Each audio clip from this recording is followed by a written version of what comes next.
The Catfood Bowl Minor #Tumbling Red has begun, and the action is already red hot, with 100 players battling to make it into the top 16. Here are some highlights from the ones that qualified.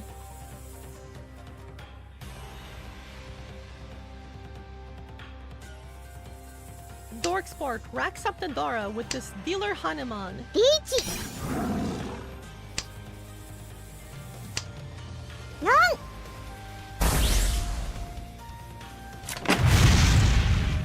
Peachy! 一発ドラ3ドラ2羽マン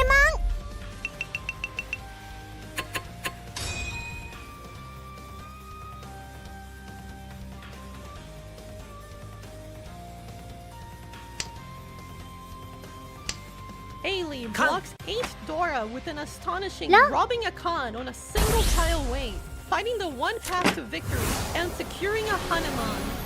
ジャンカン1通ドラ2ドラ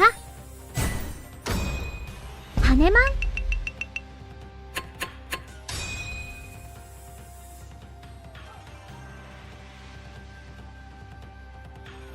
Imacao calls their way into a massive Sum Baimon, leaping ahead of the pack.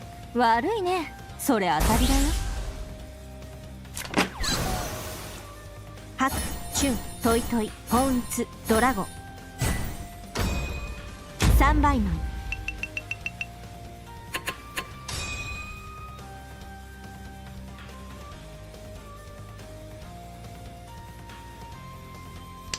G Demo gets off to an explosive start with a Hanuman in their very first hand. Run!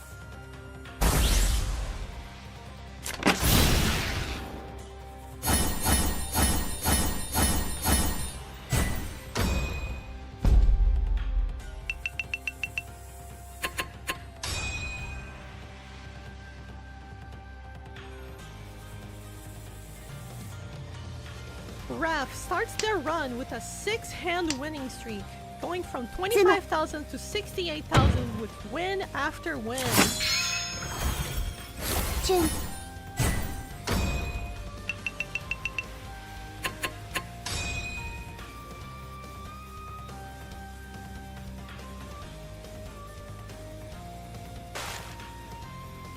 Jumbo launches above 70,000 points with an all-star 7 Dora Baimon.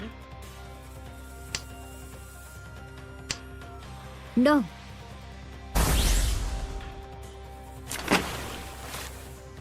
リーチタンヤオドラ3ドラ3ドラバイマン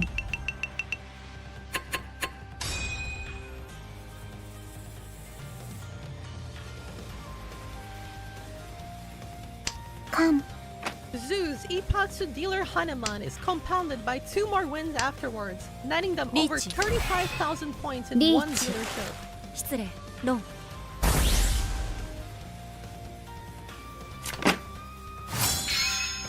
リーチ一発ピンフドラ2ドラドラハネマン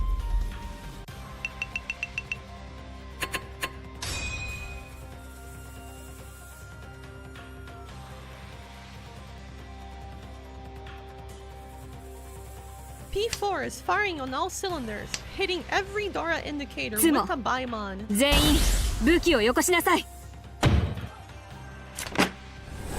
リーチツモピンフタンヤオドラ2ドラ2バイマン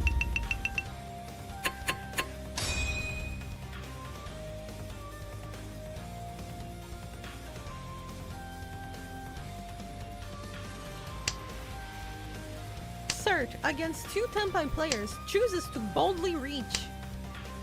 リーチリーチ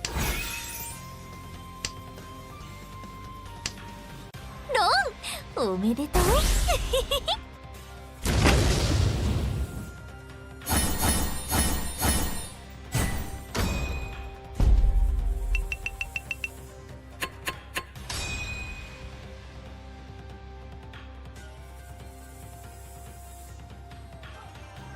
Kristen drops 2 of their opponents into the negatives with this half-flushed sumo. リーチ楽しみ。リーチつも。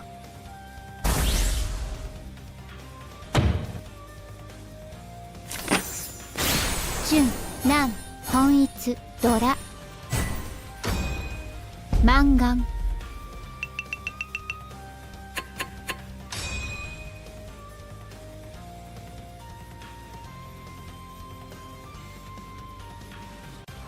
Reach! Mahjong Tas takes the lead and never lets it go with his instant dealer Baimon. チェモ勝利の味がするぜ Reach! 一発チェモピン単ヤドラ2ドラバイマン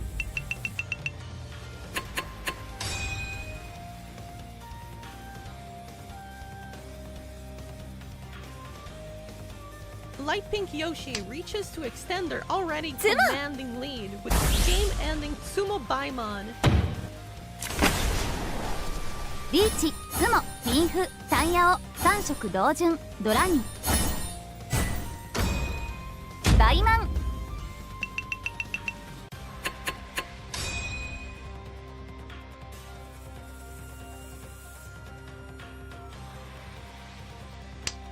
Pelag shoots for the stars, keeping early dragons, and it works out perfectly with his first row Big 3 Dragons Yakuman. 大三元。100万。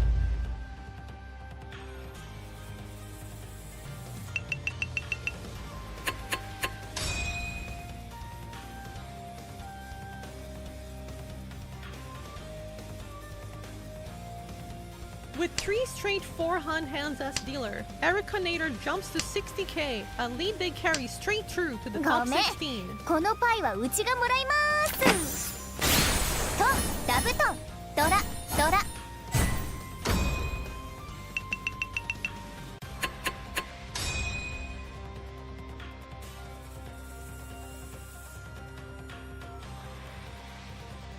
Bobolai extends their lead, taking advantage of all the Kondora with this mixed triple sequence Baimon. ロンごめんな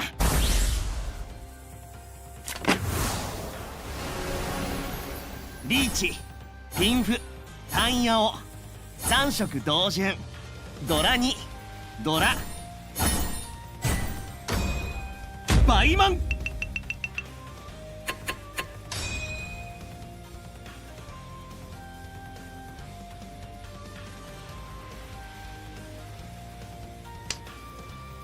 リーチ一巡先見えた Chris starts his game off right with an instant dealer Hanuman.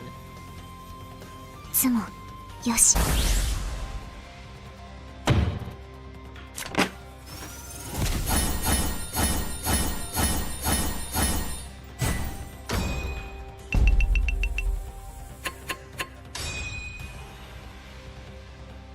These are your top 16 players. Tonight, they battle it out to see who moves on to the top 8.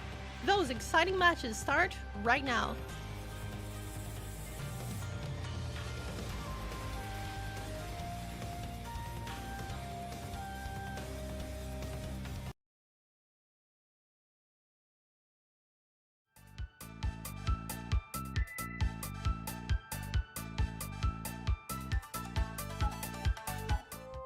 Hello, hello, hello, everybody, and welcome to the Catfood Bowl Minor 2024.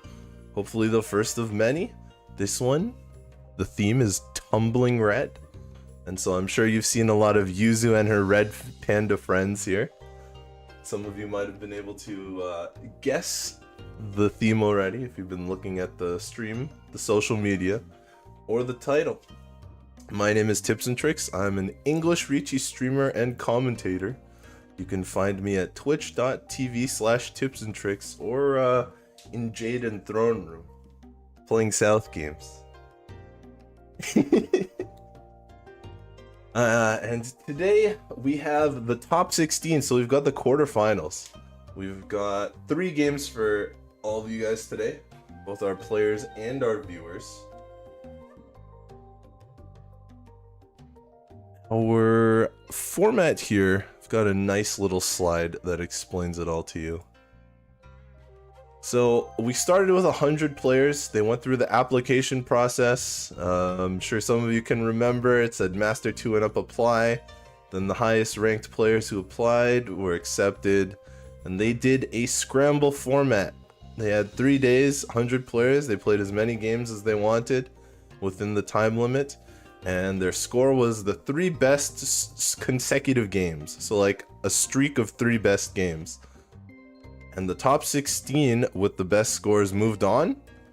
But all those scores are going to be wiped today for top 16 and for the rest of the tournament.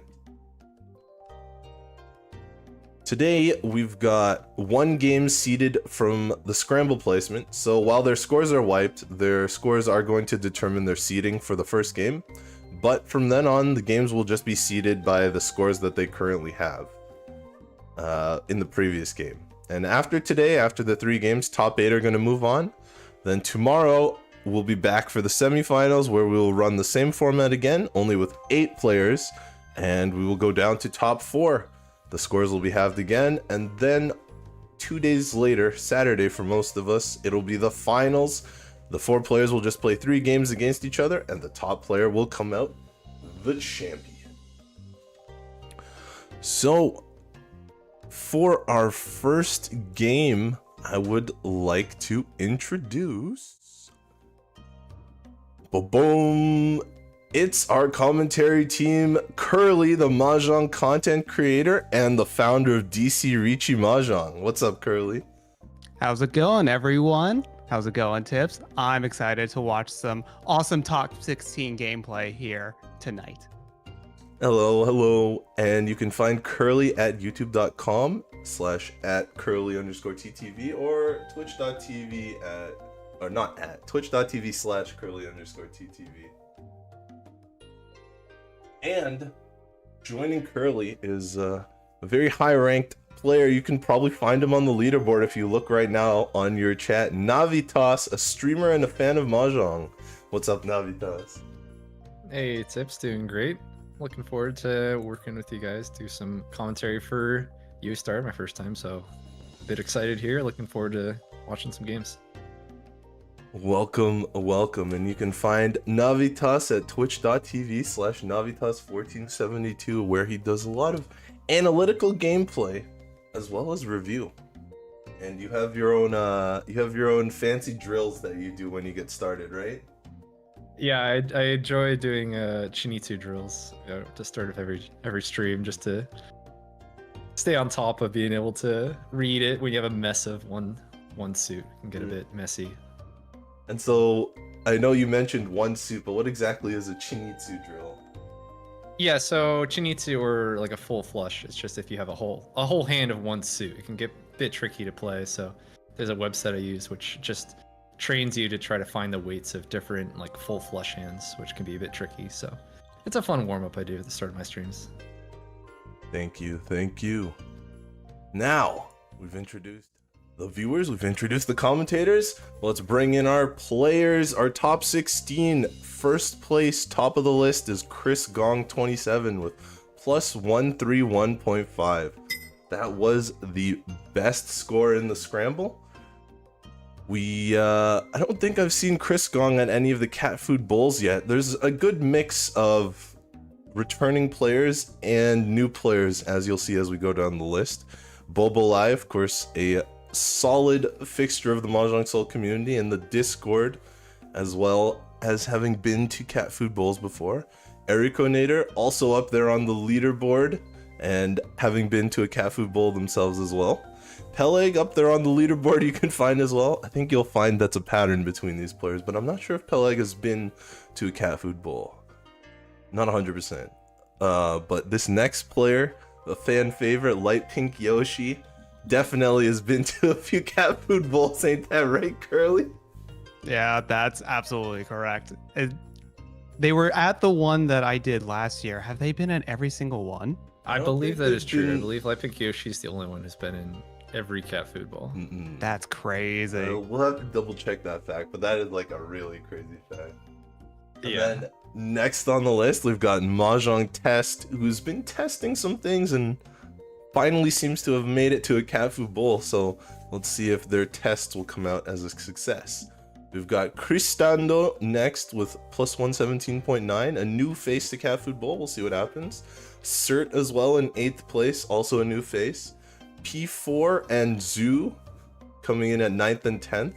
They're also new faces to Cat Food Bowl, so we'll see what happens. John Bo, returning veteran, coming in at 11th here. Wrath, also a returning veteran. I know Wrath has made it to the qualification stage many times, but I think this is his second top 16.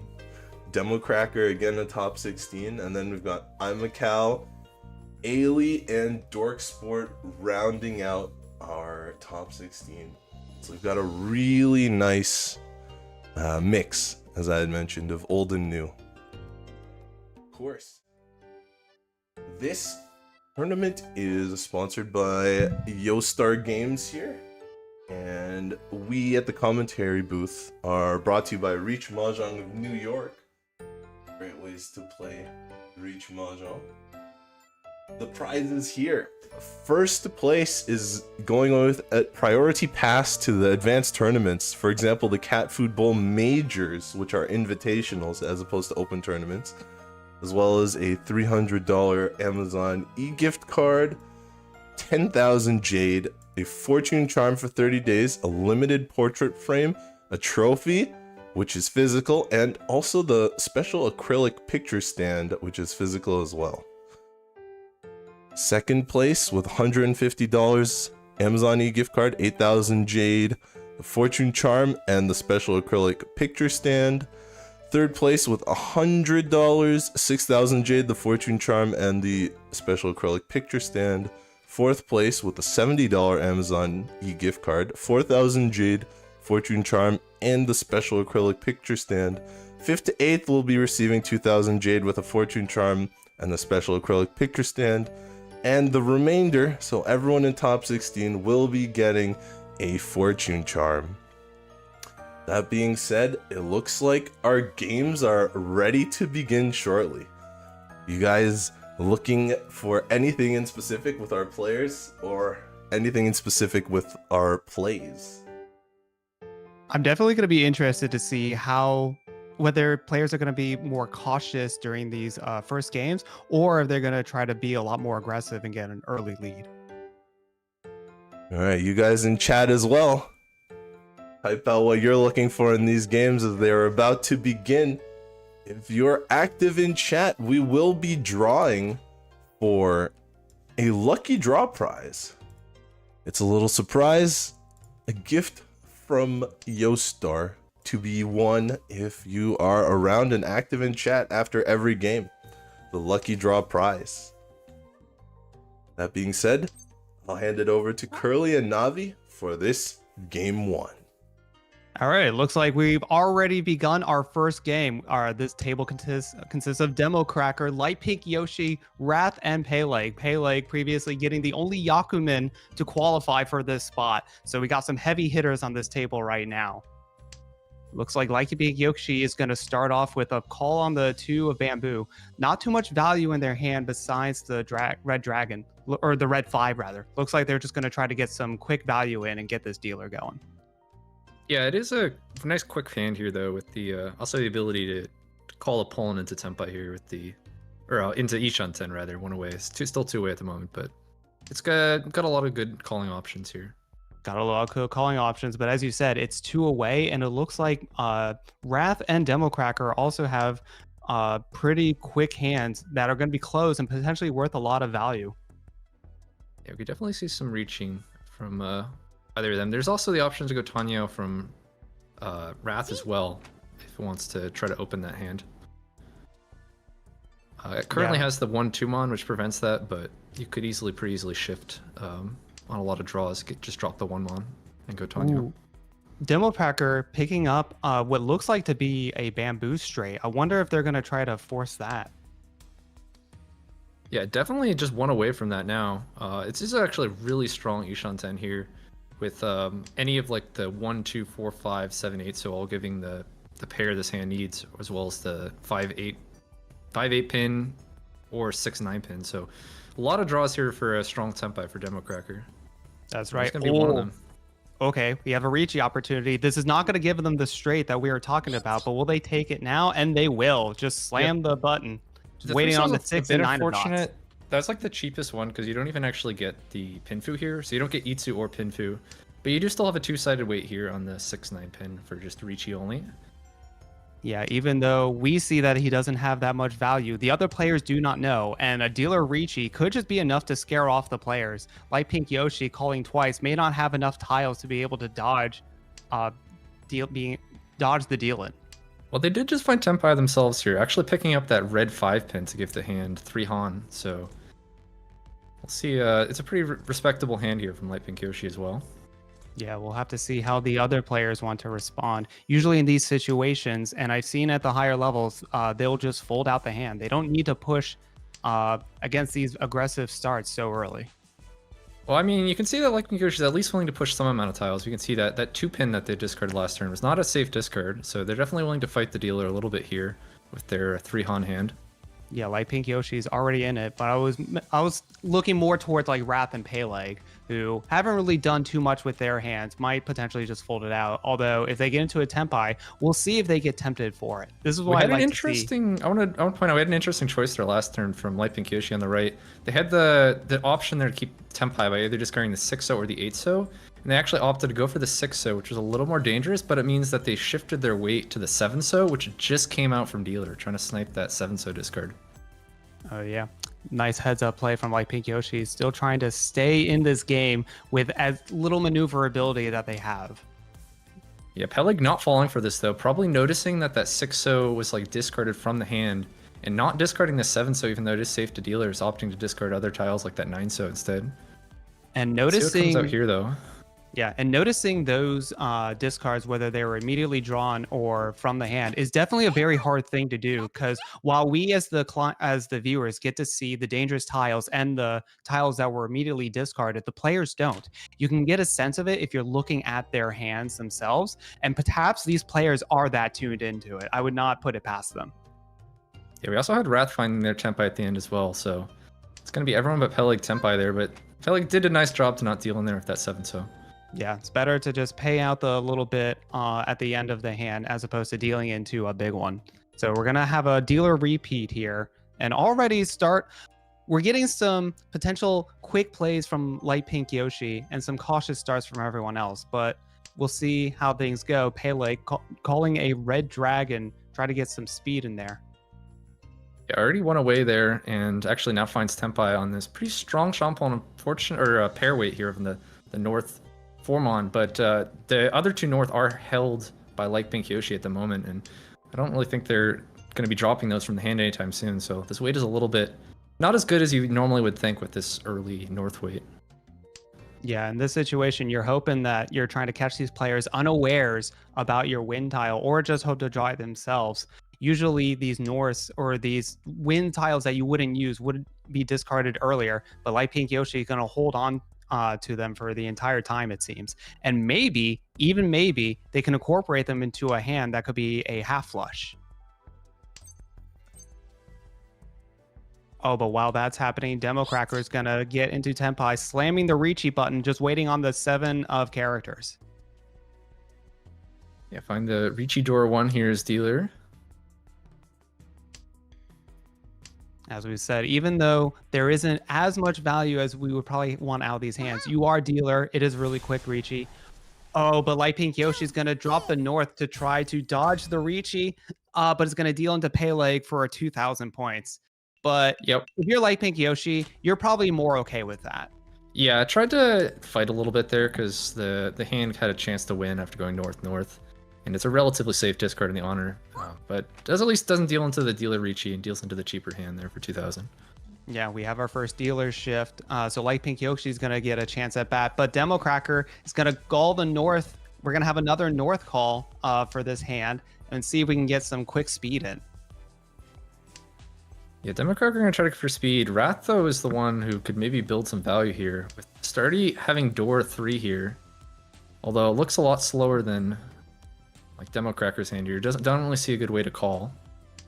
This is always the contention that you see in Mahjong games, where it's the power, it's speed versus power. Can the quick hand get in before the powerful hand gets into Tenpai and lands the big hit? Ooh, picking up Yoshi that also 5 has dot said is going to help a lot. Yeah, that is true. That's a nice one. Could also see Light Pink Yoshi's had a couple nice draws here, and is maybe could go Tanya themselves, which again would just probably just be like a Tanya only, but could yeah, now drawing the 6 mon as well. We could see Light Pink Yoshi try to get in here with some calls. One thing I do notice about these higher level players that I've been trying to incorporate myself is how often they hold on to these honor tiles. They don't just give them away early willy-nilly unless they know that they can be cleared. With the North already called, you don't want to give them any more advantage than they already have. Wrath's going to pick up that 4 of characters, fits right into that 2 and 3 of character weight. Now they're deep in the tank, going to figure out what they're going to drop. Decides to drop the 8-9 of bamboo shape, or at least the 8 so far. Most likely the 9 is going to come right after. Pick up a 6 that doesn't... It's a bit of a side grade for their hand. They wanted the 7 of characters, but that is still going to get rid of the 9. It's actually a pretty significant upgrade, because now Wrath actually can call, because his hand has options to go Tanyo here. That's true. That's a very good observation to be made. Although, Wrath is not the only one with Dora on deck. Peleg also has 2 Dora of their own.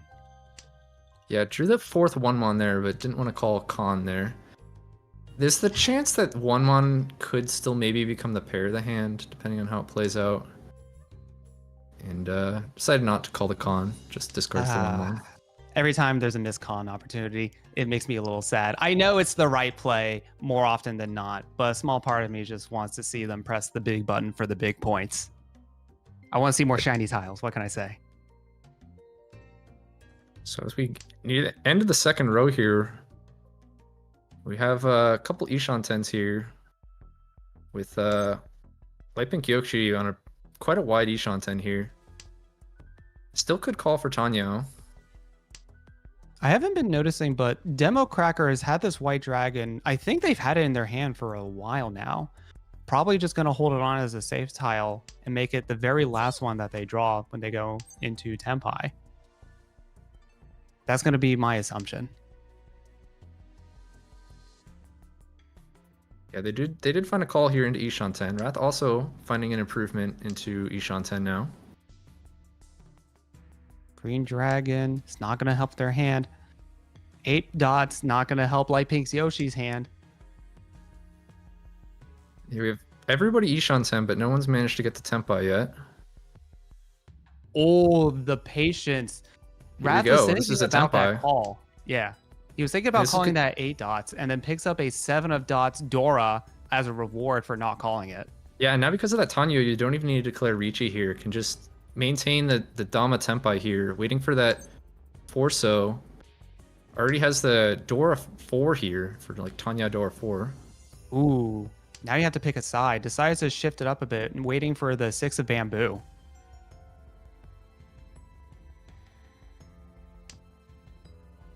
Okay, looks like Peleg's going to drop one of characters. Might potentially drop the other 2 and just stay safe for the rest of this hand. Which would be a good call because we see how much value is potentially out on the board. We did have Light Pink Yoshi just calling that 9, so no Yaku here, but is just trying to beat Tenpai at the end of the round. Yeah. Wants to maintain this dealership. I was about to say, if they maintain their Tenpai, they'll hold on to their dealership and have another go at it. And that is what's going to happen here. Just 2 players Tenpai, and everyone gets a scary look at Wrath's hand here. Yep. It's like, this is what I had on deck. Be afraid of me. All right, we get another dealer repeat. This is what I was expecting from these first few games. Just very cautious play, kind of feeling each other out. Not going to make any too many big, bold moves until it gets later in the hand where you have to make some plays. But it looks Really like the start... Yeah. Dealer hand here from Light Pink Yoshi. This is definitely the kind of hand you're looking for. It's already 2 Shanten with some nice shapes here, and even has a Dora. That's right. Well, we'll see if Wrath has something to say about that. They have a pair of dragons in hand. See if they can try to go quick with it. But Peleg's holding on to that red dragon that they started with. I wonder how long they're going to hold it on for. I don't think that much longer unless they happen to pair it up. I'd say as soon as they draw something useful, it's probably going to be their next discard. Yeah, most likely. I do believe that would probably be the most likely case. There it is. There goes the red dragon. Wrath is going to pick that up. What do they discard? Drops that 8 of bamboo. And while they did pick up that red dragon, the rest of their hand still needs a bit of work. They don't have any other completed sequences, but they're getting some help from Light Pink Yoshi to make some progress. Only 1 tile away from Tenpai. リーチだよ But Light Pink Yoshi doesn't care. Slams the Reachy button as a dealer within the first row, waiting on the 4 of dots. Not a great wait, but first row dealer Reachy, you might as well just send it. Yeah, definitely no reason to be scared to reach a bad weight, especially when you have Dora as dealer. We'll see how all the other players react. Usually what I see is when it's a first row dealer, Reachy, and you don't have a lot of value, you're a little far away, they'll probably just try to back out. Though Demo Cracker does have Demo Cracker has a Dora. really strong hand here. If can catch up, it's like a pretty decent Ishanten. It's the red 5 pin is a bit awkward. It definitely is. They need the 6 of dots to be able to use this red 5 very cleanly. Well, we do have Wrath finding his way into Tenpai as well here, waiting on that 5 pin. It is just the red dragon only, but it would be a pretty impactful win to stop Light Pink Yoshi's deal. So while Wrath is only waiting on the 5 pin, they could potentially get other tiles to shift around their weight. I would be afraid if he would draw the 7 of dots, because that would deal right into Light Pink Yoshi if they try to go for the wider weight. Oh, there's the 4 of dots we were just talking about. And there's another 4 of dots for Light Pink Yoshi. Just sumo it. We're going to get some big value. We got some cutscene. ツモドラドラ Reachy, fully concealed hand, Dora, and they get another Dora for a dealer Mongon to continue their dealer streak and get this early lead on the first table. That's always a really good feeling when like you sumo and then you get to see the surprise animation where Oh, yeah. if you don't know, the Mahjong Soul is a special animation when you get a limit hand. And so when you get the surprise animation, it's like, oh yeah, I must have hit arrow. Yep, that's right. It's like, oh, I wasn't expecting that, but I will definitely take it.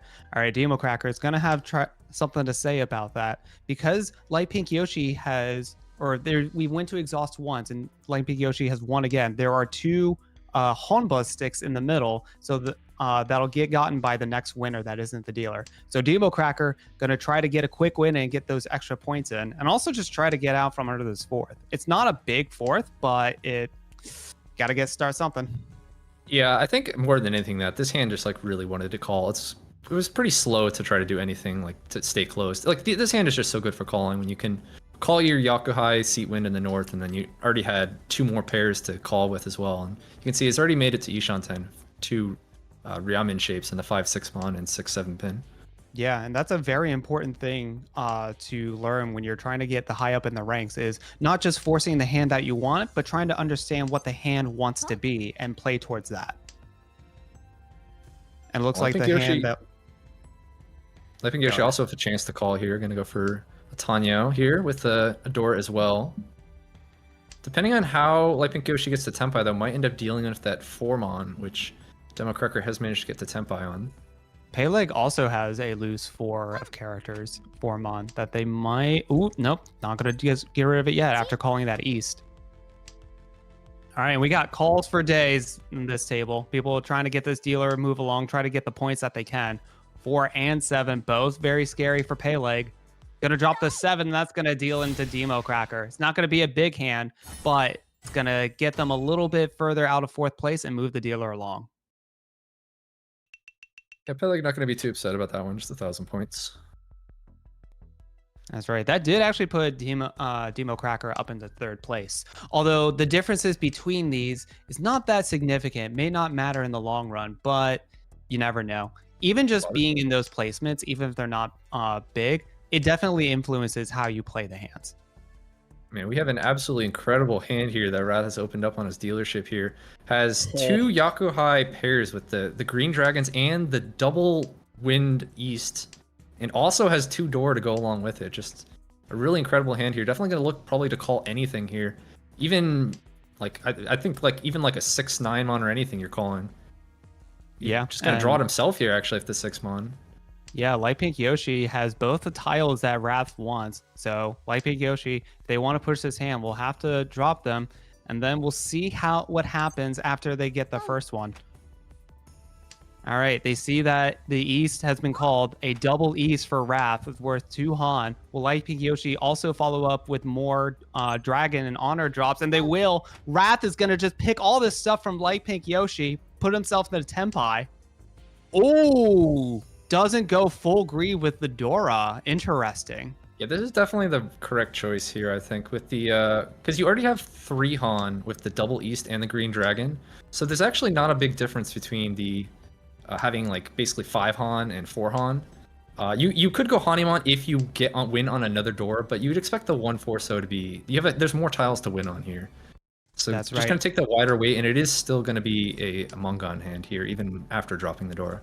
As you mentioned, that is a very important aspect of becoming a high-level Mahjong player, is understanding what your hand is worth and the thresholds where you get big point score bumps. But Demo Cracker is just going to say no to that. Just get a nice, quick 3 Han 4K hand and try to continue to climb out and make their way up these standings. Yeah, Demo Cracker had a quick hand as well. Even had a chance to win on the door for a Mongon, but it's going to be happy there to win on the 6-0 and just take the 3 Han win. Yeah, that's right. Looks like to start this off, Wrath has a pair of red dragons that might accelerate their hand. Peleg's dealer hand has potential to be really big. They have that green dragon Dora. This is always an interesting state of the game when you have a honor Dora, especially on the dragon, and you have multiple players have one. How long will they hold on to them? Because you don't want to feed into someone that has the double and then just have them guarantee get like a Mongon hand. So the fact that it is the door is going to really influence how these players play this hand. Yeah, we'll see who ends up dropping it first here. It could also be that they are trying to agree to get the pair themselves. Okay, Peleg's the first to do it.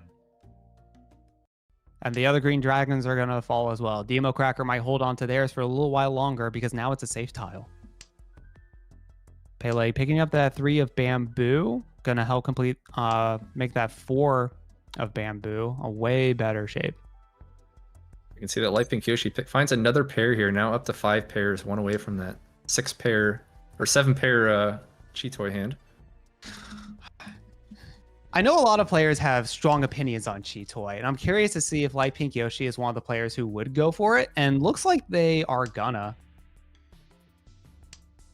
One of the indicators that I'm seeing is that they're getting rid of the middle tiles so that they can go and wait on the wider, harder to utilize in hand tiles and try to get people on those discards for 7 pairs. Peleg also found a pretty strong Ishan 10 here. To sort of like a headless Ishan 10, just trying to find a pair for the hand.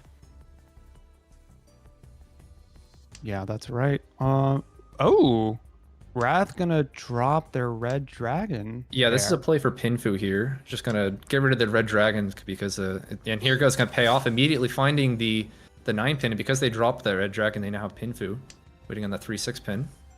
There's 3 of the 6 pin being held by Light Pink Yoshi. Here's another Tenpai. Will Peleg fight back? What Peleg wants to do here. Normally, I think he would go for 6-so here and then wait the 2-5-8-so. Or you can also go 7-so and wait 3-6-9, so that works as well. Yep, they have a 3-6-9 of bamboo weight, really wide one. Demo Cracker picking up the dangerous tile, sniffs it out, drops the 3 of characters instead. Light Pink Yoshi gonna drop White Dragon. One of the good things about the 7 pairs is you have a lot of good tiles to fold out and still kind of maintain progress towards a winning hand.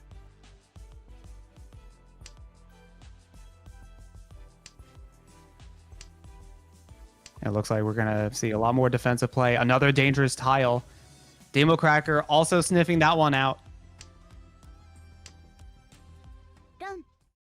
And that's gonna that three of dots is gonna deal into Wrath. Doesn't look like a big one, just Richie Pinfu, nothing else. But a win is a win. You're happy as that with Wrath. And Pele gonna sink a little bit further into 4th place as we begin the second dealer rotation. We are now in the South round.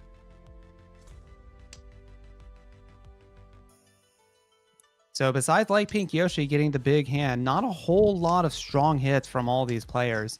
But sometimes you don't need that. Death or defeat by 1,000 cuts can definitely be a way to victory. Might see another try to sort of cheap quick hand here from Democracker. He's going to call this Green Dragon. He's one away here. He's dropping the 3 bamboos here. Maybe trying to look to wait on the east sort of pair wait, if you can find a 1-4 on.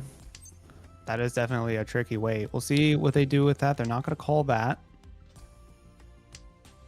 Ooh, drops the 6, and looks like they're going to... Looks like they're trying to... Demo Cracker is going to try to keep their options open for calling the east if they pick up another one, potentially. Ooh, here's going to be that Tempai, and it's going to be that east pair wait. Yep. I've had a chance to call the 1-mon with the gonna try to with the west pair. Try to use that as the Yakuhai, but I guess the west was already discarded once. Wrath paired it up after Raven cut, so there's only one of those west left for Wrath. Yeah, that's right. And Wrath has those 2 Dora Wests in hand. If they can find their way into a Tempai, they can fight back for a really big one, though it's gonna be a struggle. If anyone draws the east, it's most likely gonna get discarded, or it's just gonna get picked up by Demo Cracker. It's not a whole lot of value, but they get to get a little bit extra points for their dealership and maintain it as well. Yeah, that east pair weight working out. Sometimes you don't need a giant leap. Sometimes you just need to take it one small step at a time and just climb your way up. And that seems to be the strategy that Demo Cracker is able to find on this table. Or to start things out, Light Pink Yoshi has a pair of white dragons that they can call, and they pick up a red 5. Doesn't seem like they can do too much else with that. The east, now that we are in the south round, the east pair is not as valuable, or they could just use that south potentially. There's a chance that if Light Pink Yoshi picks up enough of the Sozu, that this hand could turn into a half flush. So something to maybe look at, depending on how the draws work out. Ooh, decided to... Oh, well, it wasn't that bad. I was about to say they dropped the 3 of dots as a guess and picked up the 4. Not as bad of a hit because they can still utilize it with that remaining 6 dots. But the shape is not as good. Oh, and I just noticed Peleg and Light Pink Yoshi both have the pair of white dragons. So they might be locking each other out unless they can form their hand to use those white dragons as their pair. Will be interesting to see how these players want to handle this situation. Demo Cracker is not going to call that 9. It looks like all of these players are going to want to keep their hands closed. Yeah, the south has already been twice cut for Demo Cracker, so Demo Cracker doesn't really have any way to open this hand up at the moment. So we're just going to have to keep it closed and try for a Ricci. Yeah, it looks like while Peleg and Light Pink Yoshi are going to have their hands locking each other out, that's going to give Wrath and Demo Cracker the opportunity to press their hands for potentially really big hits. And Wrath looks like they're doing just that. The 3 of bamboo going to be a huge pickup for them. Yeah, actually finds Tempai here. It's not going to declare Ricci here. Just going to stay Dama Tempai here with the Pinfu Tanyao and also 2 Dora. It's already 4 Han without the Ricci. That's right. And, even if you maybe even get a Sanshoku if you find a 2-so or a 5-so. Yeah, Sanshoku meaning the mixed triple sequence. They have the same sequence in all 3 suits. Potentially very powerful. It would mean giving up the 8-so Dora though, so it's debatable whether or not it's worth it. Well, here we go. That Dama Tempai working out here with a sort of a stealthy wait here, and it's going to work out for a 4 Han pickup here for Wrath. Yeah, that's right. And I found that's what you have to do at these tables. Whenever you slam that Reachy stick in the middle, is such a huge warning flag for everyone. And these players are good enough to know when to fold. And so you have to be sneaky and shadowy if you're going to try to get any sort of advantage on these tables. And Wrath was able to do just that, putting themselves in a pretty solid second place there. Light Pink Yoshi going to call that East on their dealership, try to continue this first place dealership and go as fast as they can. Oh, and they pick up a Dora with it too. Okay, now this hand can cook a little. Yeah, it does need to find a pair at some point, but it's still pretty early on in the hand. There's a lot of tiles you could try to pair up. Yeah, that's right.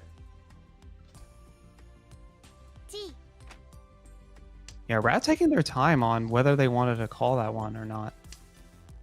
It looks like with that call, they have to force their hand to be an all simples way 2 through 8. And it looks like it might work out too. Yeah, it's one away for that hand at the moment. With door 2 as well. Pretty respectable hand. I'm very curious to see what Wrath drops here. That 7 could potentially use for more shapes. Going to drop the 6 of characters. Try to keep their weights and tile acceptance as open as they can. Well, here's the Tempai draw for Democracker, who finds that 6-0 and takes the Reachy Pinfu Dora here, waiting on the 2-5 mon.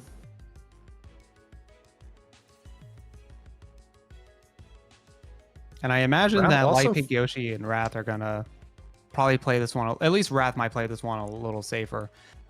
With such a big point lead and against Reachy against a lower point total, that's a potential huge swing that you do not want to deal into.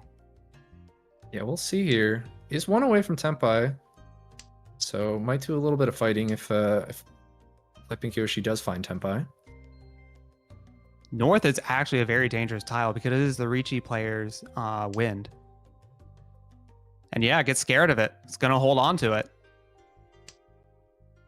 I think with that, Wrath is going to have to just play defense for the entire hand. There is no way for them to incorporate that North into their hand after they've already opened.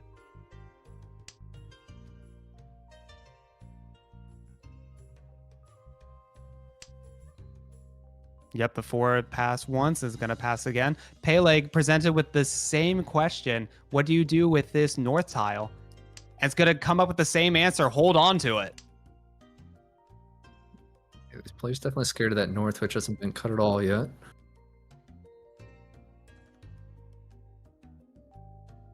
Yeah, very reasonable play from this, because even if Democracker sumos here, Light Pink Yoshi is the one who's going to have to pay the most of it because they're dealer. So if you're Wrath and Peleg, you're more okay with the sumo that you would be if you weren't Light Pink Yoshi. Light Pink Yoshi was still a chance to get Tempai here. Discarded the 8 pin, which was pretty safe just because you could see 3 of the 7 pin already out. And now this 5 pin is also going to be pretty safe. Yeah, so I think, yeah, here we go. We're going to see a Tempai here now. Discards that 5 pin, which was pretty safe because of the 8 pin and 2 pin discards. And so now it's going to find Tempai on the 6-9 so. Yeah, unfortunately, as we can see, with 1 9 out there, Peleg hoarding the other 3 9 of bamboos. And all the other 6s are locked into Democracker's hands, and Wrath is probably not going to drop a 6.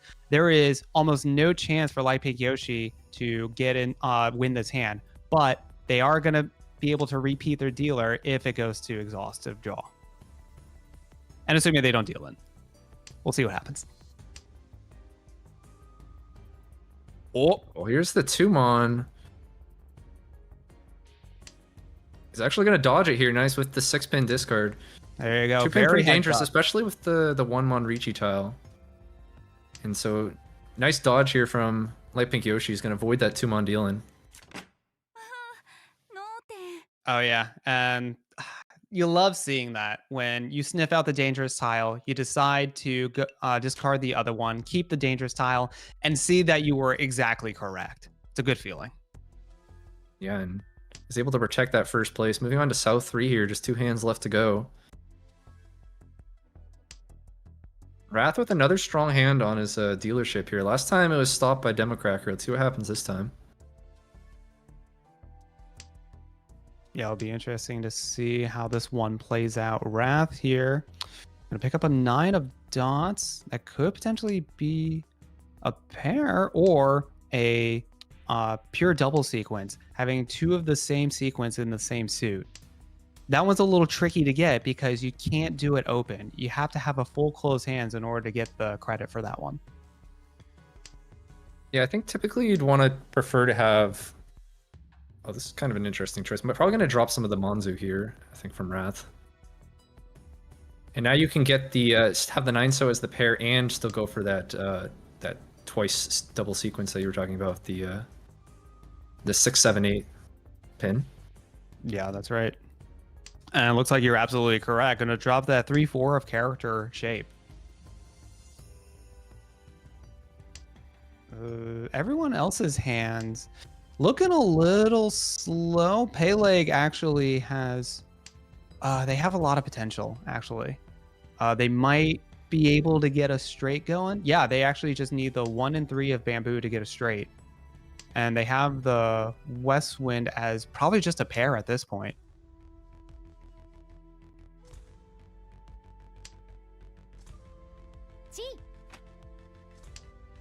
And we get Light a Pink call Yoshi's from going to Light call Pink for Yoshi. Tanya here.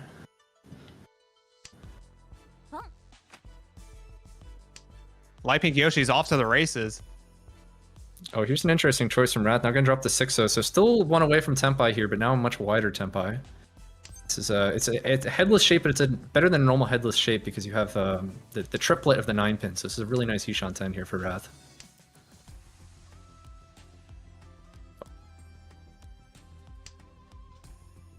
There was a chance to call the 1-so into Tenpai from Pegleg, but Pegleg hoping for more here from last place. Gonna try to keep this hand closed and get a Ricci. Speaking of Ricci, here's Wrath's Tenpai. Imagine we're going to see a Ricci.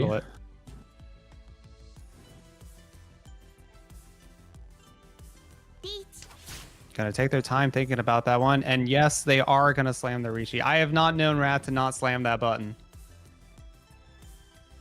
Wrath perhaps just debating which way to Ricci, because there's a couple different tiles you could have discarded there, opting to go for the 8 pin. Which this does give you the most foo. With the triplet of the 9 pin and the triplet of the 6 pin. That's right. Pele getting rewarded for holding onto those West Wind tiles. Now they had 2 free save tiles to go along.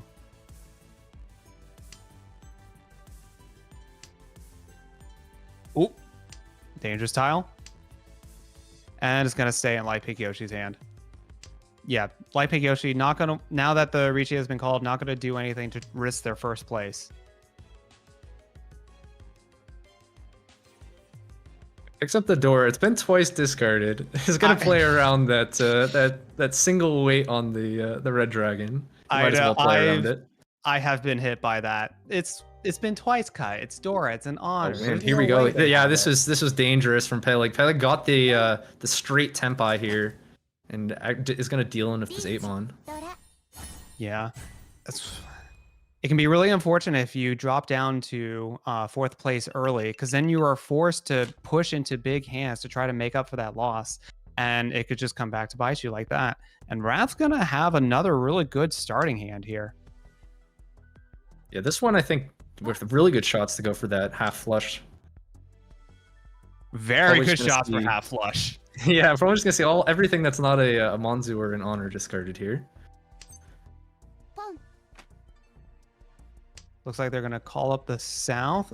Pele picking up the triple of East. Unfortunately, again, we are in the South round. It's not gonna be as valuable for them, but it's still a triple. They can still use it for their winning hand. Although Demo Cracker, oh, they have a lot of value with the Dora, but the rest of their hand doesn't seem to be... It's a lot slower than everyone else's. Wrath already won away for this half flush here. And because they have the South Wind and the 4-mon Dora, this is going to be a Mongon if Wrath is able to find Tenpai. Ooh, interesting that they dropped the 7 of characters. I agree with it. But one thing about going for half flushes is they can be very obvious at times. You've called honors. There are so many tiles in the middle. Oh, and that's going to be the exact bait that they wanted. Demo Cracker going to deal into Wrath for 4 Han. Direct hit as a dealer. Nearly 12,000 points. as Yeah, an that is a exchange. huge swing there, and that's actually going to change up. Well, Rat's going to extend his lead in first, and it's actually switches third and fourth here with Democracker now dropping into fourth place after that deal in. I know, that's right. And as a quick reminder on the tournament format, the players are going to carry over some points over into the next game. So it's not just about placements, it's also about point totals. So players are going to be encouraged to try to gather as many as they can. They can't just settle for placement. Yeah, we're probably going to see Wrath be pretty aggressive on this dealership here. It's a pretty decent hand. Definitely has some chances to a hand that you could see Wrath declaring Ricci with. That's right. And I like I also one away, but the hand, it's not a great hand that's one away. I guess it's actually still two away, but not a lot of value, unfortunately. yeah, and that's the unfortunate situation you might be in. You got to get a win in. You got to get a big win in. And a lot of those times, those stars will just not align.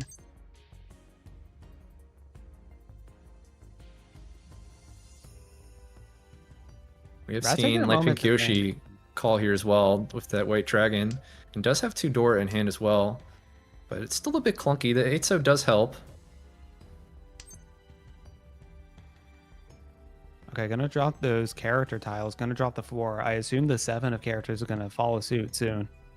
Well, this is also 5 pairs for a 7-pair hand if Wrath wants to consider going that direction. We are going to see that with the Tumon here. Keeping that option open here is one away for that hand. Yeah, when you have a 7 pairs hand, but all the pairs are close together and could potentially form sequences, you do have a lot of options for it. And it's nice to be able to have that flexibility. It can be a tricky hand to play. Now it picks up the 6-mon, so now it's kind of looking like maybe a normal hand's a bit faster here. I wonder if that's going to cut like the 5-mon. Or 4-so. Either way, giving up the chance for the 7 pairs, but has a better Ishan 10 for just a standard Ricci with good Pinfu chances as well. I was thinking the exact same thing. Light Pink Yoshi has been constantly trying to call to try to get quick hands going, but just can't get it past the finish line. Yeah, stuck at 1 away at the moment. Democracker also finds a nice 5-pin pickup here. So Democracker is going to be 1 away as well. Actually, Democracker's already Tenpai, right? Tenpai on 6-9-so here. Looks to be, but they don't have a Yaku because they have that 1, 2, 3 of character sequence. Well, they have a Pinfu. Oh, they do have Pinfu. You're right. Why didn't they? The classic didn't- wait 1 turn. Interesting. But then they had the chance to roll 9-so and didn't go for it. So Yeah, maybe wanting to go for the Ricci, they wanted more value from the Ricci, so they decided to pass the roll on the 9-so there. We'll see if this works out, and it actually does work out. Just skips the 9-so, declares the Ricci, and then wins again on the 9-so for more value this time. Hits Ura 2 off it, so definitely getting rewarded for waiting there. And that just goes to show that Mahjong isn't just about pure efficiency. It's about the human element. Democracker there clearly tricked the rest of the table into thinking that last 9 of that 9 bamboo was safe, and gets rewarded for it for a Mongon, climbing them out of 4th place and potentially within striking distance of 2nd. Yeah, definitely a little tricky there on Light Pink Yoshi. Especially if Light Pink Yoshi noticed that the Ricci was just drawn and discarded, so kind of showing that they already were Tenpai and could have won on the 9-so, but then skipping it, possibly tricking Yoshi there. Well, here we go. Pella gonna maybe answer back here. Already have a very early turn for Ricci here. If you're gonna get out from this 4th place, this is the kind of luck that you need. A turn 4 Ricci on dealer. Yeah, we'll see. Wrath does have that red dragon in hand. We'll see if he's able to avoid having to drop that tile. I imagine that Wrath would just full fold this. You have a really big 1st place. You do not want to give this piddly 4th place Ricci any points that you got. Well, here's another Ricci here now from Democracker. This could be trouble from Wrath depending on how many safe tiles he has. I guess you can go maybe with the 3-pin. But sometimes if you run out of safe tiles, you can sometimes see that the honor being discarded. Yeah, Democracker has a really wide weight with a lot of value for their hand too. 2 Dora, and they have a Tanyao. Oh, but just sumo, Peleg, just do it. That's huge. リーチツモジュン羊が1匹 It's not gonna Yeah, get this any is under gonna- Dora, but Yeah, that's but this, still this is going going to to be enough to flip the placements here. Gonna overtake Democracker now. And actually closing in on Light Pink Yoshi as well for second place now. Oh yeah, as I said, that's the kind of luck that you need if you're gonna try to climb out from under this. Although the follow-up hand is okay-ish, needs a little bit of work. That's definitely helpful. That 5 of character is gonna help complement that other 6 that they had. Democracker does already have 3 of the Dora here, so if Democracker's going to make a comeback, this might be the hand they need for it. It's not the fastest hand, but with some good draws, it could be a limit hand Ricci, which would be enough to maybe get out of last place here. If Democracker picks up either the Green Dragon or South, would that in combination with the Dora be enough? That enough Unless would the be enough direct if hit, I don't think if so. they direct hit or if they Tsumo the hand. Either way, it would be enough. Looks like they're not going to go for that option, discarding the South. I guess it was, yeah, it is twice cut. I didn't notice that. So yeah, that's definitely a good route to take. Well, it might just end up being a Ricci here. There's also a mixed triple chance in 789 for Democracker. Meanwhile, though, Peleg might not give Democracker the time here. It's already 1 away from Tempai. Yeah, there. This is what you need.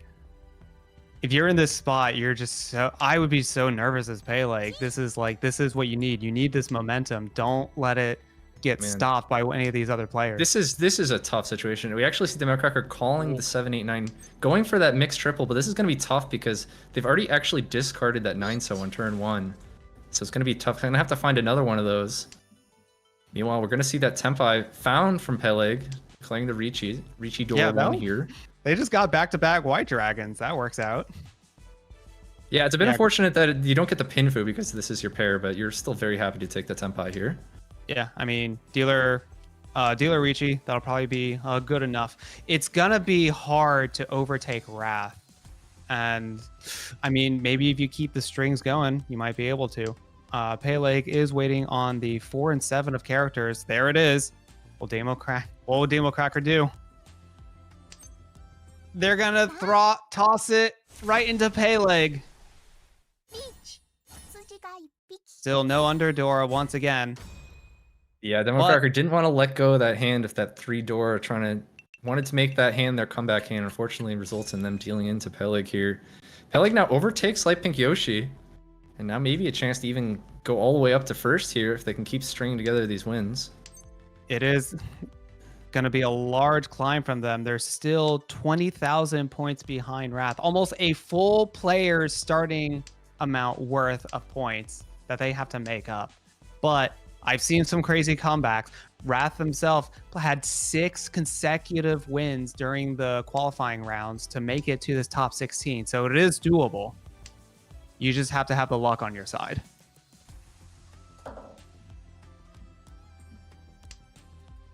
Yeah, we have so pretty fast hand here from Light Pink Yoshi here, who is 2 away from Tempai right now, but got some nice shapes. Light Pink Yoshi definitely looking to try to retake that second place here. Do it with this hand. You hate to see it from Light Pink Yoshi. Discard the Red Dragon, immediately draw the next one. It's a soul-crushing experience that literally every Mahjong player I've met has experienced. Yeah, but still, it's got a pretty decent hand here, even without those Red Dragon. Ooh, Democracker picked up a 6 of Bamboo to complement that Red 5 that they have. But a Red 5 is not going to be enough. They're going to need more. They're going to need a Ricci. They're going to need something big. They're going to need Underdoor. Maybe some content. I don't know. They just got to cook up something. If you got to cook up anything. If you do, there's a chance of getting the mixed triple of the 4-5-6 for Democracker for the, which could maybe go up to possibly like a Hanuman in value here, with especially if like the 4-so being Dora. Well, there you go. I think Yoshi did open the hand here. It's calling for a Tanya Dora here, which on sumo would actually the sumo would barely be enough to overtake Peleg for second place here if Light Pink Yoshi is able to sumo a Tanya with the Dora Forso. But he's going to have to do it against Peleg's Riichi. The dealer back-to-back-to-back Riichis are just too powerful, waiting on the 2 and 5 of characters. Although we see all 5 of the 5s, or all 4 of the 5s rather, in everyone's hand. And I can't imagine Democracker is going to give up any of them, neither is Wrath. So most likely just going to wait out on the 2 of characters, which we see only one out there already. Lots of sumo opportunity.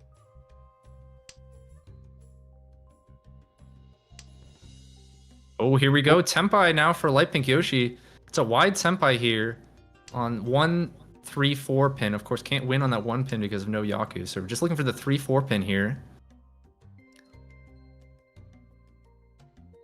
3 and 4 pin. How many do we see out there? 2 of them locked into Peleg's hand. Another one in Raz's hand. The other one's in Demo's. All the 4s are gone. Because of this Riichi from Peleg, any win here from Light Pink Yoshi would be enough to overtake into second. That's right. With the Riichi stick, the repeat sticks in the middle. There's that 3. Wrath is just gobbling up all of the winning tiles for these players, and he's just going to hold on to them, not let them go. It's looking to be at a tough spot, but if we go to exhaustive draw, which looks to be the case unless something crazy happens, we're going to get another round.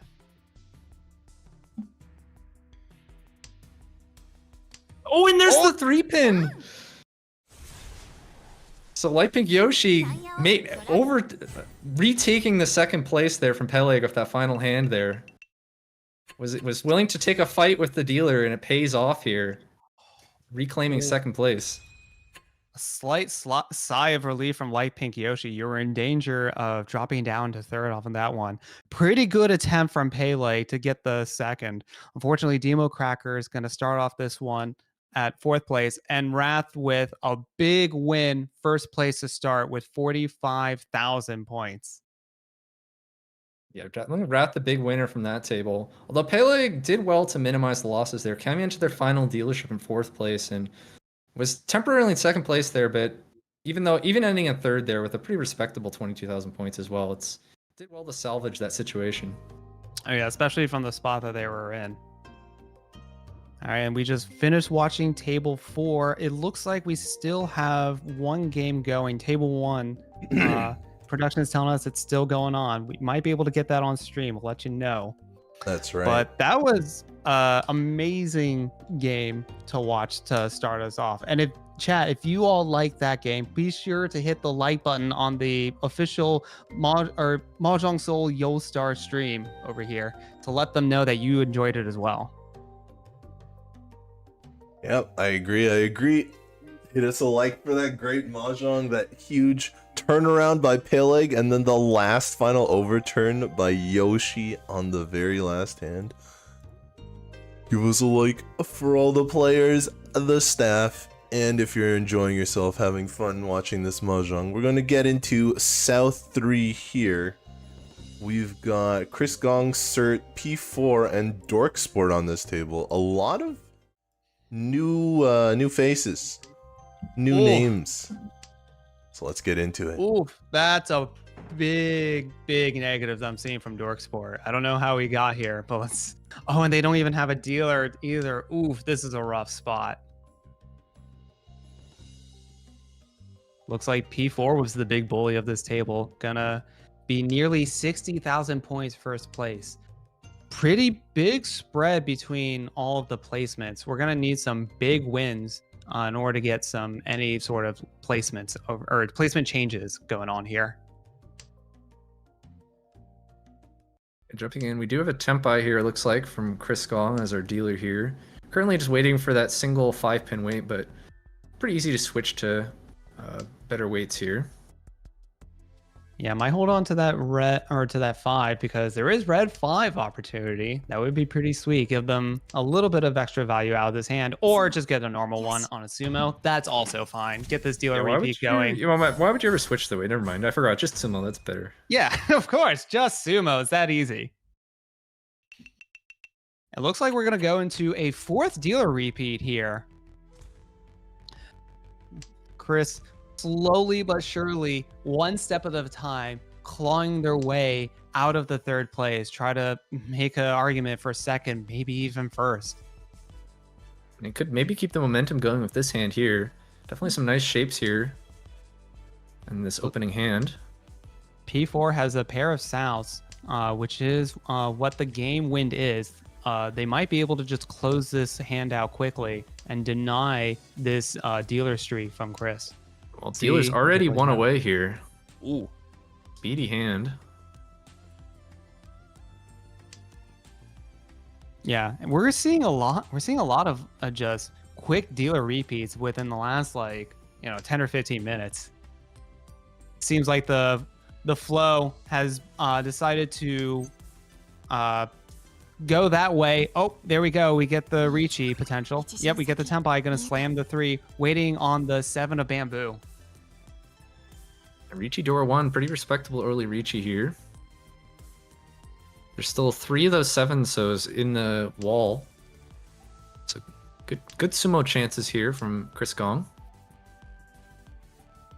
Yeah, and in these spots, the higher placing players are probably just going to fold it out. This is just, especially this early of a dealer Reachy, you're just hoping to sumo or to force Dorksport into dealing into you. That might have been, we don't know what happened earlier in this table. That might have been what it was. Dorksport maybe getting a early 4th place start and then trying to push their hands and just kept getting tripped up over it. Well, definitely can be tricky to defend against these early Reachies where there's just not much information to use to defend with here. Like we can see Cert has already had to push a couple dangerous tiles just because they didn't have anything safe. Yeah, that's right. Sometimes when there's nothing safe, you just gotta just make a guess and just hope you're right.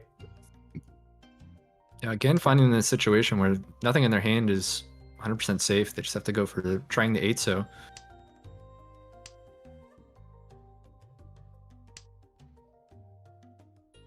Gonna draw, 2 back-to-back safe tiles with the white dragons. Very lucky for these players.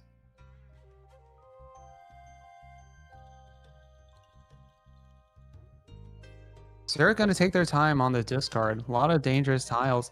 Picks the 2. Fortunately for them, it passes, which means they'll get another free round of discards by discarding the 2 of characters again. Yeah, probably spotting that the 3 of the 3-mon had already been discarded, as well as a couple of the 4-mon. So it makes it a bit harder to use the 2-mon when you can see the 3 and the 4-mon.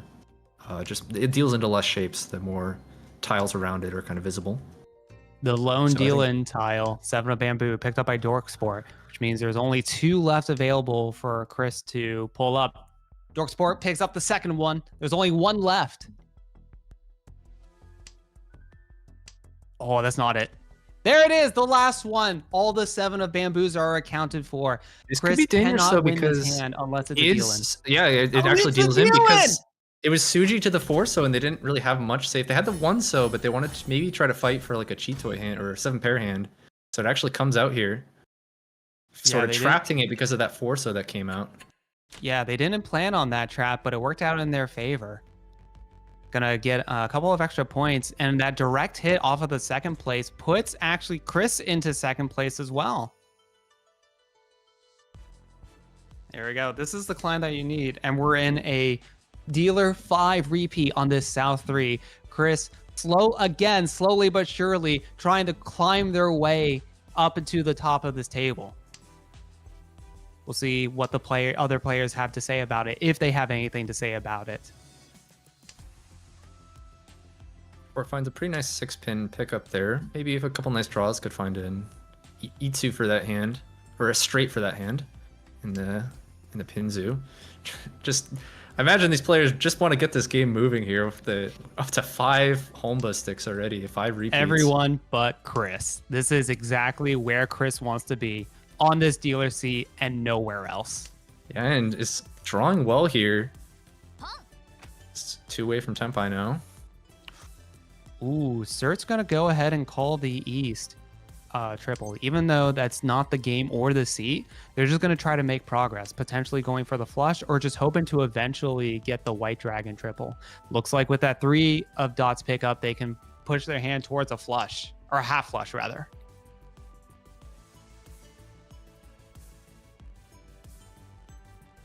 P4 as well would like to get this game progressing. You know, the longer this game goes on, the bigger the chances that they might end up losing that first place that at the moment looks safe, but you never know. So we'll see what they can manage to do with this hand. See Surt calling again here. It's now 1 away from Tenpai. Ooh, has to give up Dora. And if you're looking at Surt's discards, you have to be suspecting a flush. They've been calling nothing but honors. They've discarded nothing but bamboos. They discarded Dora even. What else could it be? Yeah, I think the table probably has a pretty good read that this is a flush. Oh, here's a Tenpai. It's not the straight from Chris, but it is still a 2-sided weight Ricci. Surt's gonna call as well into Tenpai. This is actually the same weight here on the 4-7 pin. Who's gonna find it first?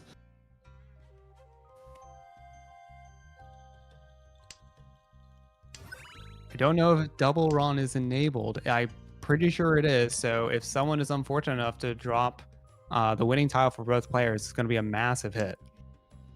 Let's hope for Dorksport's sake it's not him.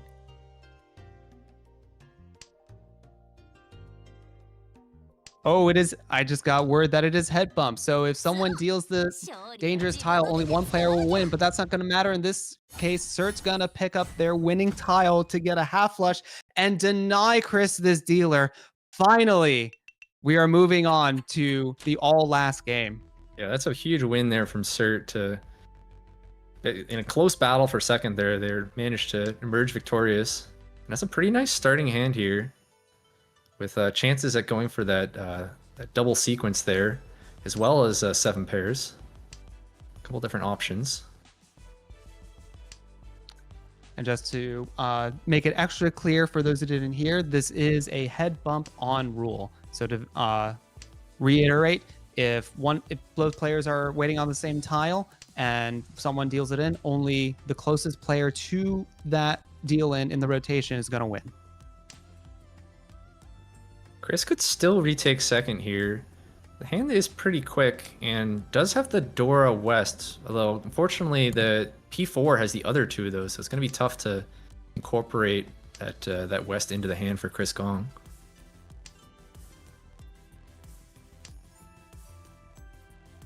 Yeah, that's right. Dorksport picking up another triplet. If they want to make a comeback, maybe we might see them trying to greed for that all 4 concealed triplets Yakuman. Depending on how the draws go there. They already do have 2 concealed triplets. Concealed triplets is definitely a big hand that they can go for. Seems far away, but they've been having pretty good luck so far. Let's see if it can continue. Although P4 probably just wants to get this triple of West and just move on. Chris gonna deny them that, holding on to it for a pretty long time. I assume Chris might try to incorporate their hand to use this West Wind Dora because they need value. Yeah, Chris really would love a Mongon here because a Mongon Sumo would be enough to retake the second place. Yeah, so any route that they can to get there, even if it means holding on to this lone Dora.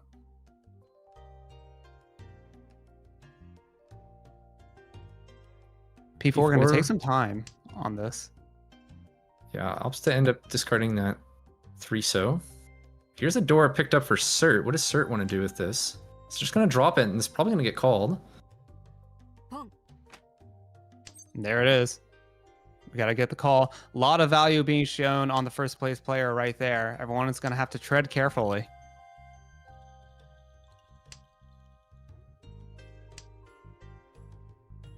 A red 5 pickup that can be incorporated into their hand looks good for a Chris. Yeah, there is a chance here if they get like a Ricci Pinfu Dora and then they sumo it and they flip an Urador. That is a route to second place here for Chris Gong. Not an easy route, but it's there. 1 away for Surt as well. I think the only way they can get the Pinfu is if they pick up the 5 dots, if I'm reading the hand correctly. Yeah, they would need to Ooh. find that 5 dots. Well, here's a Tempai. Let's see what Chris wants to go for. It does just take the Dama Tempai, hoping to incorporate a Tanya as well. It's not quite Tempai from Chris, because he's You're still right. waiting on the characters in that 4-6 of dots to shape out, but still very close.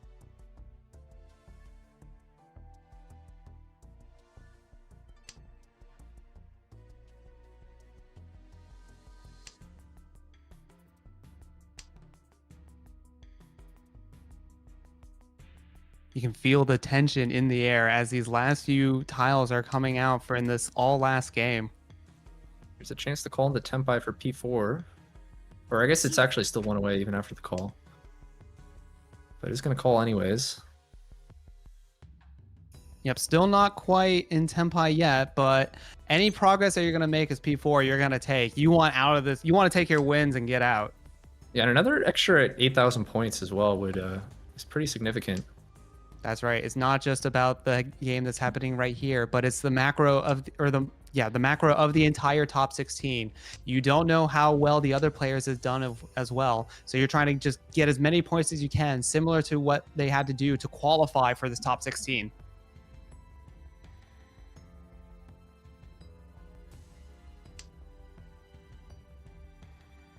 Is this 7 pairs for Cert potentially? Here's a Tempai for Dork Sport. He's not going to declare Ricci. Maybe still hoping for those 4 concealed triplets. I mean, it's the out that you got to go for. Yeah, is Tempai a pretty wide weight on the 367 Mon? We also have Tempai here found by Cert on the 258 Mon weight for just the Tanya. There's the 7 Mon, but it's going to be skipped by Dork Sport. Dork Sport's still hoping for that 4 concealed triplets. Although they only have 1. Yeah, I think their plan is to not take a win here. Well, here's a chance to win. What is Dork Sport going to do? They're going to just... They're having a moment about it. Yeah, it's awkward. Yeah. They're just going to drop the 7 Mon. I agree with it. In the game quite yet. Still believing. They're hoping for their Yakuman dream and maybe in the next hand. Yeah, just you're not going to win this one. It's not going to be enough. Really hope that the dealer is in Tempai, so you get another repeat. You're going to get a couple of points after it. The game's going to continue, and Dork Forge is going to try to hope for another win. Oh. Here's another Yakuman chance for Dork Sport. It's going to go for the Orphan Sand here, I imagine. That seems to be the case. They're going to try to get the 13 Orphans Yakuman, where you have 1 of each terminal and honor, one of them also being a pair, counting up to 13 individual tiles total. Very hard hand to get. That's why it's a Yakuman, but it's a very desperate hand to go for. But at this point, they are in a desperate spot.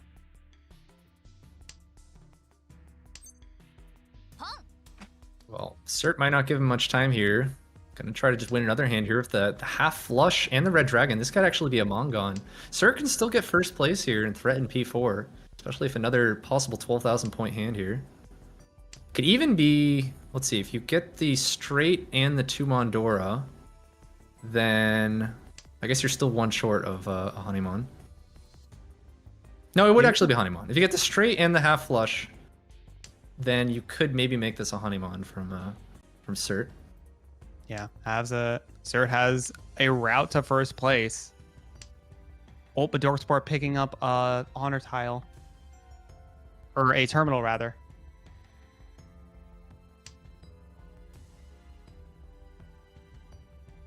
There's a lot of value to be had on this hand. We'll see how it goes. Pairs up the green dragons. I'm trying to look if they still needs to get the south, and they still need to get a bunch of the bamboo terminals. Here's a Tempai for P4. Is P4 just going to declare Ricci and try to end this game here? It is a 2-sided weight on the 5-6 pin. Let's see if they go for it. Nope, not going to go for it here. Instead, just going to take the 5 Mon weight here with no Ricci. So no Yaku at the moment. Perhaps worried that 5 Mon might already deal into Cert, even though it's just been 1 call. Yeah, especially based off the discard Sirt's been doing. Only terminal or only bamboos and dots. Yeah, actually just breaking Tempai here. So P4 respecting this dealer hand with that maybe the already a Tempai. And that's such a frustrating spot to be in if you're P4. You can see your win slowly, potentially slipping away, and there's nothing you can do about it to secure it safely. Yeah, P4's might be giving Sirt the time to build this hand up into a Tempai and perhaps continue this game. As we check in with Dorksport, still going for the 13. Hasn't made any progress on it in the last 5 discards. You hate to see it. Ooh, Well, here's 4 is going to be a that great Tempai. one. Gonna opt for the 4-mon wait. And here's a 4-mon picked up by Dorksport. Dorksport holding all 3 of the 4-mon. But, I mean, at this point, Dorksport's still so far away from this Orphan's hand. Maybe they might just defend against Sirt. Oh no, Sirt picked the wrong wait. Didn't want to wait on the Dora, and then immediately drew it. Unfortunate Should've backfire known. here. Should have known that their flow was really strong. Could have gotten it.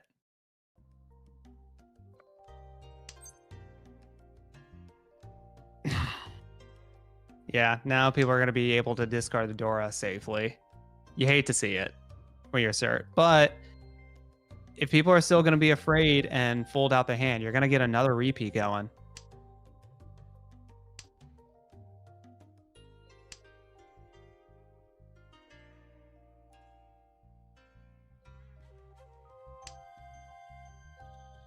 Yeah, looks like might be headed to exhaustive draw here. Right now, Sirt the only one in Tempai. Yeah, and that's Although actually very Forza significant. could be called into Tempai, and it is going to be called. Pushing that 5-mon, which is dangerous, but does give Tempai for Chris Gong. I was about to say, if Sirt's the only one in Tempai, that's a 3k advancement for them.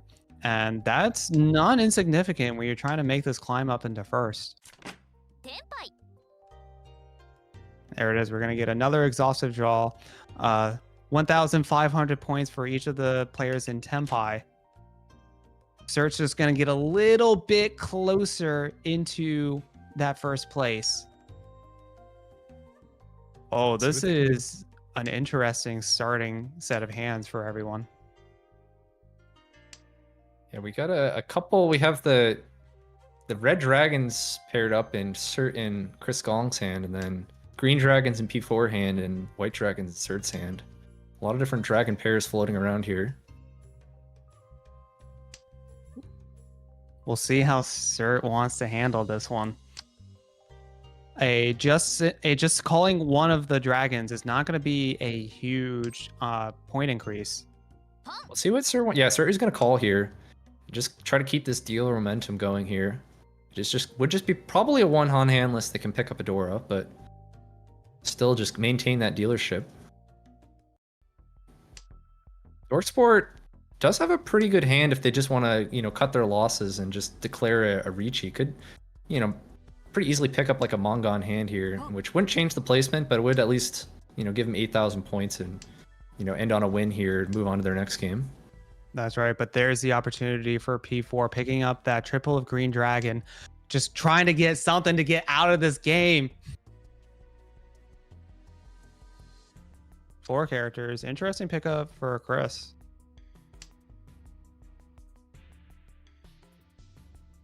Yeah, Chris is going to be kind of stuck waiting for that red dragon. Could find a 1-pin, although there's a 1-pin picked up by P4, so only one of those left. Does find a nice fill here. Yeah, Chris maybe could end up... It's possible that if Chris reaches, there's a chance that Sirt might deal in with the red dragon in an attempt to defend, so Chris could still win this hand even if this 1-pin red dragon wait looks kind of dead at the moment. Very interesting prediction that you have there, and I can definitely see it play out that way. Well, here's going to be a Tempai for Dorksport. See if Dorksport just declares Ricci. No, Dorksport still with the tenacity. Wants to keep this game going here. Doesn't want to just declare a Ricci Pinfu here. Still dreams of bigger things. It's what you got to do. He's playing towards his win, and I appreciate that, especially at this high of a level. Maybe again, just hoping that there's another exhaustive draw, sort of like that scene from the Saki anime where it's like all I need is like 4 repeats and then a double Yakumo or whatever it is. That's where Dork Sports at. And it's nice tenacity to see, but we do have a Tenpai here now found for cert, and the white dragons are still out there. The red dragons, of course. We haven't seen any of them besides the one in Zert's hand.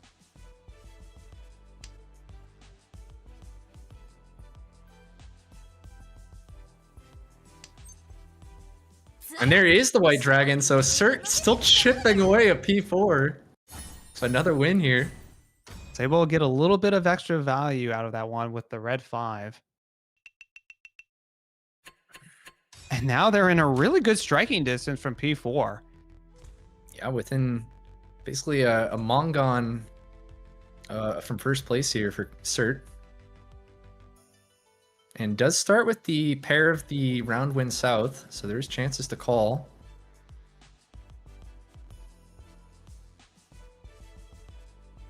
Chris with a nice starting hand as well.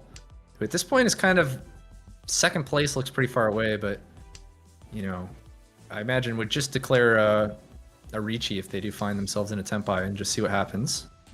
At the very least, in Chris's spot, whatever play you do, you're probably not in danger of dropping into 4th. So you can probably play a lot more aggressively to try to make up this point difference that Cert has able to build up. P4 does pair up that white dragon, who at this point is the pressure has gotta keeps mounting the longer this game goes on. We'll see if they try to end the game by calling those white dragons. Yeah, they've tried to make that route multiple times. Just get the quick Yaku, get in and get out. But they got in, but they can't close it out yet.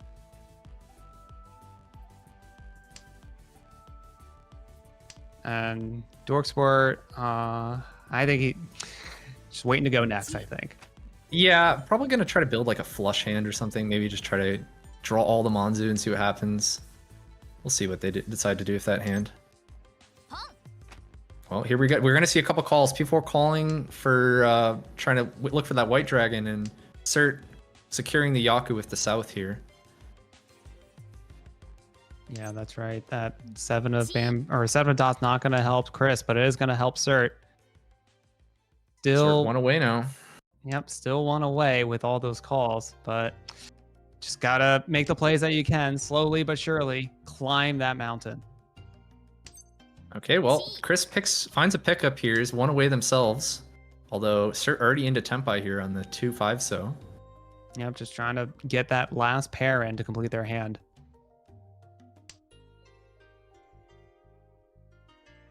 P4 picking up a Dora. You don't really care about the Dora. You're already in first place. And it might muck up your pair. P4 might be forced on the defensive here. Their hand's still pretty far from winning, and having dealer called 3 times, they don't want to accidentally deal in here. We'll see how defensive they want to take this. They're at least willing to discard the 6-0, so you can see that they do have a little bit of fight in them. There we go. There's that dangerous 2 bamboo picked up by Dorksport. They're going to hold on to it. Dorksport will not be the kingmaker here. Dorksport probably trying for those 4 concealed triplets again. And they did already discard a 2-so earlier, so maybe if they end up pairing up some of the tiles, there's a chance that 2-so comes out. Okay, look. P4 willing to push the door. It was like sort of Suji to that 5-pin, so a little bit safer.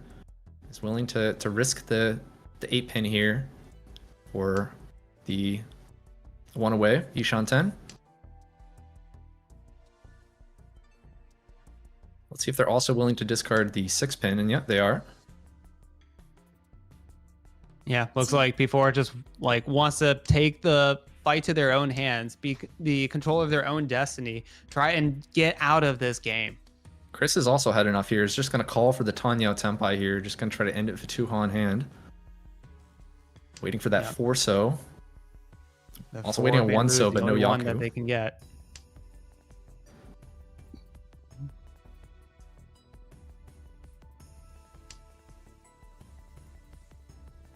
There's going to be a Tenpai for P4. I'd have to discard 7 Mon, see if they're willing to push that. And they are, so Tenpai for P4. 6 Mon, they had triple White Dragon. Oh, but there's going to be the Sumo Chris who just going to end this game here for 2 Han hand. Has had enough. This game's got on long enough. It's going to take their 3rd place. Yep, there it is. Just And P4 get is the got to points, be get out. really excited to see that one. Like, whew. Yeah, P4 sweating there for a good while. Sir and Chris almost making big comebacks there. But P4 is gonna secure that win with 51,000 points. Sir's gonna get a 2nd with just above 40,000. Chris Gong gonna get this 3rd just above their starting with 27,000. And Dork Sport big negative, nearly negative 20,000. They're gonna need some miracle game 2 and 3s if they're gonna break out of this top 16 into the top 8. Yeah, it is still possible though if they are able to get like first in both their games. Like you can see P4 this game got basically like plus 41. So if you imagine that like Dorsport is able to do that like in their next 2 games, they could definitely still have a chance of advancing. That's right. Definitely not out of it yet. And with that, we have finished all of our first round games for this top 16. Hope you all have been liking this wonderful and long endurance testing Mahjong that we've been watching. If you definitely like it, please hit the follow button and hit the subscribe, hit the likes, hit all the buttons on the YouTube page to let them know that you're enjoying this Mahjong. Right, all right. And hope you've all been enjoying the voices of Curly here and Navitas, who've been commentating the first game. Now, I know there's been a lot of talk in the chat, a lot of hype in the chat for the games, a lot of hype for what kind of prizes are available for our viewers. So let's reveal the first one. Here we've got a live stream lucky draw. As it says here, leave your comment for a chance to win a fortune charm, 30-day fortune charm. 1 lucky Jianchi will be randomly drawn by us hosts here at Yostar Games and Reach Mahjong of New York. And the winner can contact the customer support at mjs.cs@yo-star.com. Now, the question is, what's your favorite Mahjong Soul character? Who is your favorite Mahjong Soul character? I know Curly and Navitas also have their opinion on this one. You might have gotten some spoilers from their pictures, but let's start with Curly. I'm gonna have to give it to my boy Zan Tsukimi. He's got brown hair just like me, long and flowy. He is 33 just like me. And yeah, we just have a lot in common. Dang, there were some spoilers about the players, but I didn't know we were gonna get spoilers about Curly as well. You know, you always learn something new every stream you watch, so keep in tune. Navitas, how about you? Who are you feeling? Well, I don't think it's gonna be a huge surprise to anyone, considering that my avatar portrait I used for this event was Hana. That I'm gonna go for Hana as my choice here. And the first character I rolled, with a free roll early on, and just grown to become accustomed to playing Hana is my favorite character. All right, and for me, if you've been following the Catfood Bulls for a while, you hear that I love Sarah. I love Sarah, but the 3 great Janchi have all been super interesting. Kazuha Saionji, the Swordswoman, Lily Kitahara, the Nun, and most recently Kurone. I've rolled for all of them, but I finally managed to get Kurone Tojo, the geisha and owner of countless springs. Yeah, she's really elegant. She's got that 9-tailed fox thing going on, and she has an air of mystery about her. So in the chat, don't forget to like the stream, click that thumbs up underneath, subscribe to the official channel so you can get notified. You might even be able to see some of these new characters we're mentioning, or the ones that you're mentioning, in the new anime. You could almost call it the 2nd season to Mahjong Soul Pon, Mahjong Soul Kan, which is pretty interesting. We are getting the results ready for you right now, but in the meantime, keep commenting, keep liking, and we will be drawing the winner soon.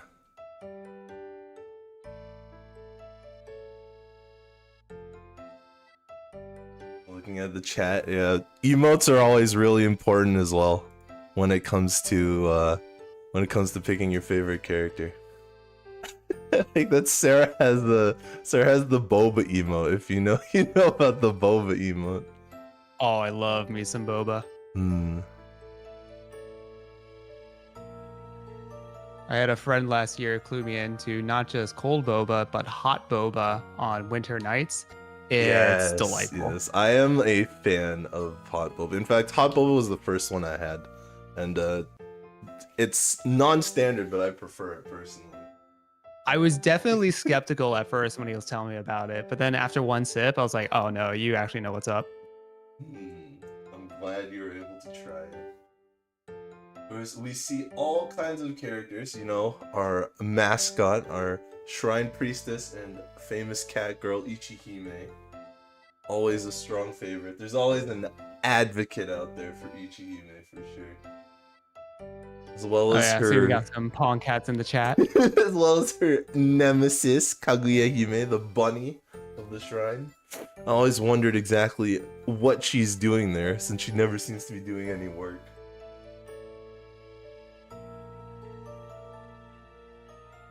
And the draw has taken place. Give me a drum roll.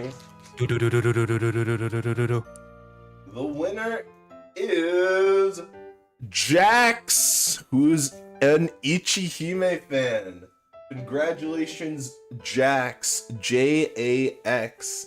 Please contact Yostar at the Mahjong Soul customer service email right there, mjs.cs@yo-star.com.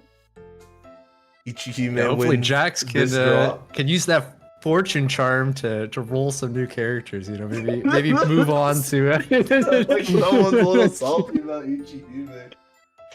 No, just teasing.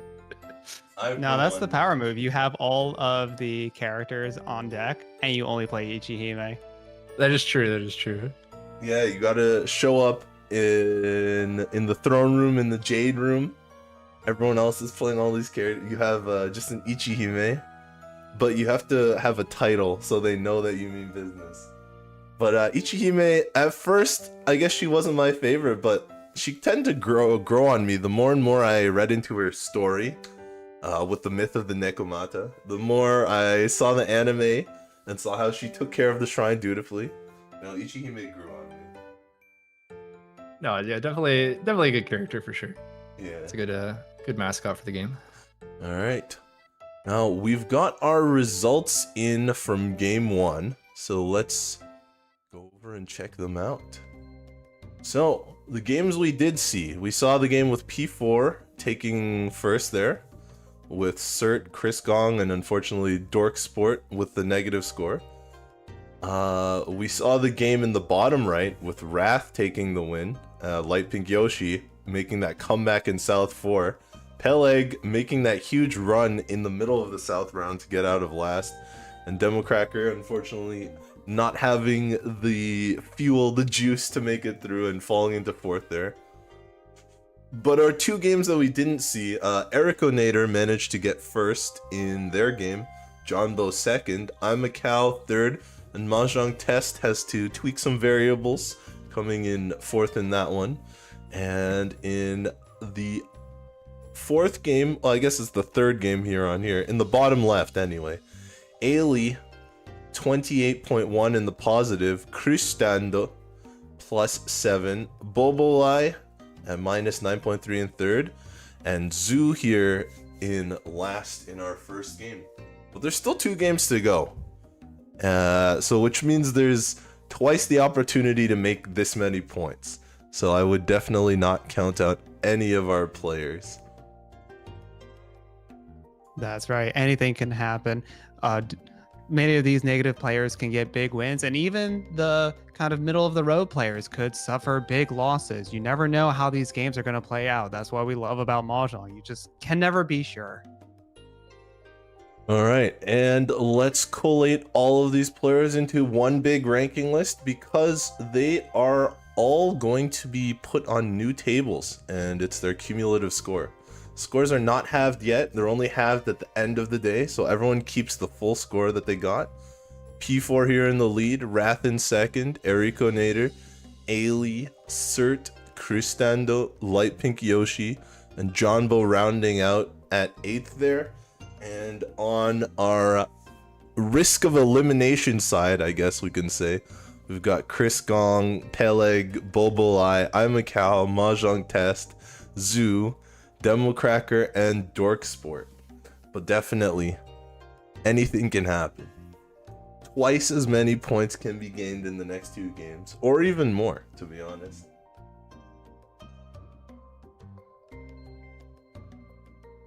We've got some people rooting for the underdog, some people happy that their favorites have scored well in the first game. And there's really a lot of room. But for everyone who's been rooting for our casters here, we're going to make a little bit of a caster switch. We will be saying goodbye to Navitas for now, but he will be back later today. Everyone in chat say bye, Navitas. Navitas, anything you'd like to say for this temporary farewell? Oh, I'll be watching the game from chat. And, you know, I'm looking forward. I'll be back later tonight. But it's been fun commentating with you, Curly. I think we definitely had some entertaining games there. It was a good start to this top 16. Absolutely, always a pleasure commentating with you, Navitas. All right, and who will we be welcoming? I'm getting nervous just waiting to introduce her. It's Nuna, our English ReachMahjong streamer. Hi Nuna, how you doing? Hi, I am doing well. I'm excited for these next set of games. Really excited. Yeah, I noticed you've been watching as well. You've been hyped up. Any players in particular you're hoping to see perform well here? I am so ready to see Dorksport make a huge comeback. I'm really rooting for them here. I hope to see a really good comeback from them. All right. Good luck, Dorksport. Nuna's got your back. You can reach Nuna at twitch.tv/IamNuna.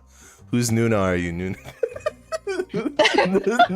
I'm everyone's Nuna. Everyone's Nuna at twitch.tv/IamNuna.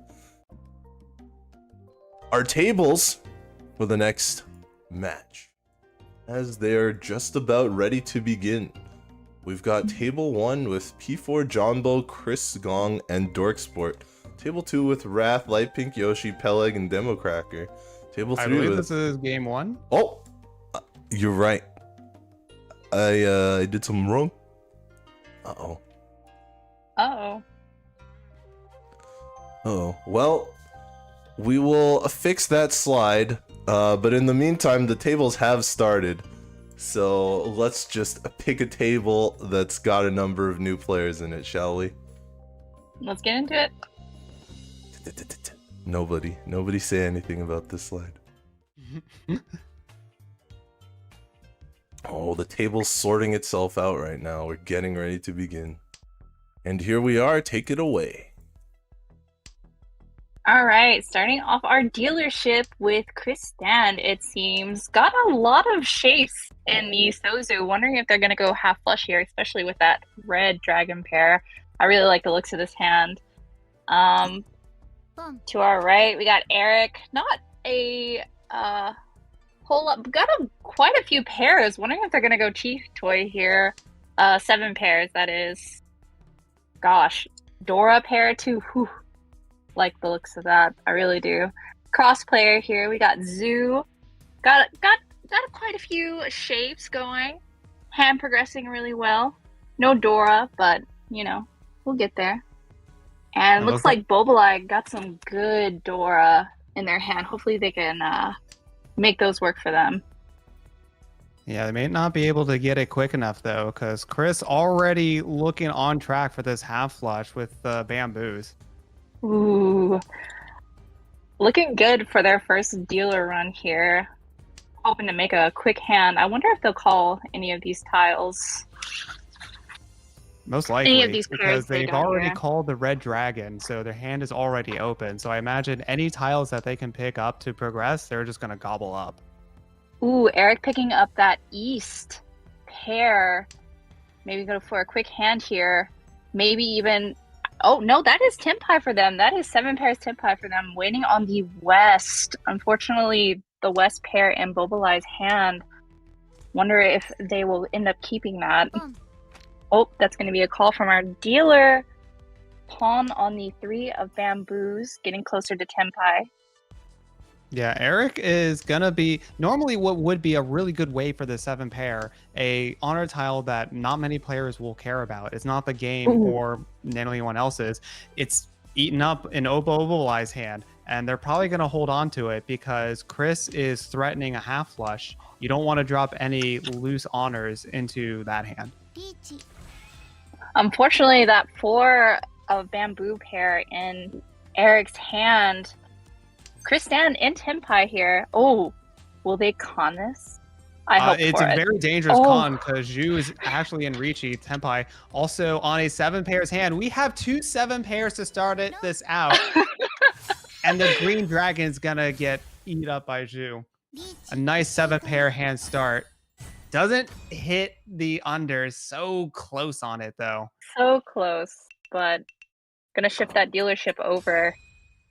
Very good weights for both of these 7 pair hands.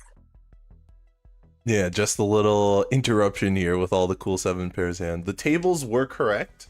The slide just was supposed to say game 2, but the tables were actually correct. So these are your game 2 tables. If anyone is clipped and looking back at that, slide's correct. It just needs to say game 2. Back to our commentators. Awesome. Thank you for that update, All right, Tips. thank you. All right, Eric Nader starting off with a pretty good hand. Lots of good shapes. Just pulled that 4 of characters to complete that 5-6 shape. Not far off of Tenpai here. Yeah, we see another interesting situation where we have red dragons in hand from Bobolai, white dragons in hand from Chris, and each of them have the other ones as well. So we might see a potential waterfall of tiles being called. Ooh, and that's Chris gonna be is an not gonna early care. reachy. Ooh. Not gonna care. What are they waiting on? Let's see. They're waiting on the 6-9 of characters. Not gonna be Pinfu because they have that white dragon pair, but still an early reachy all the same. Very good double-sided weight. Yeah, absolutely. A great weight there. Let's see if anyone has anything to say about it. They're going to try to fight back or just back off. Early in the game, usually you see these players backing off, not forced to try to progress the hand. The issue is not forced yet. Dealer's hand progressing very nicely. They are 1 away from Tenpai here. Trying to get around this Ricci. Trying to be safe. Zhu picking up lots of tiles here. Not sure what to throw. Have a lot of empty shapes. I'm going to discard that 2. Keep that 4. Oh, and that's going to be Tenpai for our dealer. Instant Ricci. Waiting on that closed 3 pin tile. Yep, we only see one of them out there up in Bobolai's hand.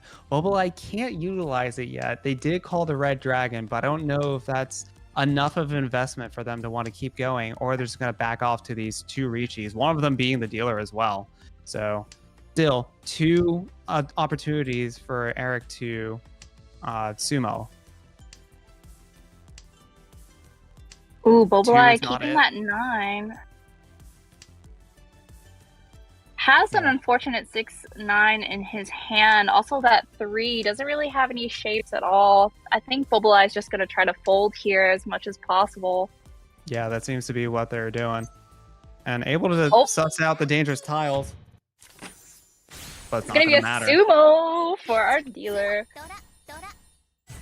Oh, picking up the Ura for a nice almost 12k hand for Ericanator. That's a really good sumo for them. Gonna continue their dealership here. Yeah, starting off strong. Starting off very strong, really good shapes. Also has the Red Dragon Dora in their hand. I don't see it in anyone else's hand. Oh, looks like Bobulai across the table did pick one up. We'll see what happens with that. Lots of really good shapes also in Zoo's hand. I like the way this is looking. Maybe a mixed triple sequence hand. I really like that. I'm always interested to see how these hands play out with the dragon being the Dora, especially when each of the players only have one in hand. How long do they hold on to it? And at what point do they get rid of it? I'm so greedy. I always keep it for a good long while. Sometimes even use it as a pair weights if I have to. If not many are out. I do love to greed. Maybe we'll see some greed here from these players. Oh, gonna be a call from Zoo here. Maybe trying to get a nice Tanya hand going. Try to progress the dealership in their favor here. I think Bobulai, what they're gonna do is try to progress their hand into another 7 pairs weight. Ooh, looks like that's gonna be Tenpai for Kristen actually on the 9-pin 5. So, or no, that's not Tenpai for them. That's for Zoo. My bad.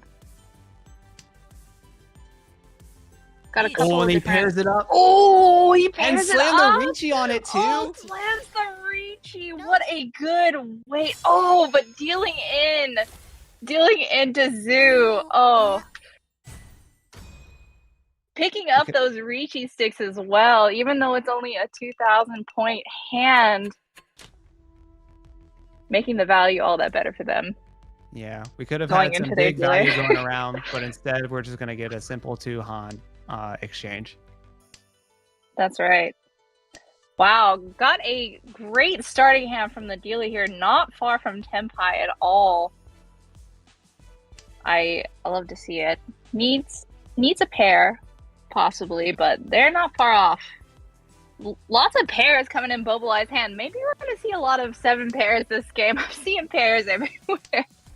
I mean, every time I've seen it, whenever it happens once, it'll happen 3 or 4 more times that game. They may not lead to wins, but a lot of players will be in Tenpai for it. That's just how I tend to see it.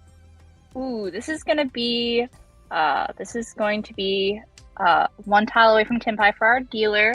Ooh, and across the table, looks like Kristan has the Triplet West in their hand. They can keep it closed if they want, maybe for more value. Don't need to Ricci, but we're gonna see the Ricci come out from the dealer, waiting on the 4-7 of Bamboo.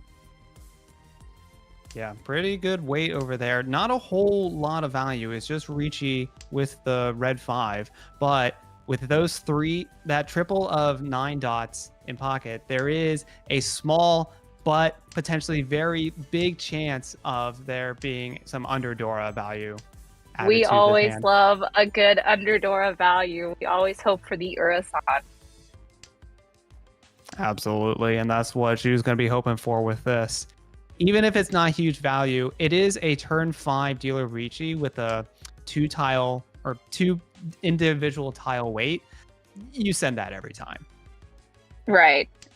They are being used in quite a few hands, though. There are still a couple available, but not very many. I'm wondering if we'll even see it come out at all, because it looks like pretty good shapes in their hands. Ooh, pulls another 4, decides to keep it. Good on them. Across the table, Zoo holding on to that, or Kristan holding on to that Dora, not letting it go. Doesn't really have anything to go around it. Wondering if it'll keep them from Tenpai. Yeah, it looks like Chris is probably just going to fold this one out. Yeah, they got rid of all of their West Winds. Looks like they're not going to try to force this hand. It's going to be too hard to get, too dangerous. Ooh, maybe if they were a little braver, they could have been rewarded with the pair of Doras that they got. Ooh. We could still like potentially, I feel like, maybe see a Ricci here from them. Their shapes aren't too far off the mark. It just, if they feel like pushing, they just might. It's so hard to want to try to push in this situation, just because there's not a lot of time left. You have some dangerous tiles along the way, and it's definitely hard to do, but we'll see if they try to. They could potentially call, dropping that 1 there. They've got a lot of good shapes to maybe call for. Ooh, picks up that 4. Could potentially shift here. Could still get into Tempai if they call. I wonder if they still plan on folding. Yeah, maybe just a full fold here. Yeah, from that's just a them. bamboo looking too dangerous. It looks like we're going to Doesn't go look to like the any exhaustive of these. draw. Yeah, none of these bamboos are going to come out here. Yeah, once again, we're going to see that these players at such a high level are going to be disciplined and not push hands unless they absolutely have to, or the value is just too good to pass up. And even then, maybe they'll have the discipline to not. I was really hoping for maybe a little bit more push from these next games, considering, you know, the spots everyone's in now that it's been decided a little bit. I was really hoping for a little bit more push from players, if possible. Oh, yeah. Well, Zhu, I believe in this table, is the one that is in the biggest negative out of anyone here. So Zhu's the one's going to have to make a plan here. And it looks like their plan is Khan. I'm all for it. Let's go. More chance for that Kuradora. I am all for it. This hand coming along really nicely. They are already 1 away from Tempai. Here's the Tempai here. Going to instant Reachy for that 2-5 pin wait. I'm all for it. Yeah, could have potentially greeted a little harder to try to get the mixed triple sequence on either the 3-4-5 or somewhere around there, but decides to just go for the quick Tempai. Unfortunately for them right now, the con did not help them. It just helped Chris Ross away, giving them 2 extra Dora.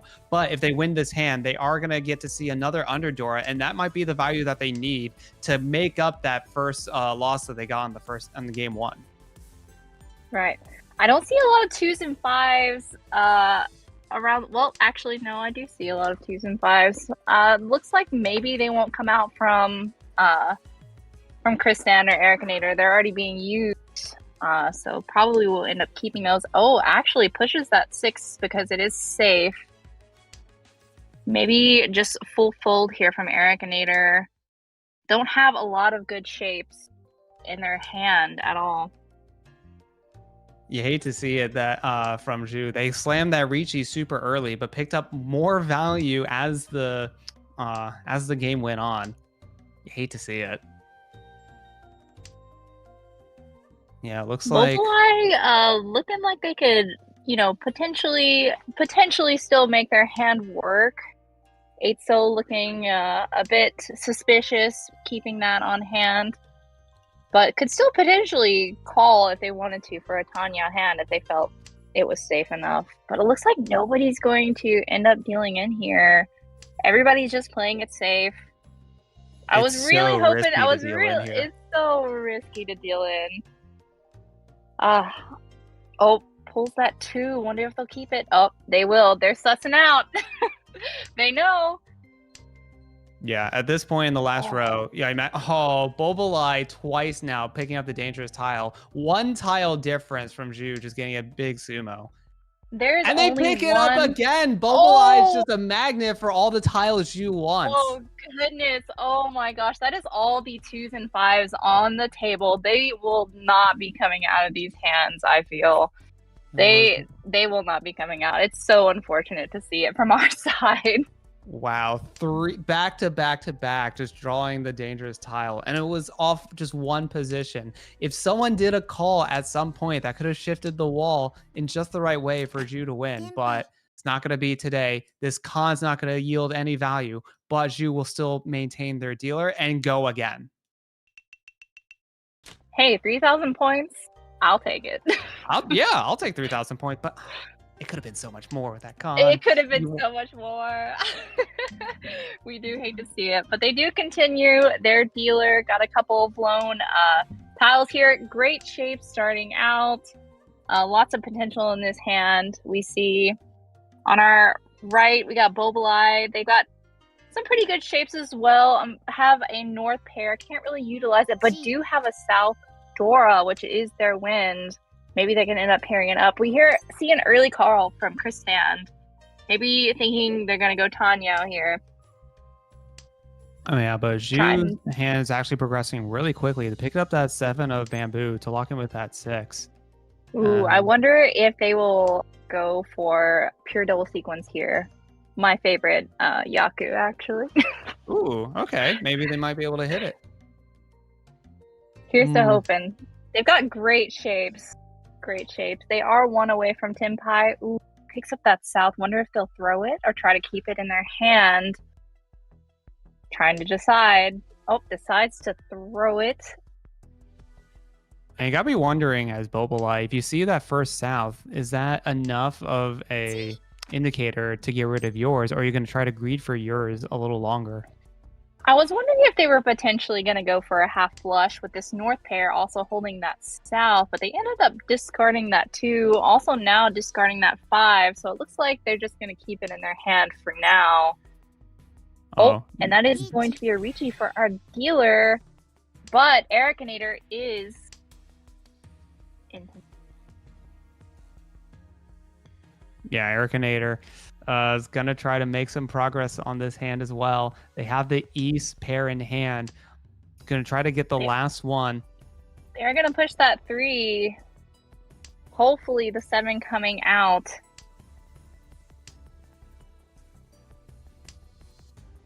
What is our weight here for dealer? I actually don't see. The dealer weight looks to be a 2, 5, and 8 weight.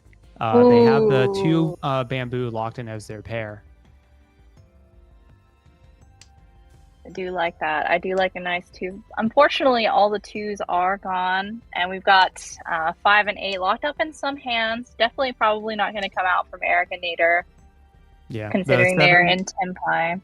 The 7 of bamboo is red in Zhu's hand because Ericanator, it would be Ericanator's winning tile, but Ericanator does not have a Yaku secured, so it wouldn't work out. Waiting on that East pair, which is stuck in Kristan's hand, probably not going to throw it out. Zhu, I love that we have the emotes on. Showing off the emotes so you can express your emotions on how you feel here. And Ericanator is going to express this sumo here, going for the mixed triple sequence and red 5. Oh, they had mixed triple sequence. I did not catch. Yes, that was so hard for me to catch. It is, and it's always embarrassing when you don't realize you have it. And that is going to shift our dealership over to Bobulai, starting off a hand with 2 Dora in it.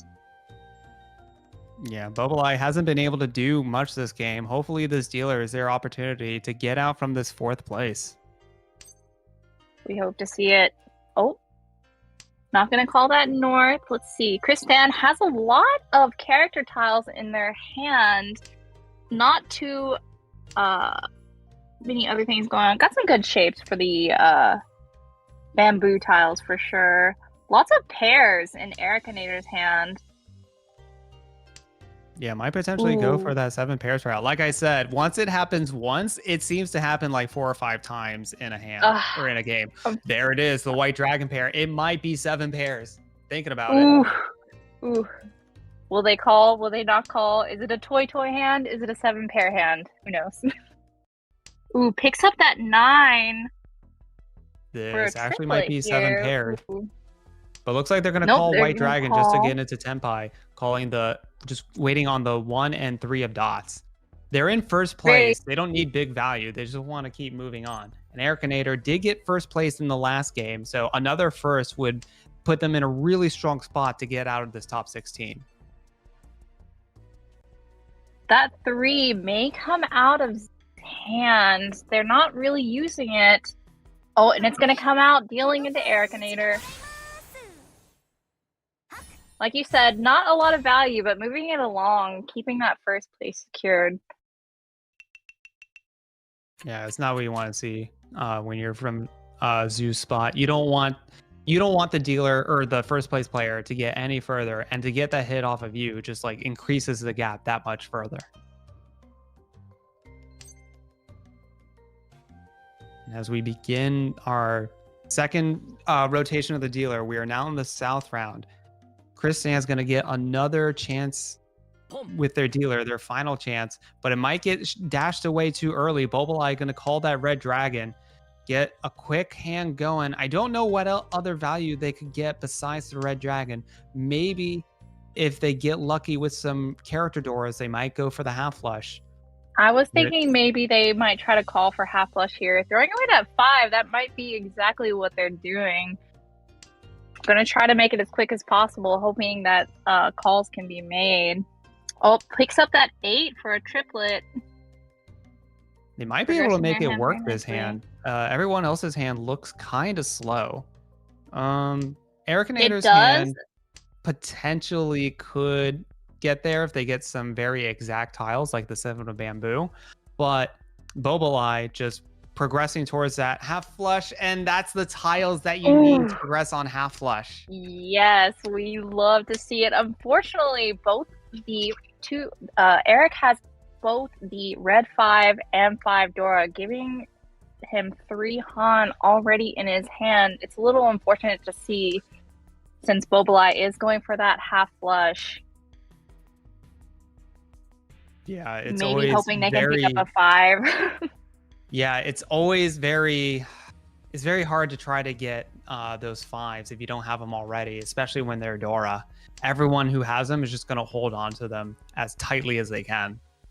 Ooh, Ericinator picking up that 9, so maybe potentially going to try to go for 6, 7, 8 mixed triple sequence here. Though we see a Richie come out from Zoo, waiting on the 3, 6 of characters. Yeah, it's going to come right out from Ericinator. Ooh. There we go. We got cutscene. We have a big hit. Wow. Wow.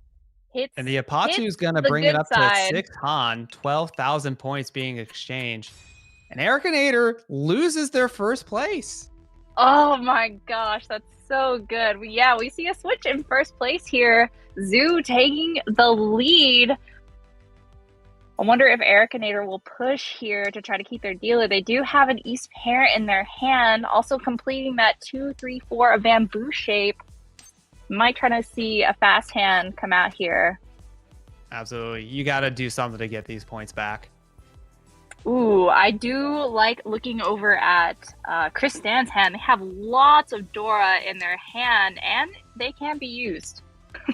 They can be used, but they need some very exact tiles for it. They have a pretty wide weight with a lot of closed shapes. I don't like that hand. I just hate it when I have it. I do hate to see the 1, 3, 5, 7, 9 shape. It is a very unfortunate shape, but picks up that 8. Unfortunately, not incorporating the Dora, but does put them closer to Tenpai. Yeah, I'm not a huge fan of that shape just because it needs some very exact tiles and it takes up a lot of space in your hand to get there. But if you can get lucky with it, it can turn into a straight, which Kristan might actually convert their hand into. They might just be able to do it. They do have all the shapes now, especially picking up that 6. So that was a really good pickup there. They could easily call the 2 and the 4 if it were to come out. Chris just back to back 3 tiles in a row got the exact things that they need to actually incorporate all of these value tiles into their hand. They might have to choose which of the bamboo Doras that they get, especially now that we have a Richie from Bobalai. Bobalai waiting on the 1, so the 2mon. And that is a Dora pair. Ooh. I doubt we'll see that come out from Chris's hand, though. Yeah, it might though, because now that we're in the south round, and it's starting to get towards the end, Chris being in 3rd place might have to make some plays, make some risky decisions, and deal into the Dora. It is possible, especially because they've lost their dealership already. They might decide that this is the hand that they need to get the value back. Unfortunately, the Dora are being used in Chris's and Eric's hand. Seeing it come out, I'm not thinking it's gonna come out. Also, that 2 being used in Zeus' hand as well. The last one. I don't feel like we're gonna see any of them come out at all. Yeah, Chris locked in that that Dora 1 of bamboo over there. Now just hoping for the 4 of bamboo to get a straight going. That's the only Yaku that they have available to him based on that call. If they hit it though, it is gonna be a lot of points. So they're just hoping It will for the be 4. huge. When I can tell, only 1 of the 4 of bamboos is out there, so a lot of opportunity to draw it themselves. So we Ooh, are and in that the is last going to row. be Tempai for Eric, waiting on the 147. So Definitely a very wide rate. Oh, there's the 4 of bamboo we were talking about. oh, and it's not gonna come out. Zoo's not gonna let it go. I wouldn't let it go either. Yeah, still 2 more out there. Not out of the woods yet. Everyone is greeting around this Dora here. Oh, and that's gonna be a sumo for Ericinator.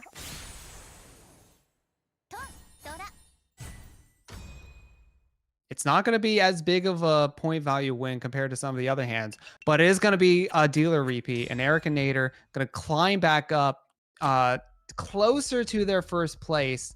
Still not quite there yet. Going to have to make a few more plays to get it Not back. very far off though, but they are close. They are very close. Starting off Eric's hand, seeing lots of pairs here. I wonder what they will do. 7 pairs. Tanya, Toy. They do have that Dora. Ooh, pulls that 7 to complete that 7, 8, 9 pin shape. Probably just Richie here if possible. They've got the shapes for it. Looks like their hand could be very fast. Yeah, but they're going to have to contend with Zhu and their pair of Souths with being both their player seat and the game seat. If they able to triple up the South, that's 2 Han in place, and it looks like the rest of their hand is quick enough that they could just close out the game on that. Or from the They're looks of actually 1 tile away from Tempai. Actually, even I was just if about they to don't say that. call, Yeah, that's right.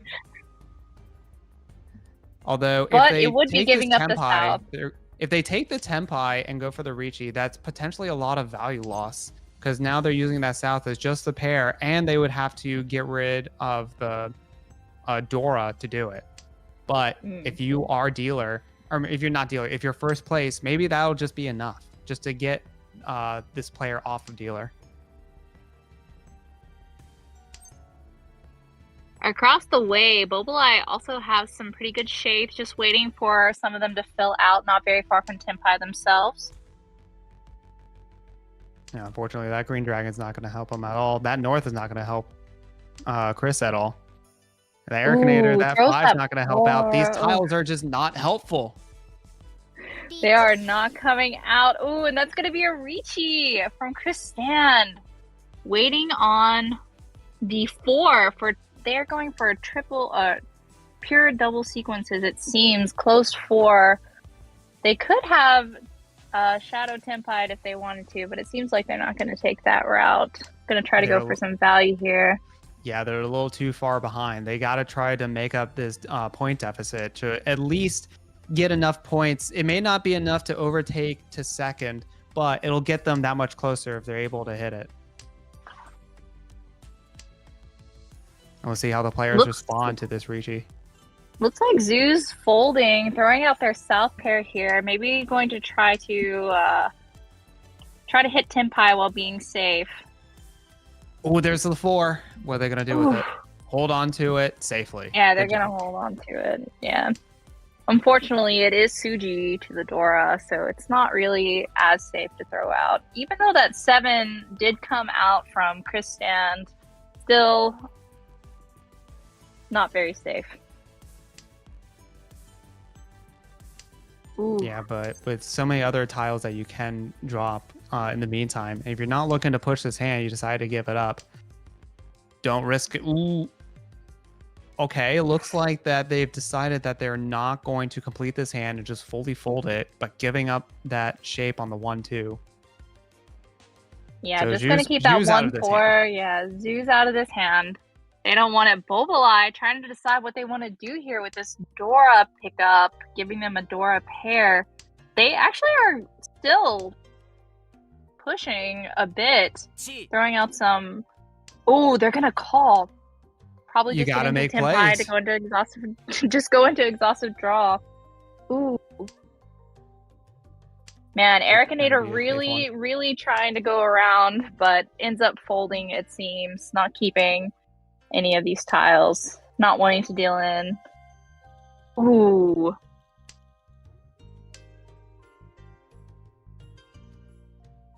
Yeah, it looks like we're probably going to go into exhaustive draw. I don't really see this 4 coming out.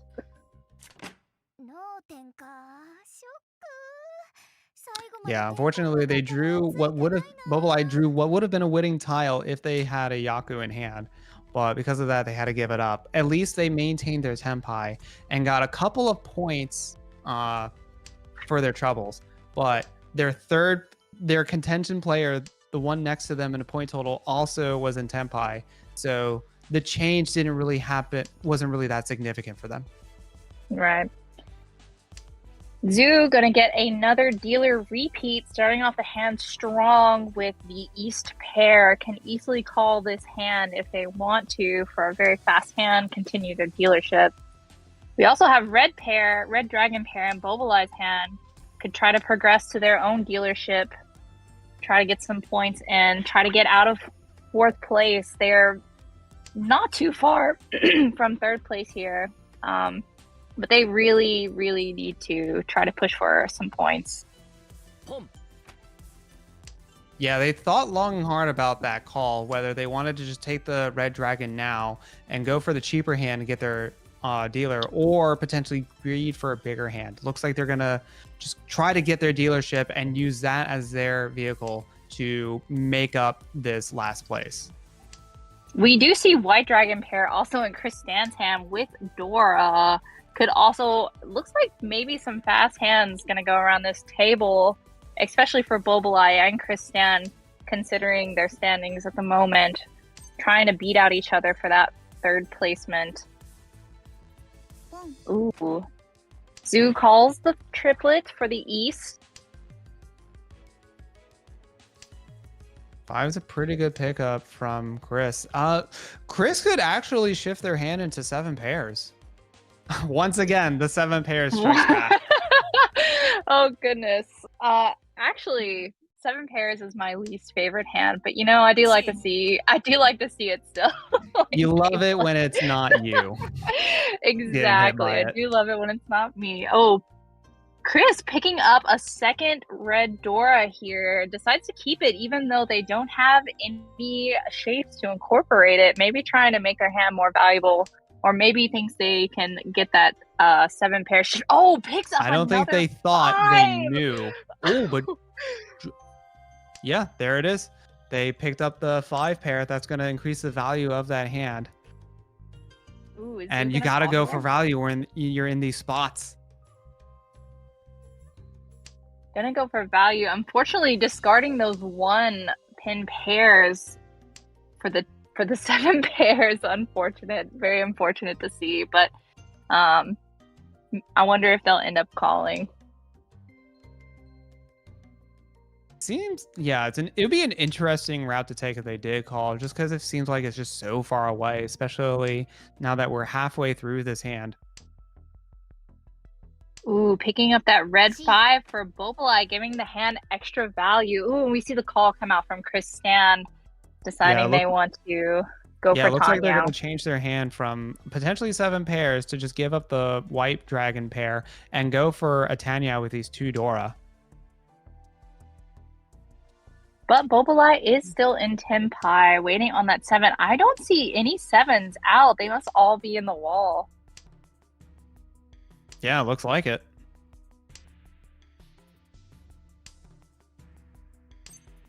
It is definitely interesting to see the decisions that these players make, not based on just where they're at in this game, but also within the top 16 in and of itself. Ooh, but Zhu, with that call, is going to potentially go for a all triples hand. Mm-hmm. Decides to throw the 5 instead of taking the double-sided weight here, but it is more value considering it is triplets. Yeah, that'll be a 6s big though one to are... hit. Ooh, that's gonna be Sumo! Zhu just on a monster of a dealer streak going. Not quite a Mongon, but close enough. That is going to put them in the top spot now, taking over Eric and Nader's spot, meaning that Eric is going to have to fight for their spot back. Yeah, now this is a much bigger lead. And if you're Eric and Nader, you don't have a dealer to try to make up that point. So your plan of attack seems to be just grab North and just get something. Get something. Ooh, Zoo pulling the triplet for the dealer triplets here. I like to see it. Could keep their hand closed, but will probably open to try to also continue their dealer streak. Dealer Homba 4. Yeah, they have a lot of potential flexibility with his hand. Again, Bobolai got some pairs starting off in their hands. Ooh, starting off strong, completing that nice 3-4-5 shape. Could possibly even go triple mix sequence here if they're willing to wait. Chris actually has potential to go for half flush here. We'll see how it plays out with the rest of the draws. Okay, drops the south that they already dropped, and what they'll it's such a hard spot in here because you don't have a whole lot of value unless you go for something crazy, but you don't have the shape to make it quite yet. And with that red 5 pickup, it looks like it's not going to be a half flush. It looks like it's probably not going to be a half flush. Unfortunate, but if they feel desperate enough, they might call. They might decide to drop it. Yeah, and also unfortunately for them, that 2 of character drop fed into Eric, which then fed the 5 dots into Zhu. This game is just progressing so quickly. You don't have time to assemble value because all of these high point players are just trying to get the quick wins in. Ooh, picks up that 7, trying to decide if it's safe or not. Trying to decide if Eric's in Tempai with these calls just yet. I wonder, I guess there's never really a... Oh, that's going to be the Sumo on the Dora for Ericinator. Indeed, it was lucky. Very lucky. Ending the dealership for Zoo. Not quite enough to take first. Very low point hand, but it will progress the table a little bit. Give them another chance to maybe possibly overtake first. Ooh, got a really good starting hand here for Bobolai. The shapes are great. They have double Dora in hand. Could easily reach this. Very easy. Yeah, and this is the hand that you have to do or have to get in order to have any sort of shot at making it out of here. You are in last place. You were already, looks like, third in the last table. If things progress the way they are, your chances of getting out of this top 16 are looking slim. So if there's ever a time to make a play, now is to do it. They are already 1 away from Tempai. Trying to decide if they want to keep this 5 here. Decides to throw it. Smart. Sounds good. Sounds good. Gonna try to hold on to these Dora as long as they can. That's where the value is really coming from. Kristan making calls. Want to maintain their 3rd place here. Not giving Bobolai any chance to get out of 4th place here. Yeah, it looks like Bobolai is the one who's like really under pressure to try to make plays happen. Zhu has the 1st place almost locked in, which is what they need after their 4th place in the last game. Ericinator got a 1st place last one, so a pretty sizable 2nd might be good enough. Bobolai is the one who has to do something. Ooh, they're going to be pulling that, Kristan's going to be pulling that 5 here to complete that shape to accept that Dora. But they do have a lot of lone honor tiles in their hand. They are still quite a ways from Tempai. Yeah, they're going to have to try to find some, find a shape somewhere else.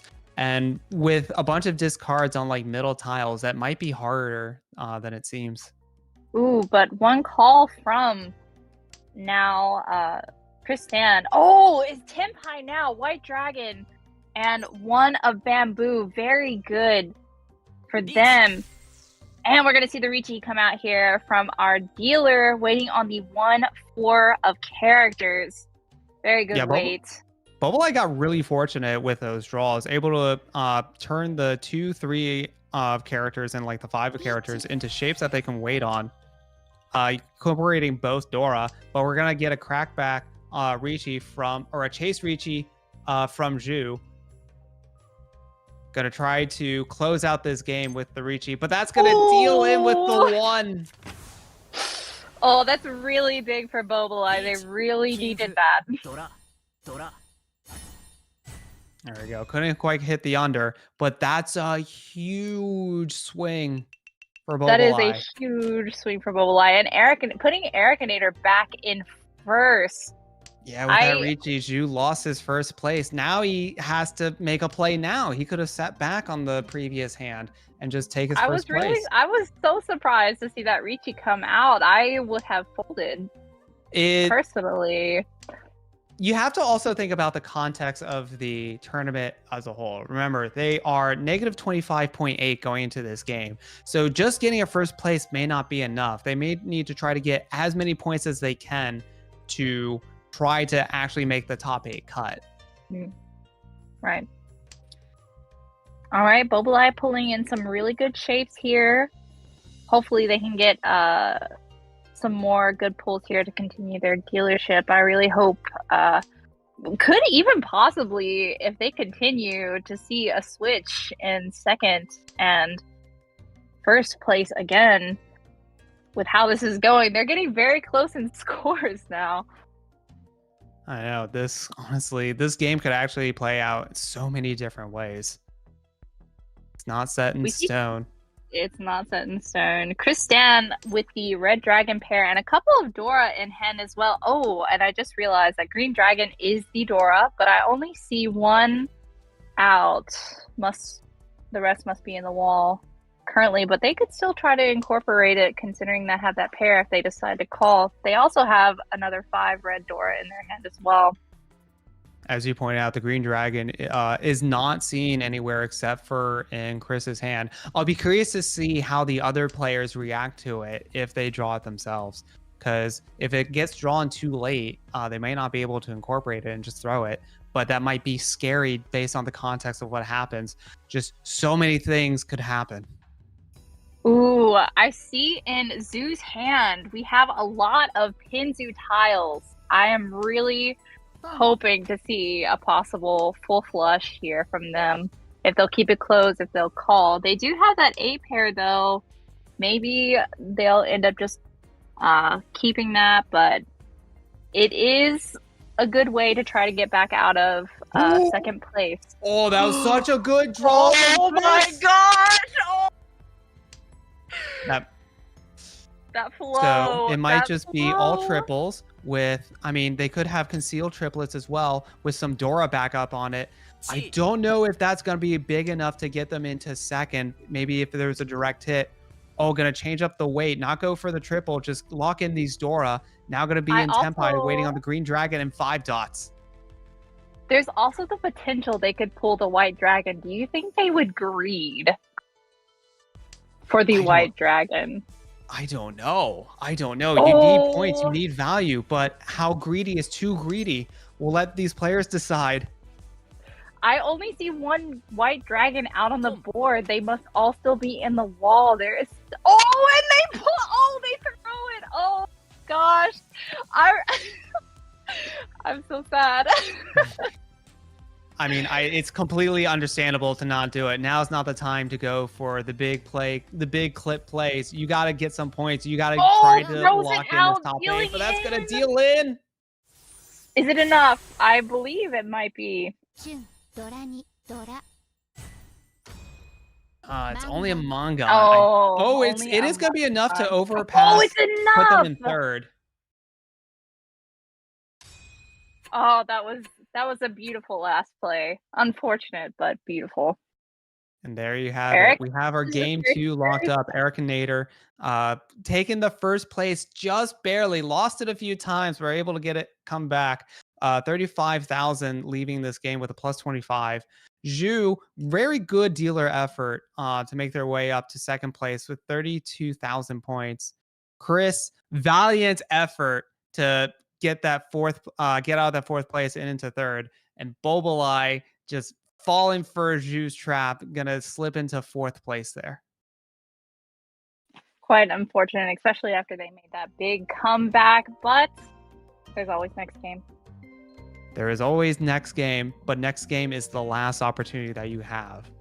In fact, there's indeed this game for a few more players. There's one more game still running. So we're going to go into it right now and catch the end. Remember to leave a like if you're enjoying this Mahjong, the commentary, the players, the stream setup. Shoutouts to everybody. And let's get going into this South 4.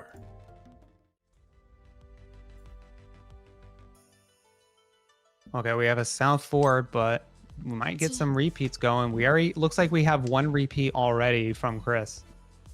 Looks like they're gonna call for a fast hand here, Tanya.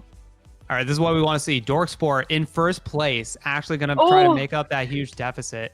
Let's go, Dorksport! It looks like they don't have too much value to add on to it, but you just got to lock in this first place with the Southwind.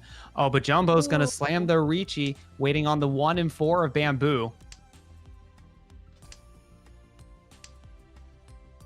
And maybe if it's a direct hit off of Chris, they might be able to get second. But this Ricci is just hoping for third.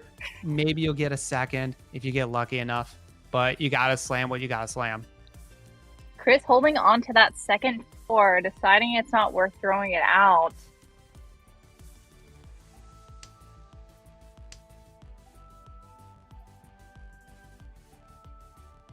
Dorksport really doesn't have to do much. Can just fold happily here if they have the tiles.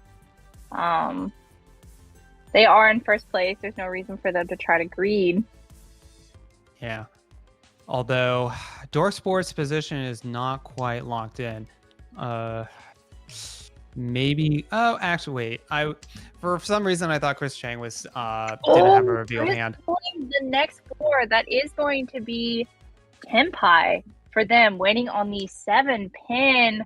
All the 4s locked up in hands now, but P4 going to deal into Jumbo.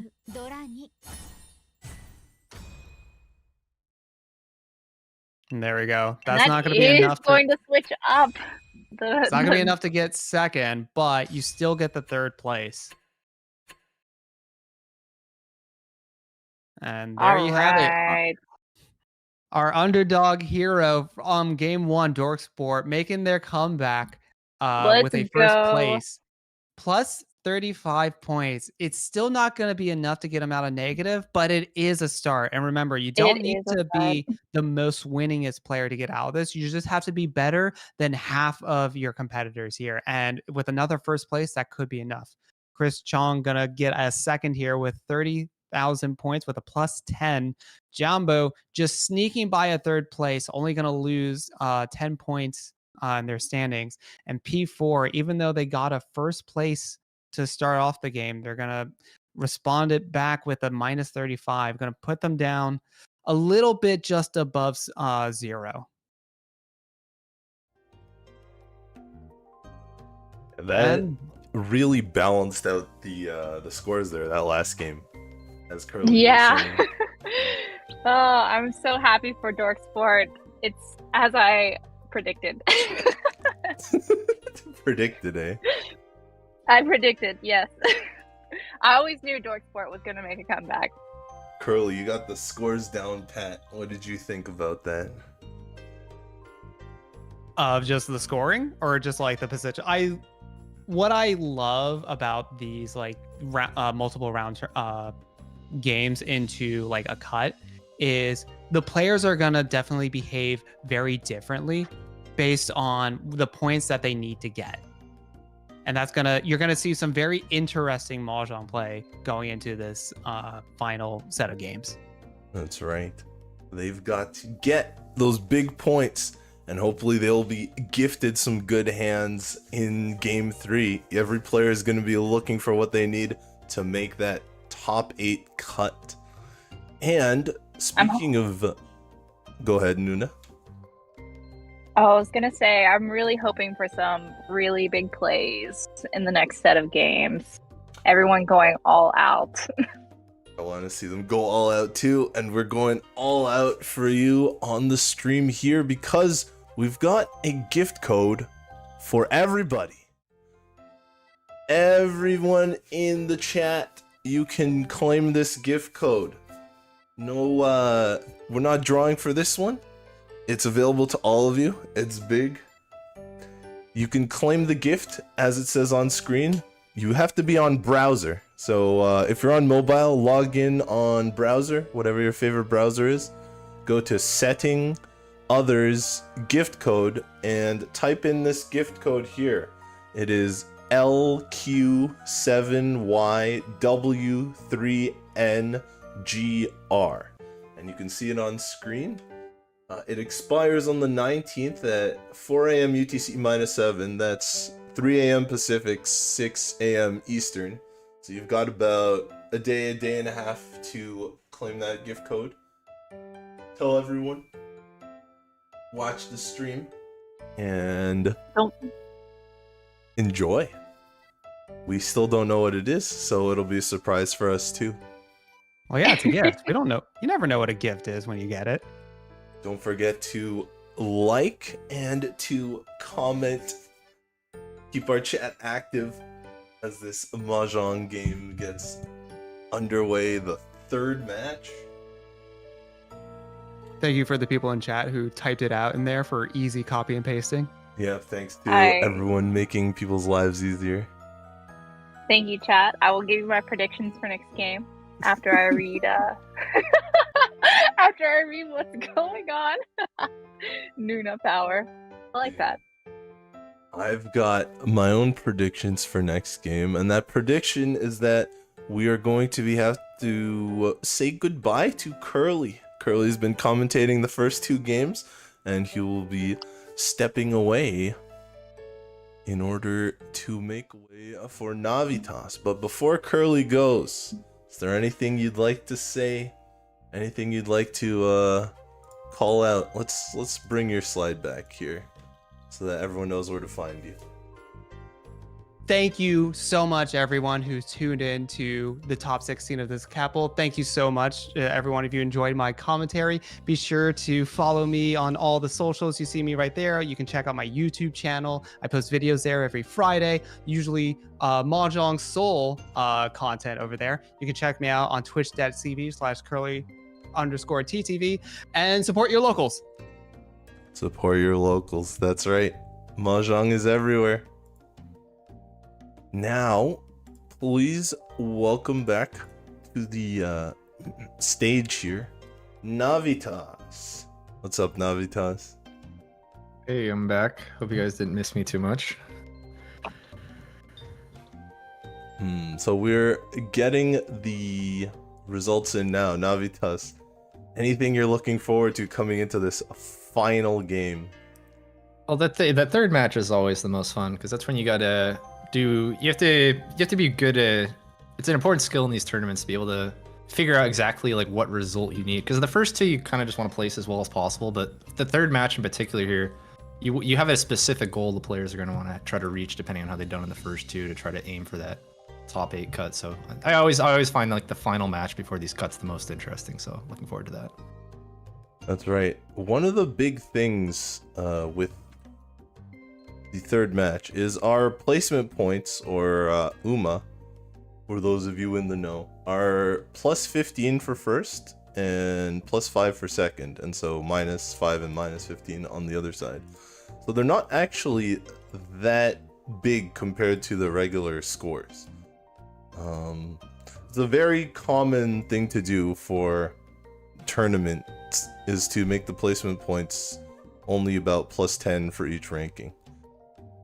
Navitas, you've got some experience with that. What do you think about the 15-5 UMA here and how it affects you going to the final game? Yeah, I would say definitely it's like kind of on the smaller side. It's usually about the smallest Ume you'll see. You won't see much smaller than that. Which just means that the point total you finish with is, like you were saying, is definitely quite important. And so particularly in this last game, it's hard to know exactly what the cutoff's going to be, but you can assume it's going to be somewhere around like 0 because it just half the field is cut. So it's hard to know exactly where it is, but if I was playing in this tournament, that would be my goal. Is I would take whatever score I have now and try to figure out what I need to get to 0, basically. So, you know, if I'm negative, know what positive results I need. If I'm already positive, know how much I can afford to lose without dropping into the negatives. Now we will all know just what happened. So these are the results just for game 2. We've got Dork Sport winning that game, as we saw, with Chris Gong in 2nd, Jumbo in 3rd, and P4 in 4th on that game. And the other game we're looking at, where Erikonator took the 1st place in a really back and forth battle. You can see the smallest 1st place of all the games with plus 25.2, Zoo coming in 2nd, Chris Stand taking 3rd, and Bobolai unfortunately coming 4th. And then our 2 games that we haven't taken a look at yet, I'm Macau taking the 1st with plus 40.7, Mahjong Test figuring something out, 2nd place, 23.1, Ailey at minus 9.7, and Cert unfortunately with the big 4th there, minus 54.1, and Peleg winning that rematch table. You know, I guess the seeding was really good because one of the tables ended up being seated in the exact same position as it was in game 1. So the rematch table, Peleg getting the best of that one. Light Pink Yoshi coming in 2nd, Democracker taking 3rd, and Wrath, unfortunately, taking the worst of the rematch there. That gives us our overall standings here after game 2, where we've got Erikonator taking the 1st place currently. We've actually got 9 people in the negatives and 7 in the positives, so it's possible that someone might actually make top 8 with a negative score. That, I think, is pretty interesting. What do you think, Nuna? Dorkspork still has a chance. I like to see it. Hopefully I can see them get a positive this time around. I'm wondering if Wrath is going to try to play a bit more aggressive here, being in the bottom 8 so far with a negative score. Also excited to see what Light Pink Yoshi does, if they want to push for the top or if they'll play it safe for just an advancement in top 8. Yeah, there's definitely, like, I think probably the primary score of all the players are just to advance to the next round, but there is also the consideration, like, you know, if you're an Eric who's in a pretty good spot here at plus 55, you can think about, it is useful to have a high final total after game 3, not just to advance to the next round, but also half your points are carried over into the next round, so it can give you sort of a head start to the semifinals if you finish with a higher total. Right. That's right. Erikonator, as we mentioned, way ahead here with the 15-5 UMA, or position points. A 25-point lead here is actually quite a big lead. As we can see, right behind them, I'm Macau and Peleg are neck and neck with 0.7 separating them. Light Pink Yoshi not too far behind there as well with plus 22.9. Ailey doing pretty well, 18.4. Chris Gong still there at plus 8, and P4, our last positive player, with plus 5.6. Mahjong Test testing the boundaries here at minus 1.4. Chris Stand, the first of our potential cutoffs currently, minus 4.2. And then Johnbo and Wrath both very close behind.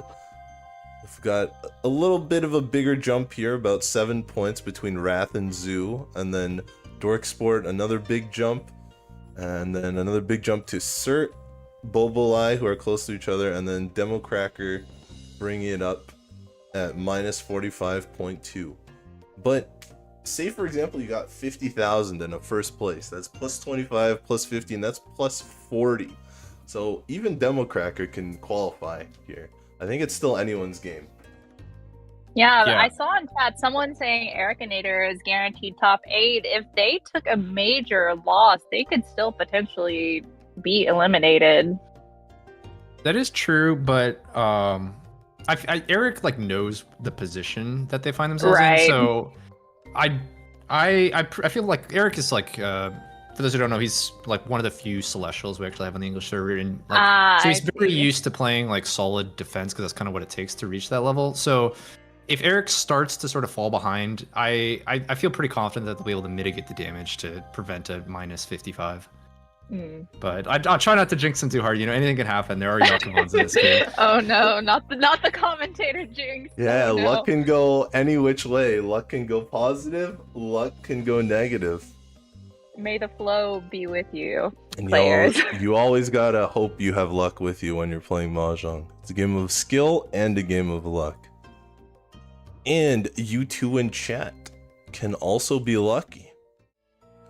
We are doing another lucky draw after game 2, getting ready for our final match. We're doing a live stream lucky draw here as after the first game. Leave your comment for a chance to win a fortune charm. We'll be picking another lucky Jianqi here at Yostar Games and Reach Mahjong of New York. I want to thank you all for watching again. So, our question this time is, what's your favorite character outfit in Mahjong Soul? What's your favorite outfit? Bond outfits, outfit shop, base outfits. Don't forget to leave a like as well on the stream and subscribe to the official Yostar channel. Maybe you've seen the outfit before. Maybe you've owned the outfit yourself. Maybe you've even seen the outfit in the anime. But Nuna, what's your favorite character outfit? Oh, my favorite character outfit coincides with my favorite character. As some of you may know, it's Ryan, who I use as my main. His Bond outfit is so cozy. It is the best. He's wearing a giant hoodie with rabbit ears. I really love the little rabbits that are just like sitting around him. He's chill. He's just hanging out. Oh, and the colors, pink and blue. It's everything a streamer girl like me needs. You always gotta be comfy when you're sitting streaming to people. Or in general, Right. even if you're not. I think being comfy is a good state of being. Navitas, do you have a favorite character outfit there? Yeah, again, I'm just gonna go for the predicted answer. I like the Hana bonded outfit. That's the one I always usually use while I'm streaming. It's her in a nice sundress. I like the outfit. It's a nice one. I've been using it for a while. It is really nice. It's like a common word, right? But nice really describes that sundress. Yeah, it's a good outfit. Like, What's definitely your the favorite? first adjective I think of when I see that sundress is like, it's a nice outfit. It's simple. My favorite outfit actually doesn't really match my favorite character, but when the New Year's Ichihime, the Lion Dance Ichihime was released, Oh, that was very cute. it's so cute. She's trying her best. She's putting on the lion's head.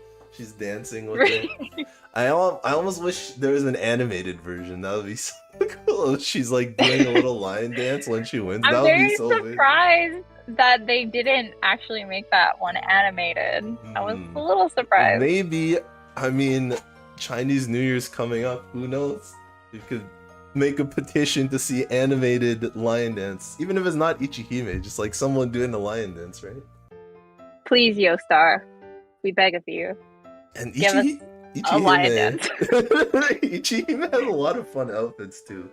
She does. She's got the Invincible Ichihime. We saw a few of our players using the Invincible Ichihime title from the event, and she had an outfit from classic. that where she's flying on the cloud. I haven't really seen many. I'm wondering if it's everybody just really nervous, or they just feel like respecting each other a little bit more, considering the tournament. We were hoping to see an Invincible Ichihime. basically. Right. That's exactly what I'm saying. Then remember, leave your comment with your favorite Bond. I see a ton of people in chat leaving their favorite Bond outfits. There's so many different outfits because there's even more outfits than there are characters. So there's so many different things to choose from. It's hard for me to even figure out what's the most popular in the chat right now. But remember to like the stream as well and subscribe to the YouTube channel. You may be drawn for the chance to win the Fortune Charm. Unfortunately, we are not eligible, but you should still get the Fortune Charm. You should still want to have it. It's really great having the Fortune Charm. It is the best value in the game for Jade. Yeah, not only for Jade, but it also allows you to get more copper through the quests as well. And Which you can use to buy gifts to bond your characters. Exactly. You can also use it to become Stardust, which you need to bond the characters in the final ritual. Or if you want to go back and try your luck again at a new character or a new decoration, you can turn the Stardust back into a summon scroll. So the Fortune Charm, quite useful. It'll also remind you to play your daily Mahjong. keep in practice. So you can get better at the game. Exactly, and you can make it to Catfood Bowl. You can pass that. The first hurdle is the rankings. The EN server, we've generally been behind the Japanese and the Chinese server, but we're getting up there. Our minimum rank has been going up every Catfood Bowl. Let's go! Yeah, we're currently Master 2, and I think the players here are Master 3, if I remember correctly, or higher. I just see Saints and Celestials when I'm browsing the games. But I might have missed somebody. Alright. And it looks like we've got the winner. Drum roll, please. Our winner of the second live stream lucky draw is Quack QUACK and then Quack QWACK. And their answer, they prefer Ichihime's Bond outfit the best. Ichihime's Bond outfit, to me, it's like an improvement of the original outfit. The original outfit is really nice, and it's like she wants to dress up for a special occasion and she accessorizes the outfit. And it's just like a natural evolution from her base outfit. Congratulations, Quack Quack. Congratulations. We still have more draws to do after the last game, so stick around. Of course, I don't think I need to tell anyone that because our finals games are coming up. And so, it's gonna be good. Without further delay, let's see how our games are going. Looks like they've begun, so we've got games to watch. I do like to watch games. Let's go with this one. I think this one has the least amount of scene players, so we can get some new faces here. Alright. And here we are, hurrying on into the last match. Okay. Here we are. We're going to wait in East 1. Looks like Imakawa is going to be the first dealer. Already progressing their hand pretty nicely. Got 3 pairs in their hand already, but they are pretty close to Tenpai. Oh, and that's going to be a 4th pair pulled from them. Wondering if they're going to keep that to potentially go for 7 pairs. Unfortunately, already dropping those 3 of bamboo pairs. Decides to keep the 8. Looks like Chris already has the pair of East in hand. Could easily call this hand. Could also easily turn it into a half flush of the bamboo suit. Yeah, definitely a possibility. Not fully committing yet. Still keeping that 2-mon and 4-mon in hand. But definitely with a few more Sozu draws, here's going to be the call, I imagine. And we'll see which direction Chris wants to go here. Looks So like that they is gonna are be going to that. try to, yeah. Also, Isle has the red dragon pair in their hand. We'll probably see a call from them. Also, potential to get a triple mix sequence as well in their hand. Maybe thinking they could possibly call Ricci, but it looks like they're going to call.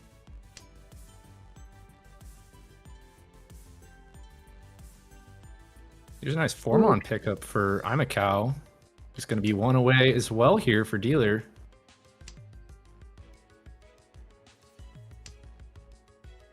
Looks like Cert's going to just go for a nice simple Tanya hand. Picking up that 6 to complete that pair there. It is going to put them in Tempai for the 3-6 so.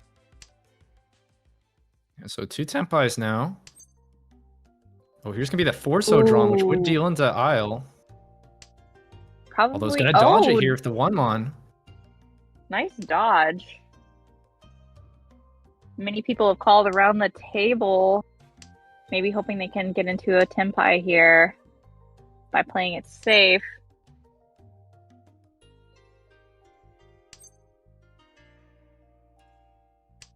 Oh, but there's the 7-so drawn by Cert. Oh! Unfortunately, a lot of people waiting on the tiles here for the bamboo suit. So Isle, the first one to strike here. Just 1,000 points to get the game going, but nice to start off the game by winning the first hand here. Yep, just gonna progress us on. All right, looks like Chris Gong gonna be our next dealer. Has a few lone honor tiles here. Got a couple of good shapes. Still quite a ways away from Tempai. Oh, but picked up that East pair. Yeah, really nice. It was already discarded on turn 1 by Isle, but there still is that one more East left in the wall, which could be called for the strong double East as dealer. Looks like Isle has a lot of Monzu tiles in hand. Oh, picks up the 5 red. Wonder if they would potentially try to transition, but they do have that 5, 6, 7 shape. I doubt they would give that. Oh, and yeah, Chris Isle's picking up that white dragon pair. Oh gosh. Isle has a really strong one away from Tempai here, just with this sort of sticky Ishan 10, just trying to connect to this either 5-pin or the 2-mon, and they'll be Tempai. Cert as well with a pretty strong hand though, is one away themselves, and picks up the 4-mon Dora as well. So, has double Dora in their hand, could be really good value for them. Chris, I'm wondering if Chris here. will call. Decides to call. Yeah, has those 2 different Yakuhai tiles with the pair of East and the pair of White Dragons. Although they are both once out, but if they can find either one of those, it will give this hand to Yaku. Isle decides to throw that 5-pin out, opting to keep that 7-so.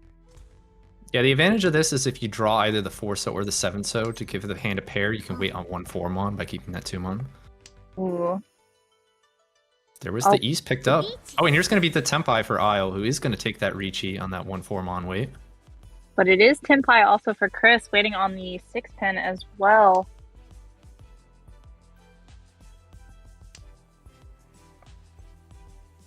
See if Chris is willing to fight here, and they are as dealer. You know, 2 Han as dealer definitely is enough that you can fight against Isle's Ricci here. Ooh, not really safe to throw out, but does throw it out.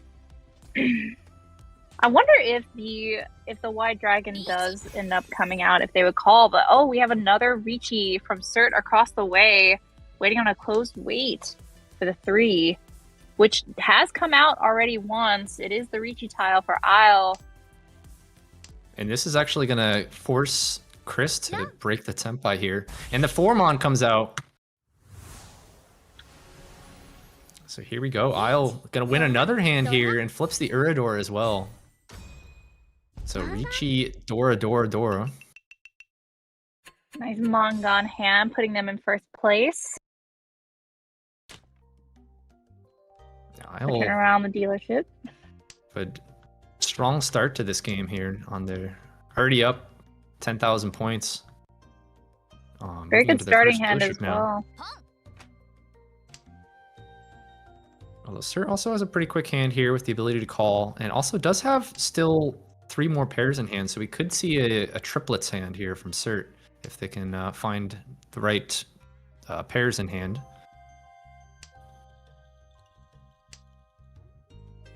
Across the way, I'm a Cow has also a lot of pairs in their hand as well. Looking like 4 pairs. I wonder if they will decide to call, maybe go 7 pairs.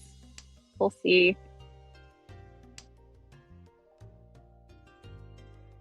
Looks like Sir's going to try to make these shapes extend a little bit further instead of maybe calling.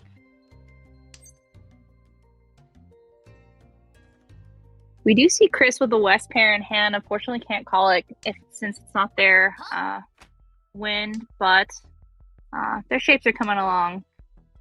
Does have Dora pair as well in hand. Ooh, I'll also picking up a Dora, but discarding the 5. Red Yeah, Dora. I think that was maybe a misclick. I think maybe that was a misclick. Our Isle right now Unless might like, be... unless Isle actually hold on. Isle is up. Isle is actually in a pretty good spot here because they're coming into this game at plus 18.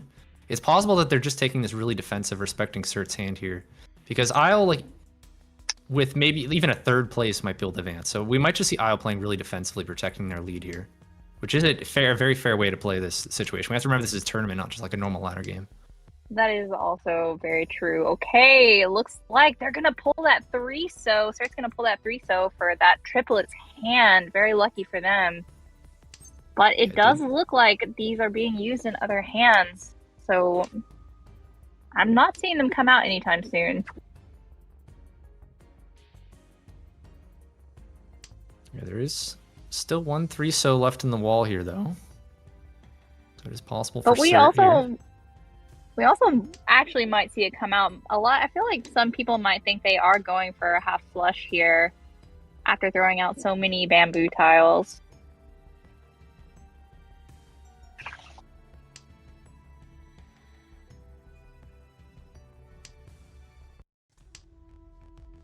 Looks like Isle is just really playing it safe here, not calling at all. Yeah, definitely just respecting Cert's hand here. Is happy to just fold this dealership and move on to East 4.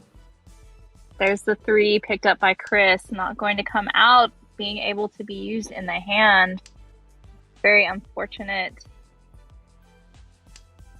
Doesn't look like...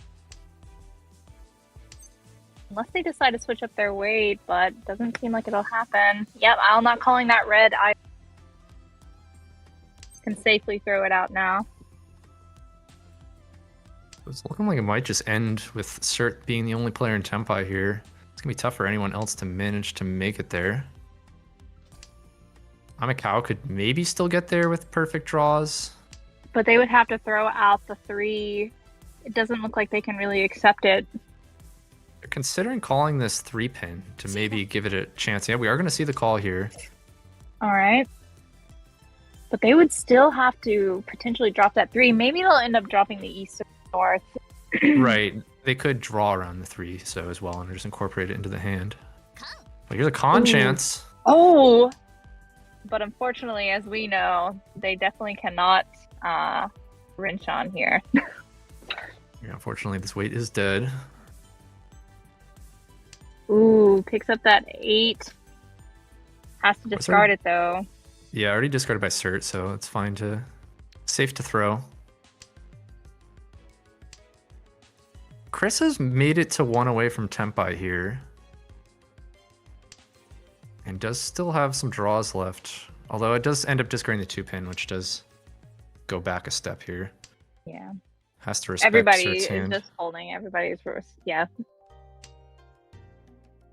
Looks like we probably are going to go into exhausted draw. I don't really see any of these tiles coming out. Everybody knows what they're doing here.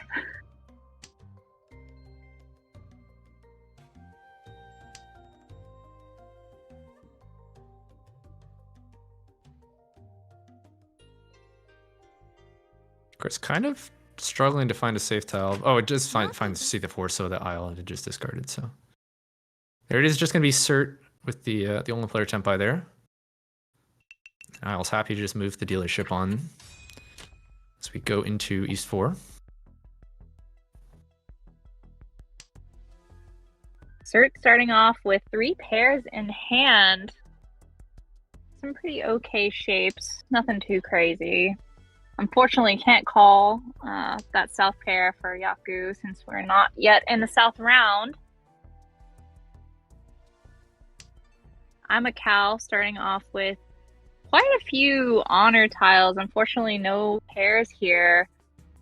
Not very many shapes, very far away from Tempai, unfortunately. Hopefully they can pull some tiles to make it work. Across the way, Chris starting off with a nice Aka in hand, red 5, but not too far off Tempai. Yeah, maybe you but can get Isle, a straight if they find the perfect draws here. yeah, they would need a nice 7, 6, 4, but not too far off. Isle's got the green dragon pair in hand. Also, Dora could easily make some calls here. Not too far off, actually, from Tempai.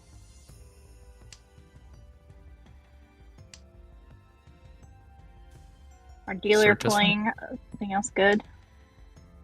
Yeah, 2 pin's a nice pickup here, giving that hand another 2-sided shape there.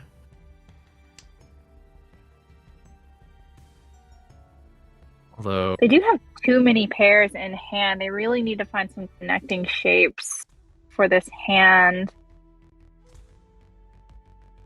I wonder if they'll decide to drop any of these pairs. Nope. Gonna keep them all for now. With 4 pairs, you can consider if you there's routes to going 7 pairs from 4 pairs, so it can make sense to keep all 4. And if you've paired 1 more, then you're just 1 away from Tempai. Ooh, Isle picking up that 5, being able to complete that shape. Yeah, Isle probably with the strongest hand right now. It's already 1 away from Tempai.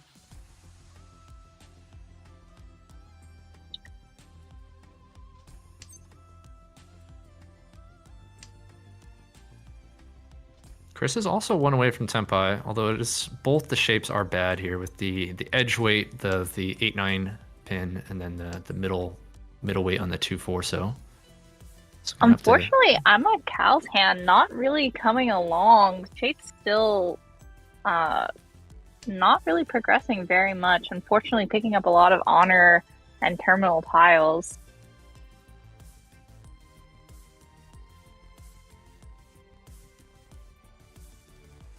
Nine here. It's going to be a Richie for them.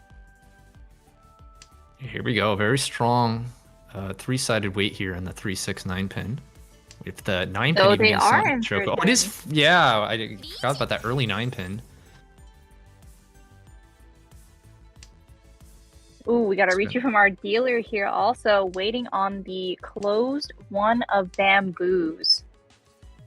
2 bamboos, but yeah. Oh, yes. 2 bamboos. My bad. I'm a cow picking up that 2. Could easily use it. Keeps it. Deciding not to throw it out. Chris also getting a good draw here. This is Tempai for Chris, but would have to discard the red 5 mon, but they're willing to push it. It is safe actually because the dealer discarded it, so. Another Tempai here. 3 Richies. Oh gosh.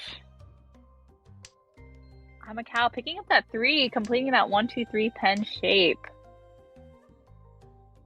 It's always a bit of an awkward situation. The whole table's in Richie, but 1 player, and they're just desperately trying to defend. Oh, I'm a cow deciding to fold. Throwing out the 1. Oh, and that's going to be a deal in from Chris! And Cert is the one to pick up. It is just the Richie with the 1 Ura, but that as dealer and also wins all 3 of the Richie sticks is actually a pretty significant win here from Cert. Yeah, putting them from 4th into 2nd place and continuing their dealership as well.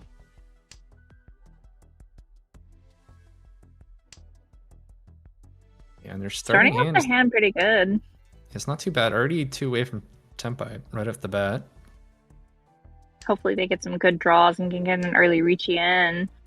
Extending their tile acceptance here with that one.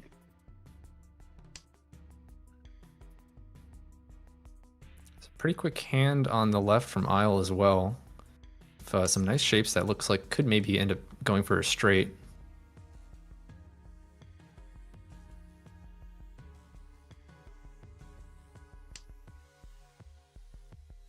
Amakawa doesn't have bad shapes. Does have that west pair starting out. Has quite a few pairs. Hopefully they can get these closed shapes filled.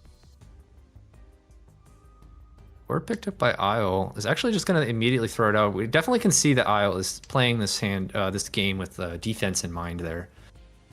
Just basically discarding that 5-mon door before it gets dangerous, and just wanting to make sure they not hold. even trying. Well, I wouldn't say not trying, but like basically holding these like the south and the red dragon as some safe tiles. Just making sure that Isle's able to defend against like an early Reachy. I see. Yeah, this is why the tournament Mahjong can be pretty interesting. Like you can definitely play to your like condition, like your win condition to move on to the next round. You can see the Isles definitely very understanding what they need out of this game. I like to see it. It's very different gameplay than I've really seen in a long time. I never really get to watch this side of Mahjong. It's very interesting to see something as nice as like a 5 Dora come out this way. Oh, it breaks my heart a little bit. Another triplet picked up by... Oh, actually, we have a Tempai here from Imacao. Or, no, sorry, that's still one away. Only 5 pairs so far. I got excited but does about have a Dora cheat pair. 7 pairs. They could pick Yeah, up one away the from red that. 5. Ooh. One away from that 7 pairs Tempai. Picks up the 4 though. Well, they just discarded the 6-mon last turn, so I think they are committing to the 7 pairs. They're just deciding which tiles they want to try to pair up. All right. I'm wondering what Sir's hand's going to turn into. I'm really hoping for some good draws. There is still one more south in the wall. They could potentially pick it up. It could possibly be a 3 concealed triplets here if they are able to pick up that south.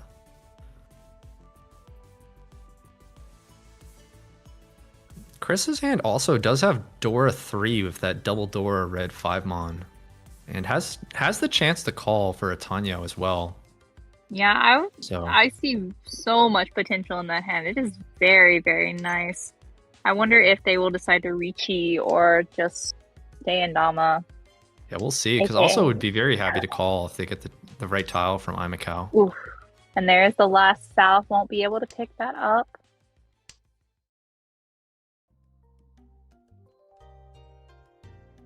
I'm not seeing any more 4s in hand. Also must be in the wall as well. Could still potentially pick up the 4 for cert or 3 concealed triplets. But it could also be used in a lot of hands.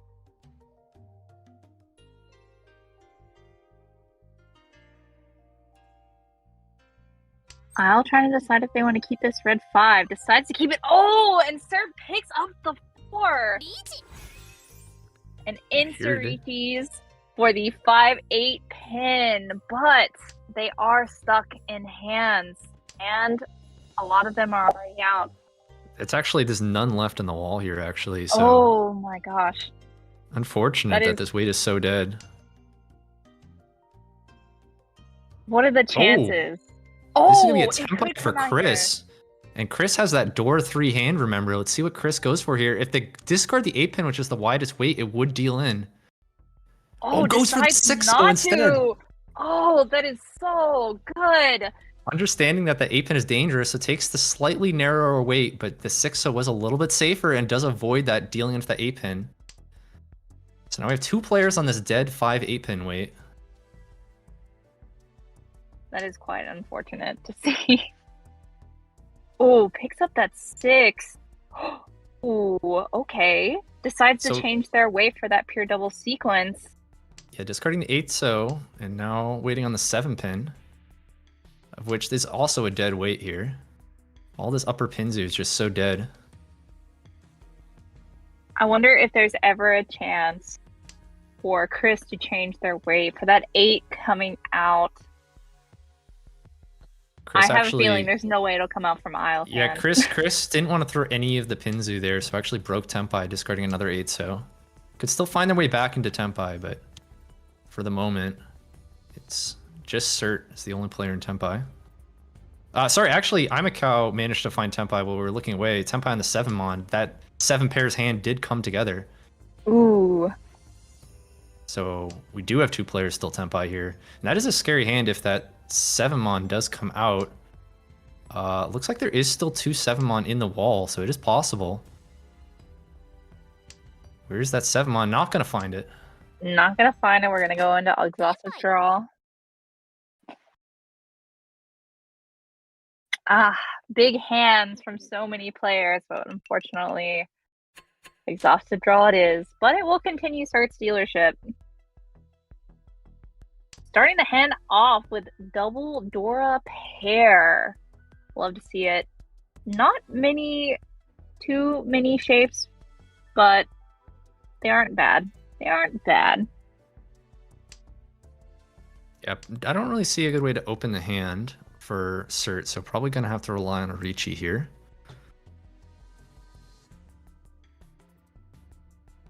See, Amacal has some pretty good shapes. Also with that West pair, Dora, like to see it.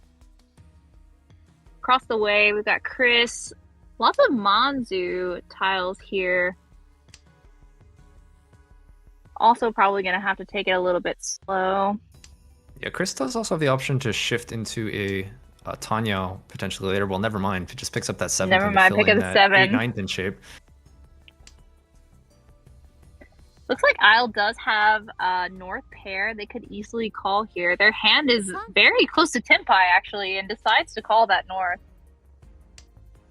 Here we go. Already one away.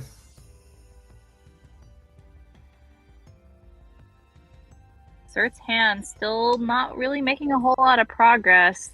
Seems to be picking up a lot of terminal tiles. Ooh, oh, decides not go for the con there. Oh, Yeah, definitely. Isle. Again, Isle just taking this game defensively. Doesn't want to risk adding more value to other people's hands by declaring that con. Doesn't risk it for the biscuit. Oh, and that's going to be Ricci from Chris. Yeah, found the perfect tile there in that red 5 so to fill in that Sozu shape and give it 2-sided weight here that also has the extra Dora. So this is actually a 4-Han hand here for Chris with the Ricci and the Pinfu. Oh, sorry, not Pinfu. There's a triplet there, but still a respectable hand here that Isle's going to deal into. No Uradora flip, but still a very good hand.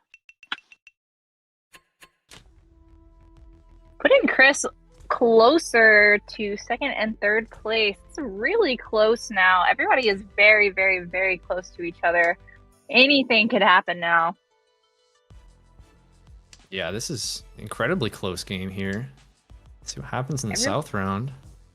Everybody's playing very safe.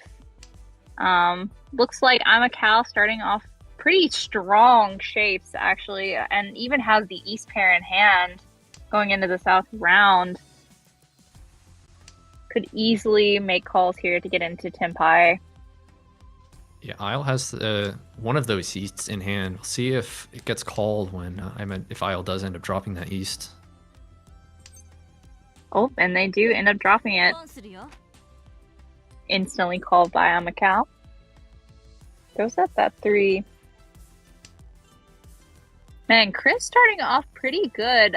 Could easily go for a straight here with these Manzu shapes. Yeah, it's a pretty good hand here.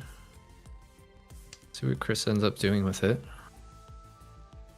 Isle's got 2 Dora in hand. Could also easily call with the red dragon pair as well. Oh, hey, speaking of the red dragon. But Isle's not going to go ahead and call it. Not going to call it. Yeah, Man, Isle, you are something. Yeah, maybe he just doesn't want to have the added risk of having to open the hand. Preferring to keep it closed and keep their options a little more open. I would think with their hand, with the Dora and the Dragon pair, plus with the scores being as close as they are, I was hoping maybe they would push a little bit harder, especially because their first place is, you know, it's only about 1,000-point difference between first, second, and third place here.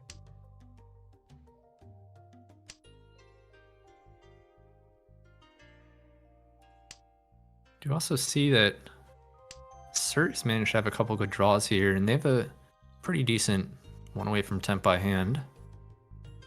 Looks like Chris is gonna drop the ones, not going for that half flush, or going for that straight. Decides to keep these other shapes. Man, lots of pairs coming into Chris's hand, but he's discarded most of them already, but decides to keep this 4. Chris does have the option to call for a Tanyo hand if they want to, and I imagine they would call if the right tiles come out. I think Amakao not gonna call that 9-so. It would have gonna keep the hand closed here. We're seeing the players definitely play a little passive here, passing calls that they could call, preferring to keep the hands. Doesn't want to overextend too far. Gonna pass that 8-so as well. Amakao not really able to pull these shapes together fast enough. Quite unfortunate to see. Chris also, everyone just wants to keep the hands like a bit closed here. Chris gonna pass that 3-so. Oh, wow, finally opening up the hand, discarding that 5-pin Dora. It doesn't want to drop the Dora north, which they haven't seen anybody throw yet. So it could have taken Tempai there, but was too scared to throw that north. Looks like Isle's going to be making a play for possibly like waiting on a single wait on that north tile. Ooh, and ends up pulling that other 5. That's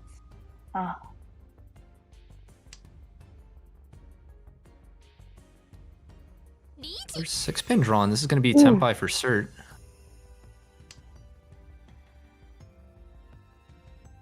Got some really nice shapes in hand.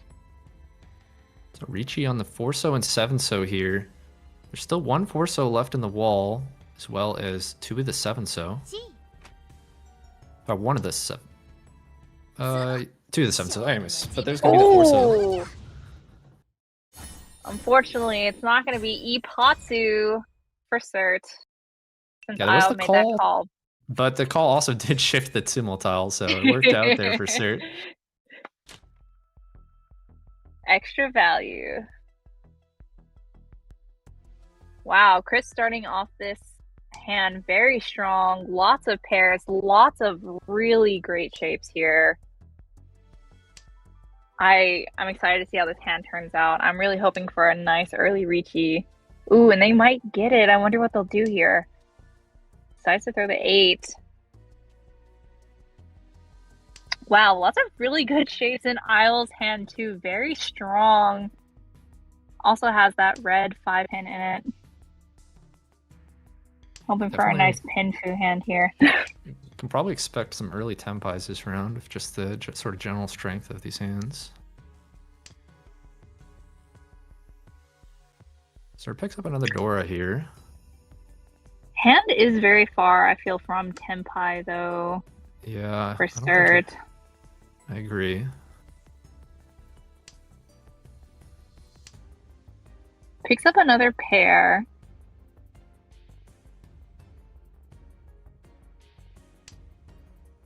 Amakao could call these norths. I wonder if they'll go for a fast hand here, if they'll decide to keep it closed. Could also be... I was going to say go for triple mix sequence, but I don't think that's really too close for them. Yeah, maybe if you get the right like upper Monzi draws, it is possible. Like a 6, 7, 8. Or you pick up on a 7 here. There you go. It's your prediction skills are summoning the tiles. It's crazy.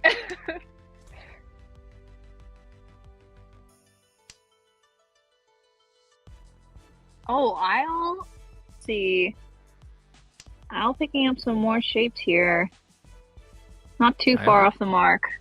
Yeah, it's actually 1 away already. Hoping to pick up that 5, so it would be the perfect draw, so you have a 2-sided weight Pinfu Tenpai.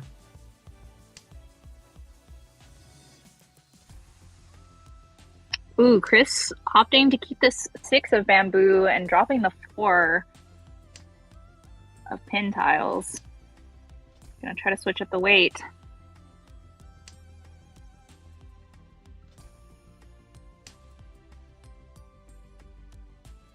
Red Dragon still has not come out yet in anyone's hand, still in the wall. Unfortunately for Chris, his dealer, probably wanting some early calls, but still could easily reach it here, making the Red Dragon his pair. There's options, so even if the Red Dragon does come out, there's the option to just skip the call, because you already are 1 away from Tenpai without even having to call the Red Dragon, and it doesn't actually advance the hand to call the Red Dragon at this point, because you're still 1 away regardless of whether or not you call. That is true. Oh, or just draw yourself. Picks it up! Here we go. This is still 1 away, but can now make the triplet his pair, or could even pull a pair here.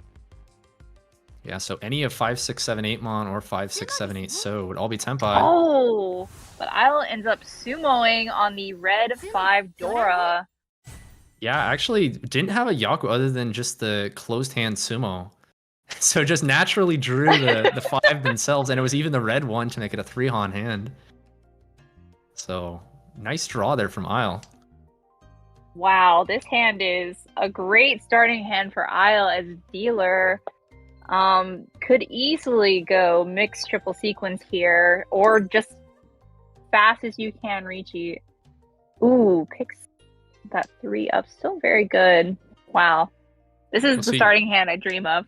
Yeah, again, you do notice, though, that Isle is still keeping this white dragon around for the safety. Still, like, now that they are in first place again, they just have to survive 2 hands, and basically a 2nd place would do it for Isle for sure. Maybe even a 3rd place would be enough for Isle to advance. Contemplating keeping this red 5 Dora here. Not quite sure what they want to do. I think that's what Isle's just trying to figure out, how defensive they want to play this round. And you can see so they're going to opt for the 3-so here.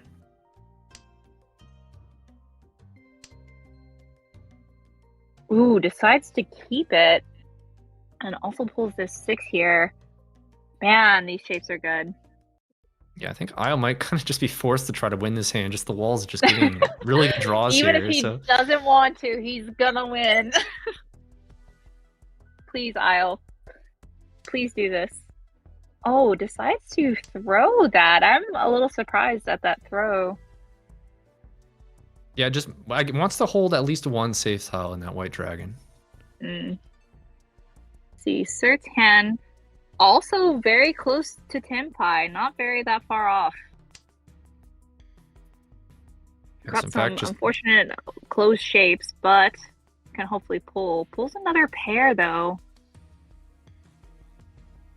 Thinking about what they want to throw. Decides to throw that 6.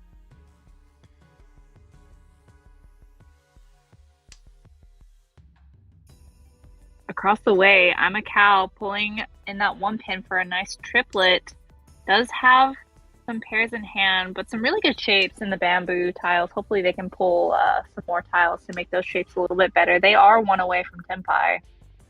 Here's a choice from Amikao. Could drop the Dora 9 pin to have a wider acceptance from their Ishan 10, but it would mean sacrificing the Dora. You can see Amikao's thinking about this one. It is actually going to make the play. And they decide to do it. Yeah, they drop the Dora. This is the widest acceptance for Tenpai here. Isle decides not to call here. Could call to try to go for Tanya to make this hand a little bit faster, but decides not to. Oh, and we have a Ricci come out from Cert after pulling that north triplet. Waiting on the close 7 of character. Oh, and we have so reaching for a close 7 pin wait. Oh, I'm excited. Tenpai at the same time here.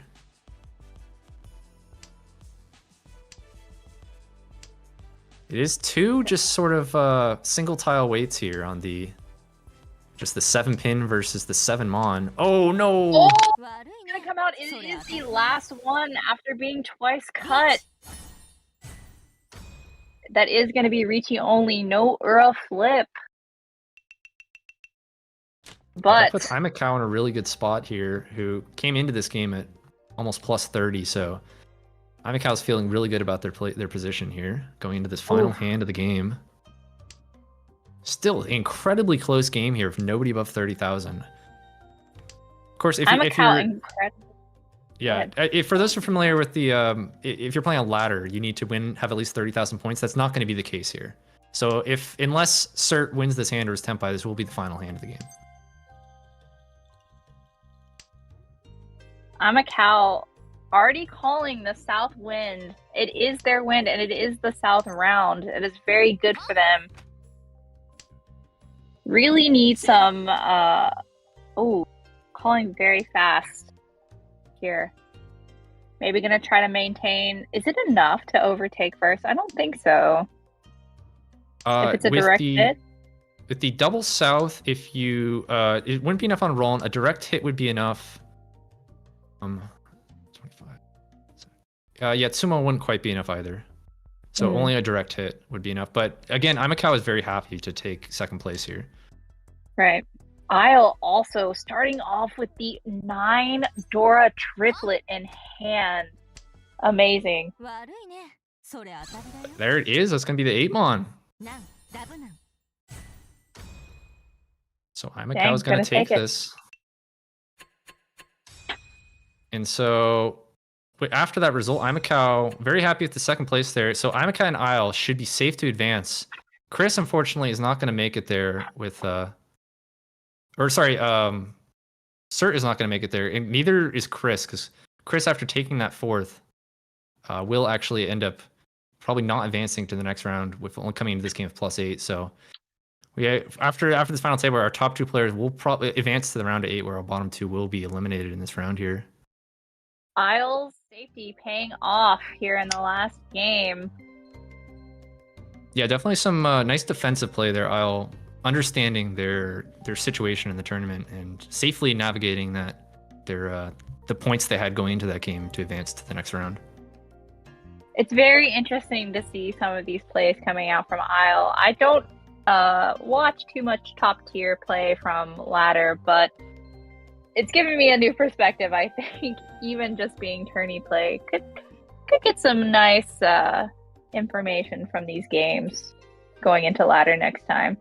Right. That being said, we've still got more tournament games to go here in this third and final round. Oh, we just caught a sumo.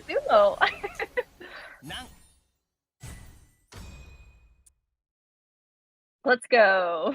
Dealer non.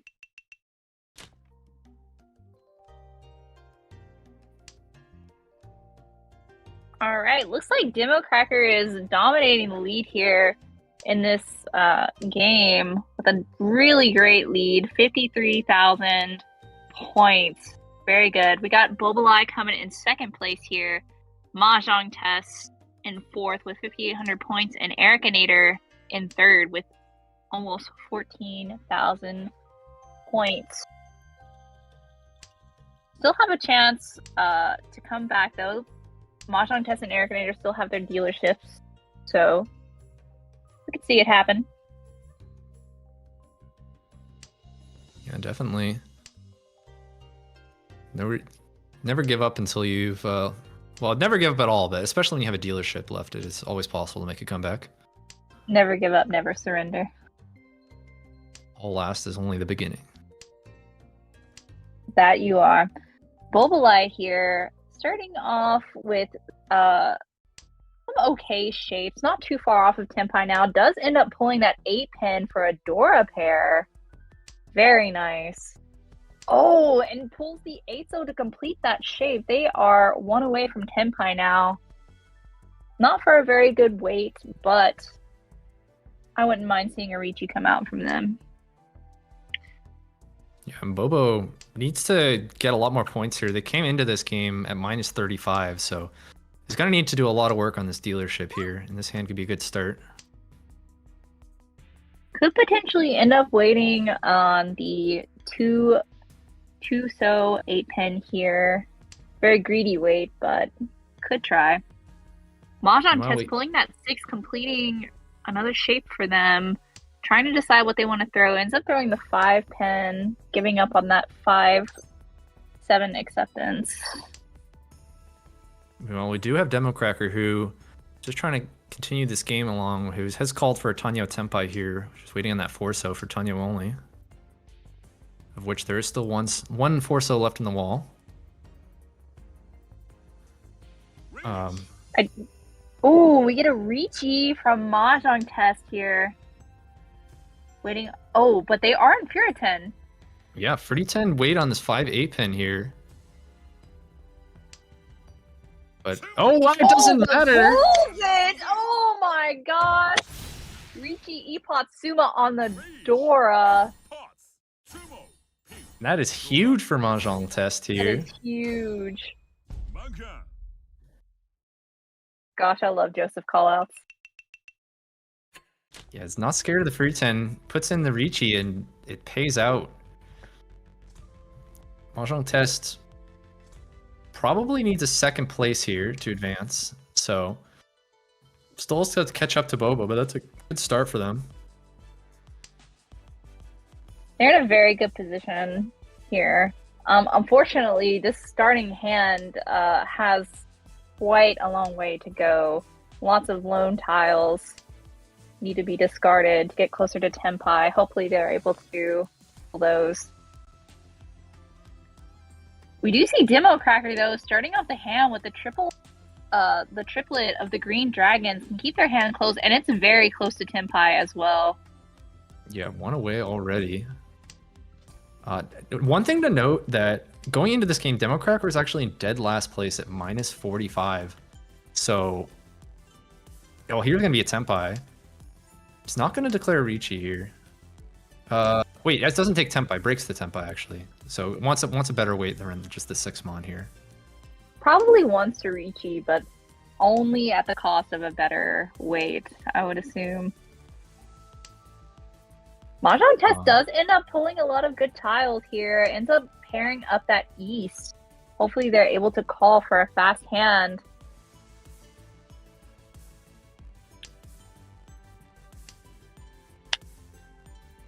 Eric's hand Bobo? also not too shabby. No, Bobo is also 1 away as well. A couple nice hands.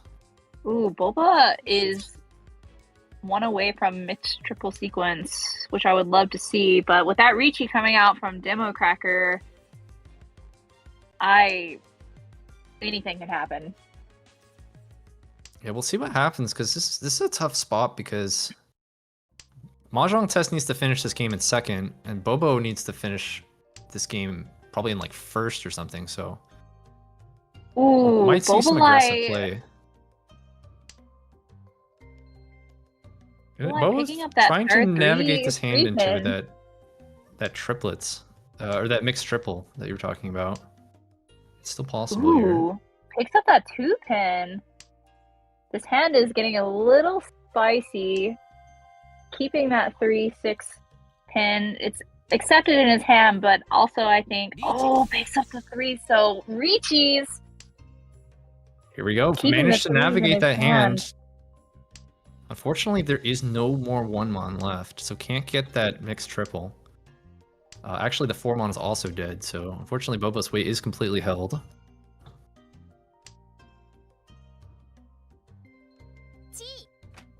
Mahjong Test also 1 away from Tenpai here. Oh, and they hit the Tenpai, and they Here we decide to go. go ahead and reach it here. Waiting on the 3, everyone waiting on the 3-6.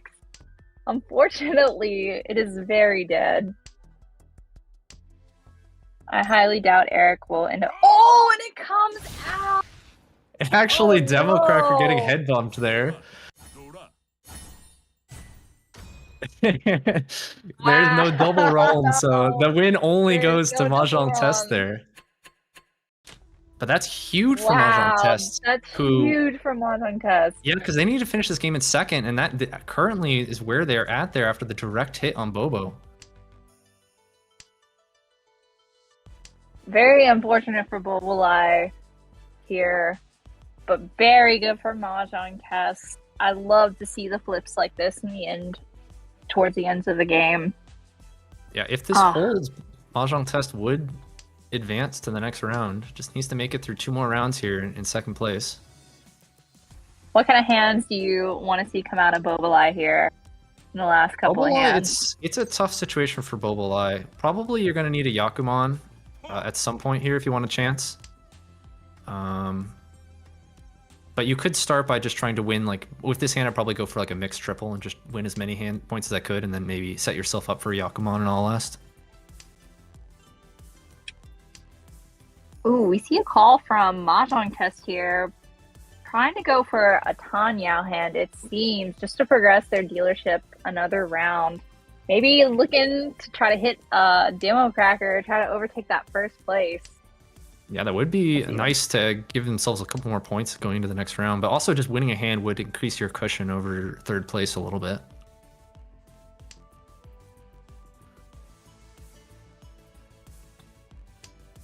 Mahjong Test still holding on to this east tile here. Unfortunately, they already cut once by them. Maybe holding it for safety. Decides to call here. Still 1 away from Tenpai. Fortunately, Eric's hand not really progressing too much. Has a lot of pairs here. Decides to cut his 9 so pair. Across the way, we've got 2 triplets in Demo Cracker's hands. Wonder what kind of hand this is going to turn into. And that is Tenpai for Mahjong Test.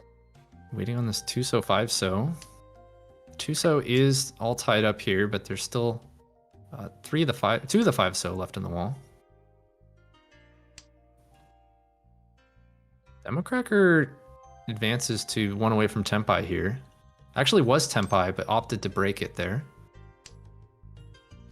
Drops this 9 here. Bobalai thinks about it for a little bit. Ooh, Ericanator pulling up that next 5-so. Gonna keep it in his hand. Everybody's a little... Especially because Mahjong Test has already twice called the Sozu tiles. Chances of it coming out, I feel, are...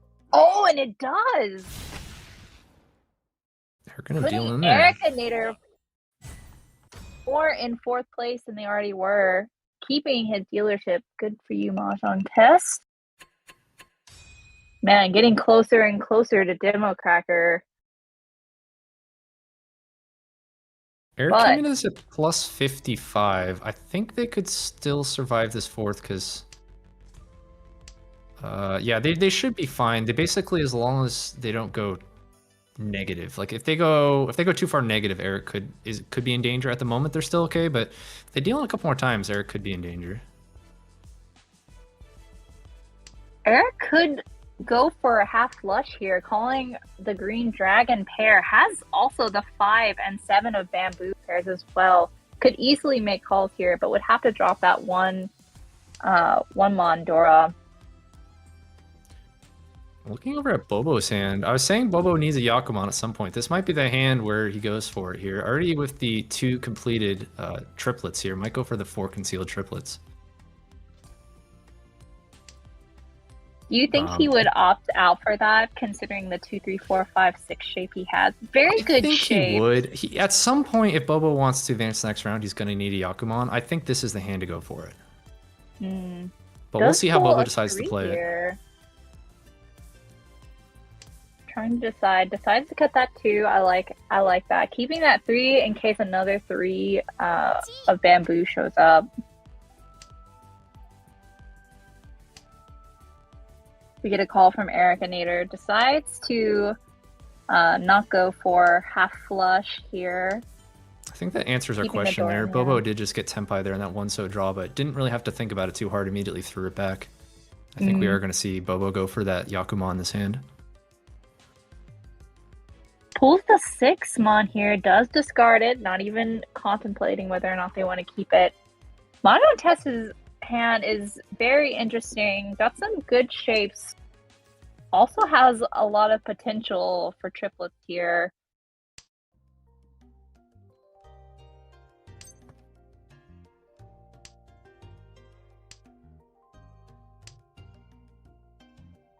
Democracker holding the white dragons in hand. The green and red, probably hoping to pair them up. Democracker could use some more points. If I was Democracker, I would be kind of aiming for about 55,000 points this game, because that would put me at exactly 0. It's hard to know exactly where the cutoff is, but I'd feel better in positive rather than negative for sure. So 55,000 points is kind of the target score for Democracker if they want to be even. Ooh. That is going to be Furitan for Ericanator. Discarding that 7. Yeah, Drew was going for can't actually roam, but can palm the green dragon and now shift the weight here. Currently waiting on 607, so but this weight is also of course going to be free 10. It's probably going to look for a different tile to wait on. Meanwhile, Bobo has made it to 1 away from that 4 concealed triplets. Democracker also 1 away from Tenpai here.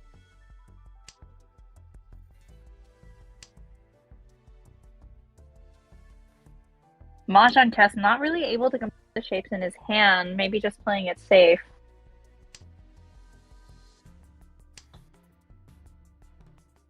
Oh, Bobo actually discarding the 3, so...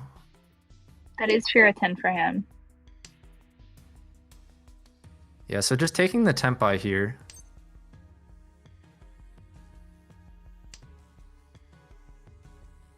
Still, Ericanator cannot. Decides to opt out for that 9. Mahjong Test not making any calls. Con opportunity. Oh, it's not going to take it. I was really hoping to see a con there.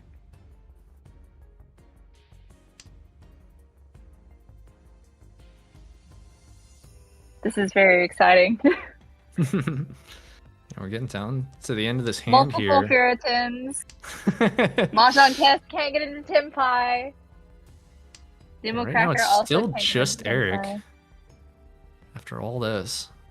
Well, I suppose Bobo is Tenpai, but isn't really too interested in actually winning this hand. Yeah, it's not, yeah. It's free 10 with like no Yaku. Pulls the 5 though, here.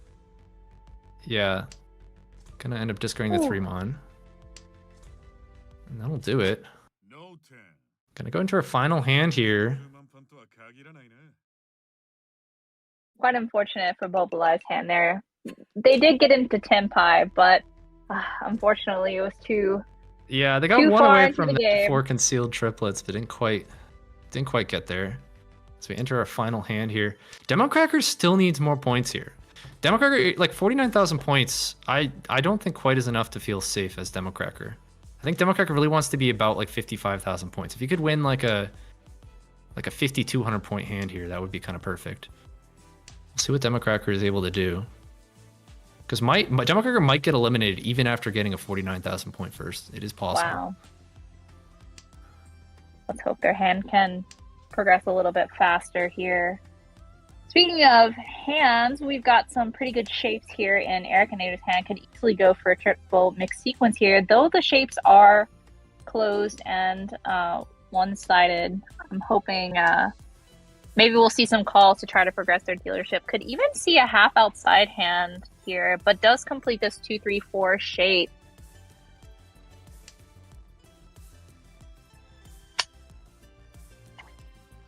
I wonder what we'll see here. I wonder what shapes we'll see here. Yeah, Eric was probably going to be safe to advance no matter what, but would like to maybe try to get some more points to position themselves better for the next round. Bulbulai's hand looking pretty good. Starting, oh, pulls another 6. I'm really hoping to see. Oh. Yeah, we'll see, because Bobo, it's tough for Bobo, because Bobo needs like plus 30 to have a chance. So that's like second place with.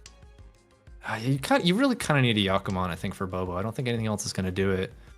I'd really like to see a pure double sequence Ranpeko, for those of you who know. I would love to see that come out, but we see a Richie come out from Mahjong Test waiting on those East here. I hope they don't end up coming out from Bobalai thinking they're safe. I don't think Bobo is going to fold from this position. 'Cause Bobo, I don't think they can. Yeah, probably gonna. We'll see what Democracker does, because again, Democracker might be forced to fight. No, Democracker's just gonna fold. Democracker's just gonna hope their score's enough. It's tough. You never know what score is gonna be enough. I think Democracker's just happy with their point total, and they're gonna hope it's gonna be enough here. You don't want to risk dealing in and losing more points. So. I mean, hey, sometimes that's just the way. Maybe they're praying that, you know, others will do more because it depends on how game. the other games. And Bobalai ends up throwing out the East. Oh man, I was hoping that they would definitely keep that, but ends up dealing in. Mahjong Test keeping his third place, or keeping his second place intact, sending Bobalai straight into the Shadow Realm into fourth place. Ericanator into third. Yeah, so Wow. After that result, Democracker does get a nice first place here. Let's see if it's going to be enough for them once we pull up our final scores here. But Mahjong Test definitely going to be safe with that second place. They did a nice job coming back there. They were in danger there, going to their last dealership, and made the comeback happen. Yeah, that was great for them. Oh gosh, we dream of dealer streaks like that in the South round, putting us back to where we need to be. Unfortunately,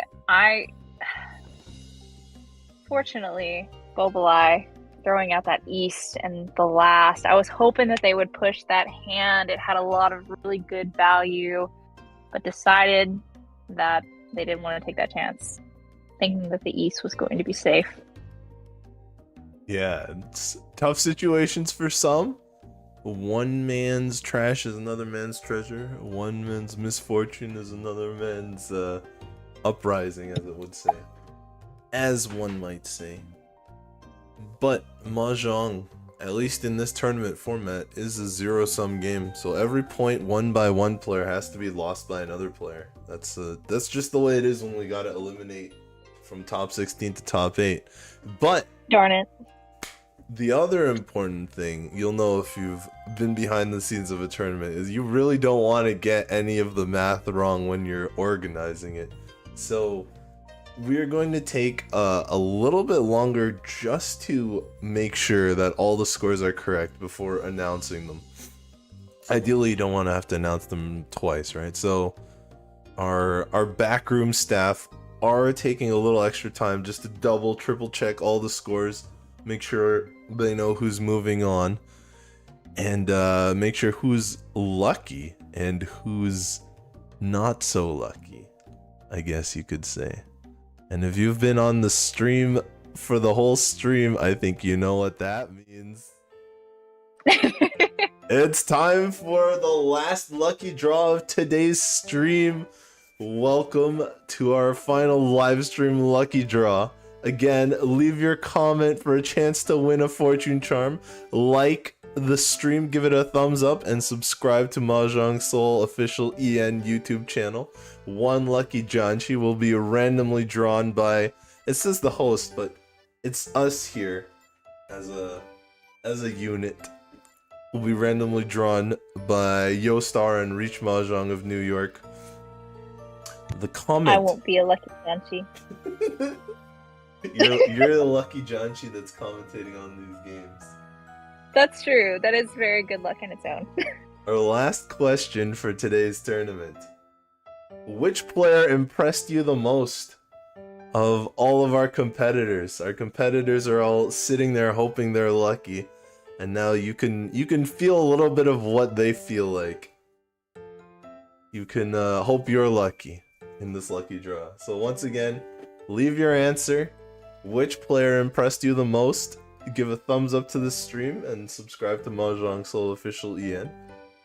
And you'll have a chance to win the fortune charm. If you're chosen as the winner, again, contact Mahjong Soul customer support at mjs.cs@yo-star.com on screen. it will expedite the process if you send your YouTube ID and your Mahjong Soul ID. So when you go to friends, the 9-digit number, the ID on your friend screen, you can send them both with your email. It'll help staff deliver you your fortune charm as soon as possible. So as a reminder, Jax won the first lucky draw, JAX. If you're still out there, remember to email that with your YouTube ID and your Mahjong Soul ID. And Quack Quack won the second lucky draw. That being said, Nuna, do you have a player that impressed you the most here? I think we all know who I'm going to say impressed me the most. I really hope that Dorksport was able to pull it together in his third game. I haven't seen the scores yet, no spoilers, but we'll see what happens. I'm really hoping they pulled through coming out of that really bad first game. Was really happy to see them win that second game. Another player I really liked watching was Isle. Watching those plays as like a top player, watching some of the things that they did was really insightful for me also as a player. So I really liked seeing their play style. Very, very nice. Yeah, some of those early defensive discards that looked like just slow efficiency, but turned out to be mitigating risk in the end. Navitas, who impressed you the most on this one? The player who impressed me the most, I think it's gonna be a bit it's recency bias, but I'm gonna go for Mahjong Test. I like seeing a nice comeback there, and Mahjong Test was really put under the pressure there with just like 2 hands to go and danger being eliminated, and pulled out the comeback on their dealership. We're able to build some nice comeback hands there, and we'll see the final when the final results come out. But I think it's safe to say that probably is gonna see him advance to the top 8 because of that nice comeback that we're able to pull off. Looks like we've got a little bit of a comeback. People like to see a good comeback story. I guess I'm gonna. We do love the underdog. I'm gonna have to break the trend and go with our first place and one of the few Celestial players on the EN server, Ericinator, showing up here, showing why they have that top spot on the ranking leaderboard, coming in game 2 at plus 55.8, well ahead of the competition, and getting a bit of luck themselves in that last game, because that last place, it would have been a little bit dicey for them, at least a little bit, but with that last run from Mahjong Test, Ericinator finding a little bit of luck to go with that skill, putting them in 3rd instead of 4th, almost certainly guaranteeing them a spot in the top 8. And as you mentioned before the 3rd game started, even if you make top 8, you still care about what score you're taking into the semifinals, because while the scores are halved, they still exist. So some people will start tomorrow's semifinals with an advantage.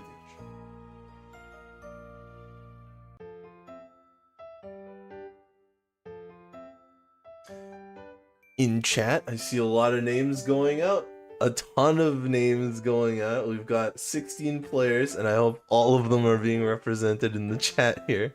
As a reminder, the lucky draw is still going on. Leave your comment for a chance to win a fortune charm. We're picking one more winner this evening.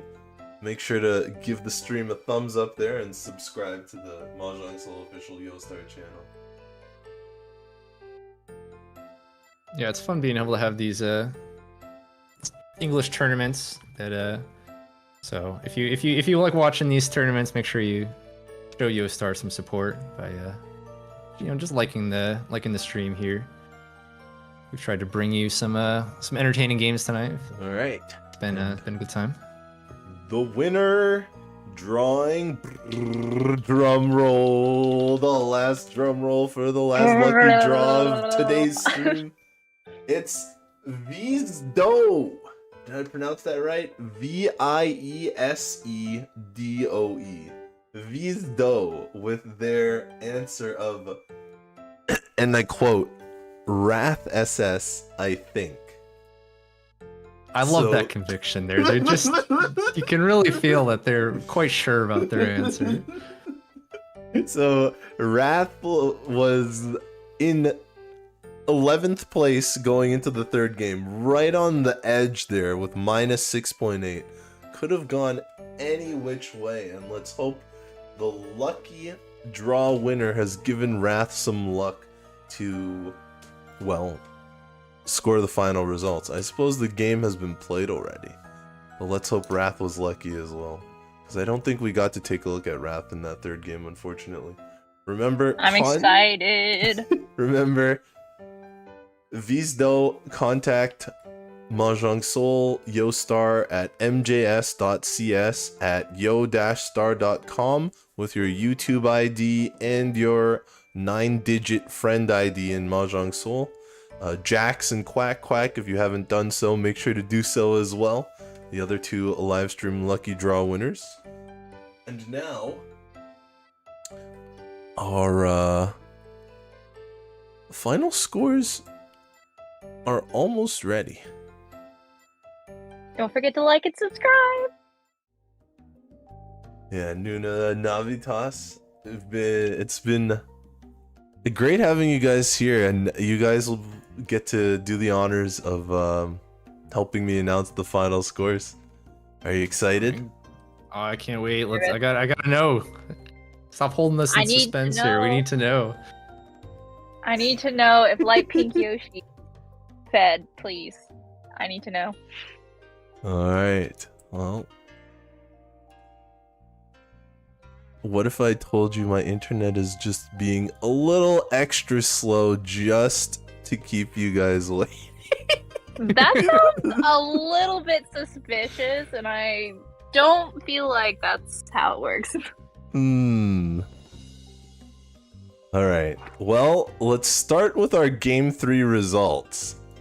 So these are the results of Game 3, not the complete final standings, but just the results here. Navitas, if you could do the honors for me. Yeah, so we just saw at the end of that the first game we watched, we saw the Isle 1 there in first place with an Imacao in second, Cert in third, and then Chris Gong bringing up the fourth.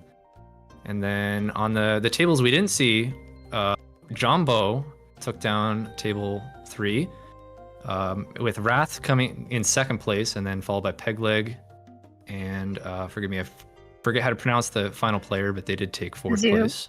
Zhu, yeah. You want to take the other two? Sure. In the next game, we got Chris Stan in first place. Dork Sport, woo, coming up in second place. Hopefully that's enough to pull them through.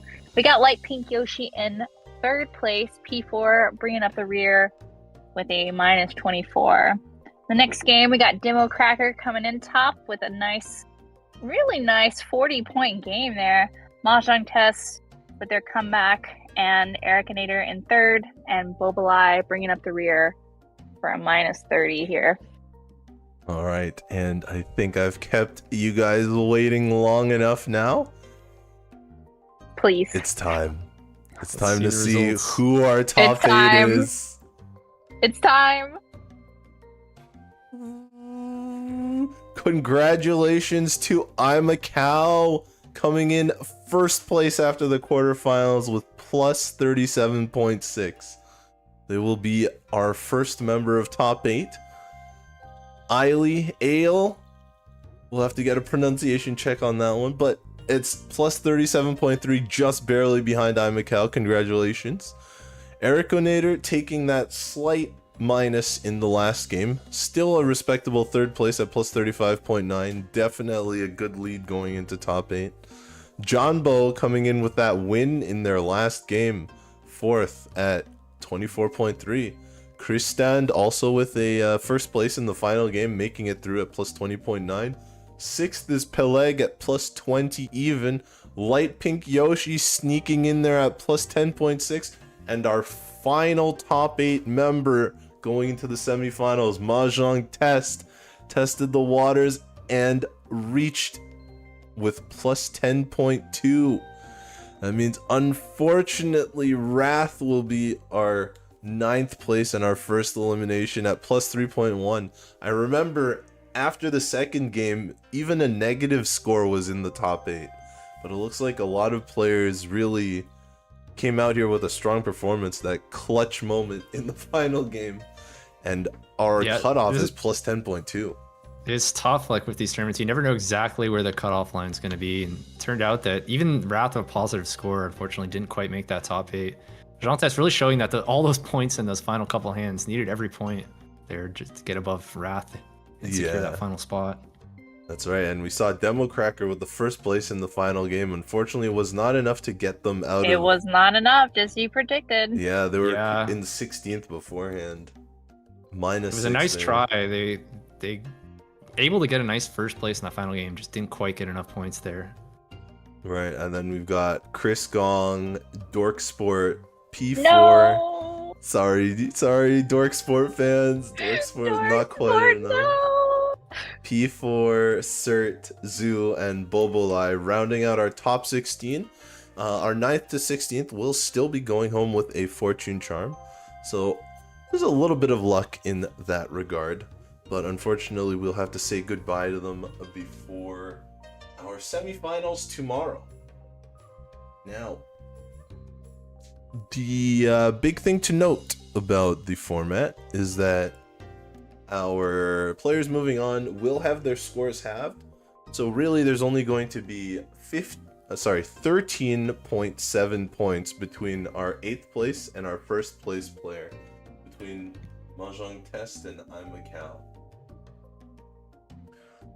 So it's really going to be anyone's game. I mean, it's still a solid advantage. It's basically a whole placement point.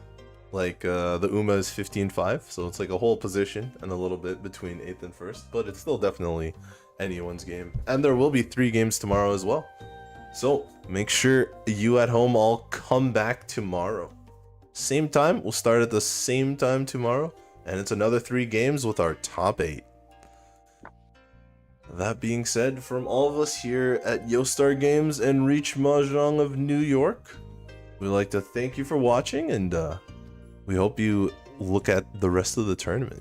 Come back tomorrow. Nuna, Navitas, thank you for helping me land this plane. Nuna, is there anything you'd like to say before we head out for the night? Just thought it was great to be here. Can't wait to see you guys for some more games later on. You could like the stream, that would be great. You could also follow me on Twitch, that would be cool too. Also, shout out to Atlanta Richie Mahjong Club, ARC, my club. You can find us on Discord, and you can also look us up online if you're in the greater Atlanta area. Yeah, Nuna's been doing a lot of work. There's been a lot of work all around North America, I think, for Richie Mahjong. It's really exciting seeing all the communities grow. Thank you, Nuna. Navitas, before you head out, any final words? It was a lot of fun having joining the commentary team here for this event. It's always a fun event, these Catfood Bowls, and so glad to be able to help out with this one. And looking forward to the top 8 tomorrow. And I'm definitely glad to have the help of all these people here, as well as all the staff over at Yostar and all the staff at Reach Mahjong of New York, helping out, crunching the numbers, and feeding the assets to me so that this stream can run smoothly. That being said, we shouldn't do a full farewell yet, because you will be hearing all these commentators later on this tournament. So come back tomorrow, same time, same place, 7 p.m. UTC -7. That's 6 Pacific and 9 Eastern. All right. From all of us here, thank you and good night.